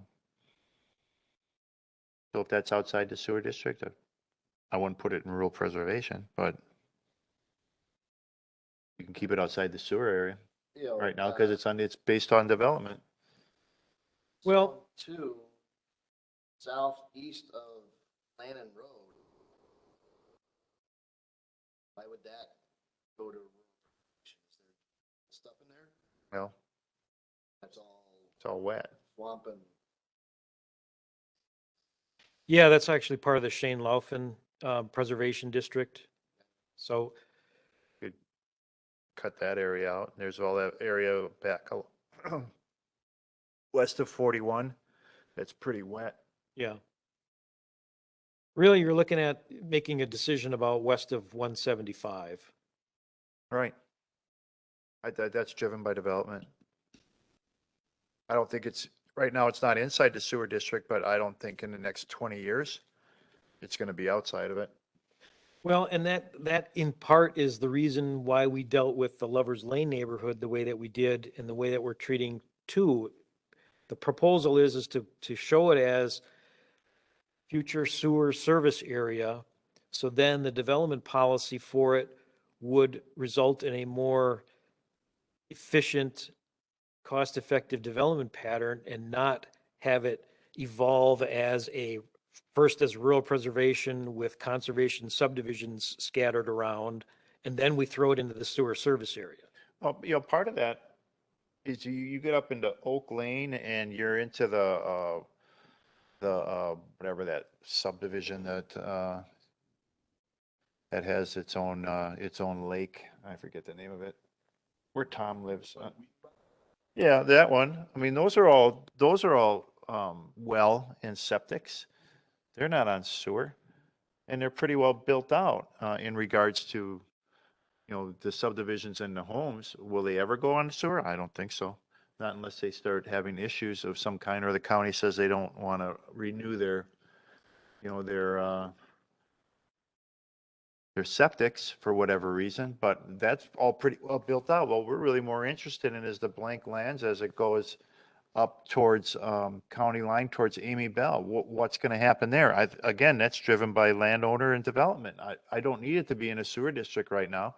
Would you put it in rural preservation?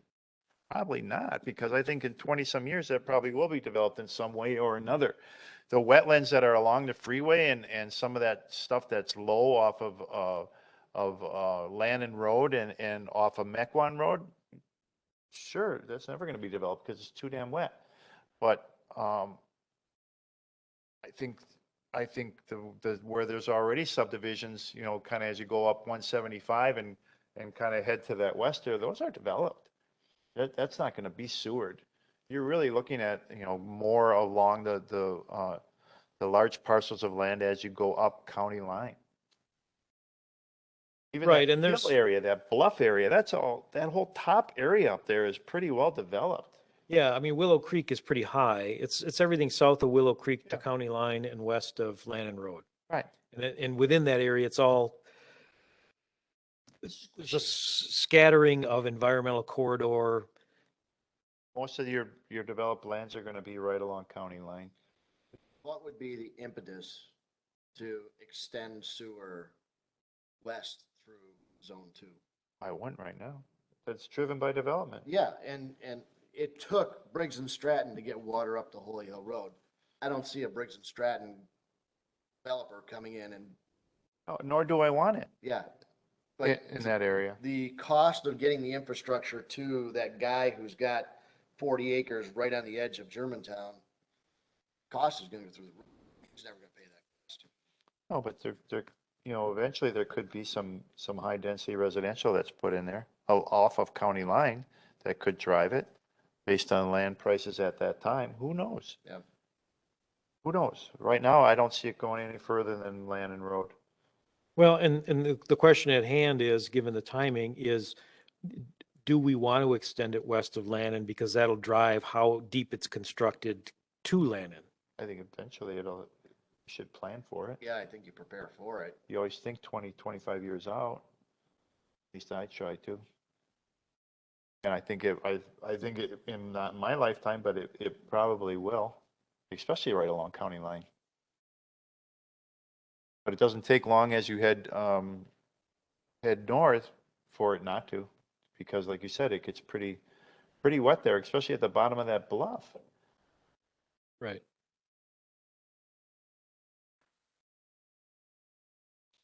But that top half along the corridor, no, I think that will develop with or without Richfield. I think it'll occur to some degree because of where it is in proximity to the expressway. Right, and we're talking about the Freistadt district. Right. in the land west of 41, north of Freistadt Road. What was originally proposed to us as the farm development probably a couple years back. Right, and I'm not looking for, I don't think all of that will develop out either. I think it's gonna be right along the freeway. They're waiting for you to bring water to them and they will develop. No, Stout won't do it. He won't develop. He's in there. His brother will. His brother will. To the west, or yeah, to the north, he will, but They're not gonna pay the cost to bring the water. no, but something will. It all No, but depends. we talk about needing to create a frontage road from Freistadt north to Holy Hill to relieve the Goldendale Road as a sort of a bypass route for industrial traffic. We're certainly not going to install that without addressing the sewer and water issue. Ideally, it would be nice if we got, you know, the sewer and water, if this Richfield deal goes through, get a frontage road along with that as well from Holy Hill south to east, at least the railroad, if not all the way down to Freistadt Road. It's a big if. But yeah, it was part of the plan. That's what's been proposed. Well, not that they would pay for the road. No, but they would pay for the easements, half of it. Right. I'm suggesting if we're going to go that route, then get them to pay the road. There's a couple different routes that are being discussed in regards to it, making that happen at all, and we don't even know if it's gonna pass again. There's a lot of discussion and still questions that need to be brought forward and discussed at the village board level, so there's nothing that guarantees that that's gonna happen. It's up to the board to decide what they want to do there, but as part of that development, it could be anything of that, of putting the road in and paying for that cost as part of it, as part of what some trustees want to see as what Germantown is. We don't want to see pipes under the ground because you can't visually understand what you have, so you need something on top, whether it be a park or some sort of other amenity, and maybe that road is it, or if it's drilling the well deeper and getting it out of the aquifer it's in, one or the other. And none of that's been discussed or before the board, so to me, that's a big if and a big maybe. But I know that eventually, in 20 years, that is going to develop to some degree and will require sewer and water. So that's why I don't want to take it out of the area and put it in rural preservation.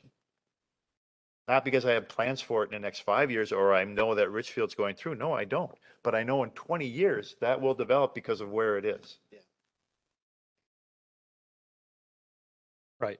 I mean, we've talked to the property owners, the landscapers, and the corporation from Chicago that owns the largest slug of land in there as well. They're waiting. Right. And it doesn't have to impact the farms that are up along Goldendale, really. I mean, there's still some, you know, your biggest intrusion there, or is really the nursery. That owns the majority of the land, doesn't it? Fair amount. No, the largest landholder in there is the Freistadt Corporation. they rent it? That's their name. They rent land to Yeah, to the BJ nursery. Frank. But the nursery is. Frank owns like 28 acres in there, but the Freistadt Corp owns, I think, closer to 60 or 70 or something. So that's why I don't want to put it in principal preservation. And then two, you can leave that out of principal preservation too, because it's already developed in residential as you go up along Oak Lane and anything that's west of 175, Willow Creek Road, kind of north of that. You go south of Willow Creek Road and all the way over the county line, there's enough landowners in there to where I think in the next 20, 25 years, something is going to develop in there. I think it's going to be residential. I don't know. I don't think it'll be industrial because that's not what we've put for land use in that area. But this, I think, in the next 25 years, that sewer will probably push up to the property line by somebody's development. Up to what property line? Up to Amy Bell.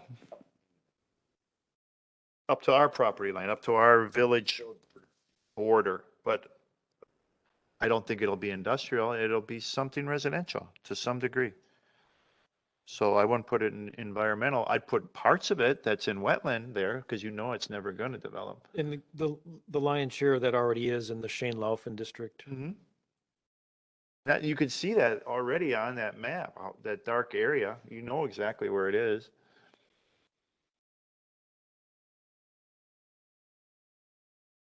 And what about number 3, potential sewer service area over by Country Air?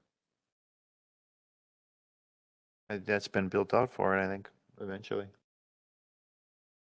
mean, the infrastructure's there where could more easily be extended to serve that area, including the Friedenfeld Park. South of Freistadt Road. Standing rule.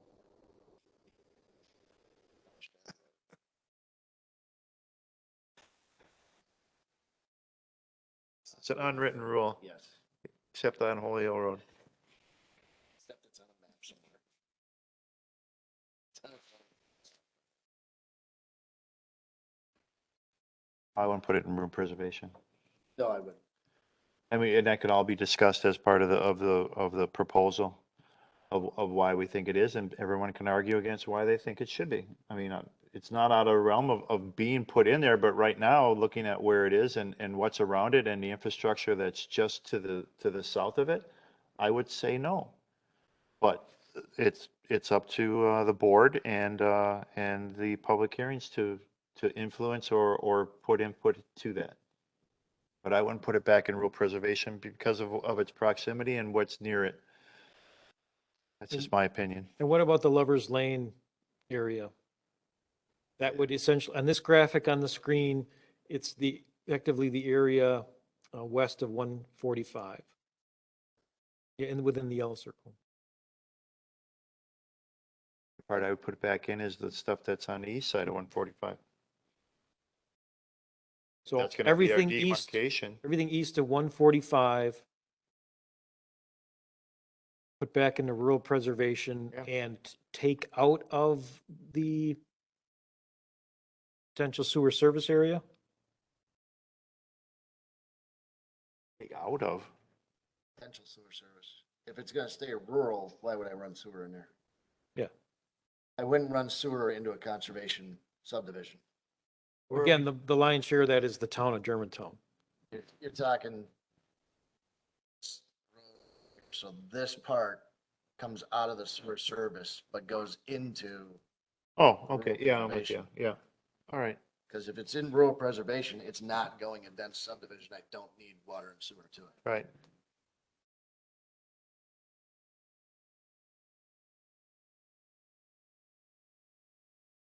No, I think that's what we're talking about doing.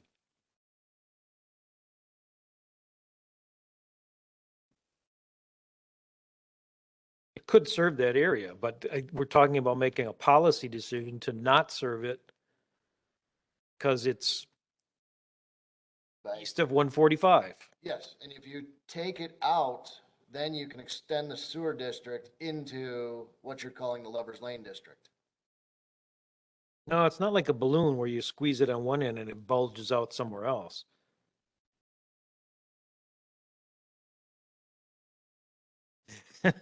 No, it's not.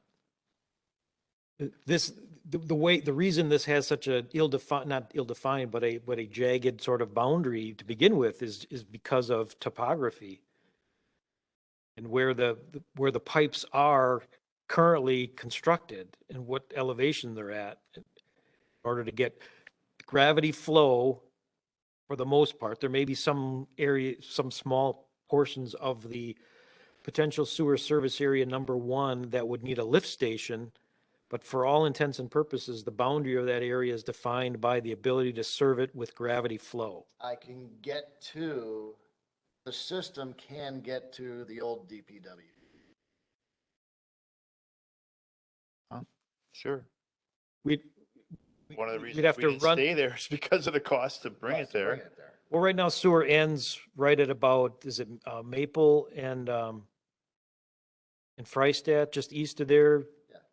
For the senior, what's the senior housing? Cove. The Cove. The Cove. Yeah. You need to extend it over to Division and then up. And they would like to do an addition to the Cove, and they're additional land east of them, but they can't get the water over there. Right, because we've been telling them they have to extend the water and sewer. Right.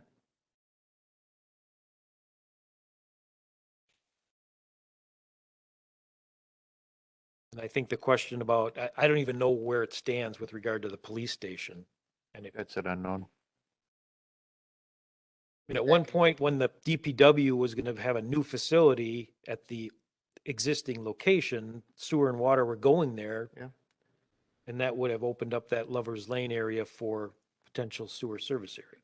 And that's potential there now. So leave it out? No, I think there's a potential to get water and sewer in that area. So now you're still west of 145 is Seward. West of 145 is Seward, east is non-Seward. East is the rural preservation area. Flip-flopping some of your lines there, colors. All right. I think we have enough to go on and we'll revise the graphic and bring it back.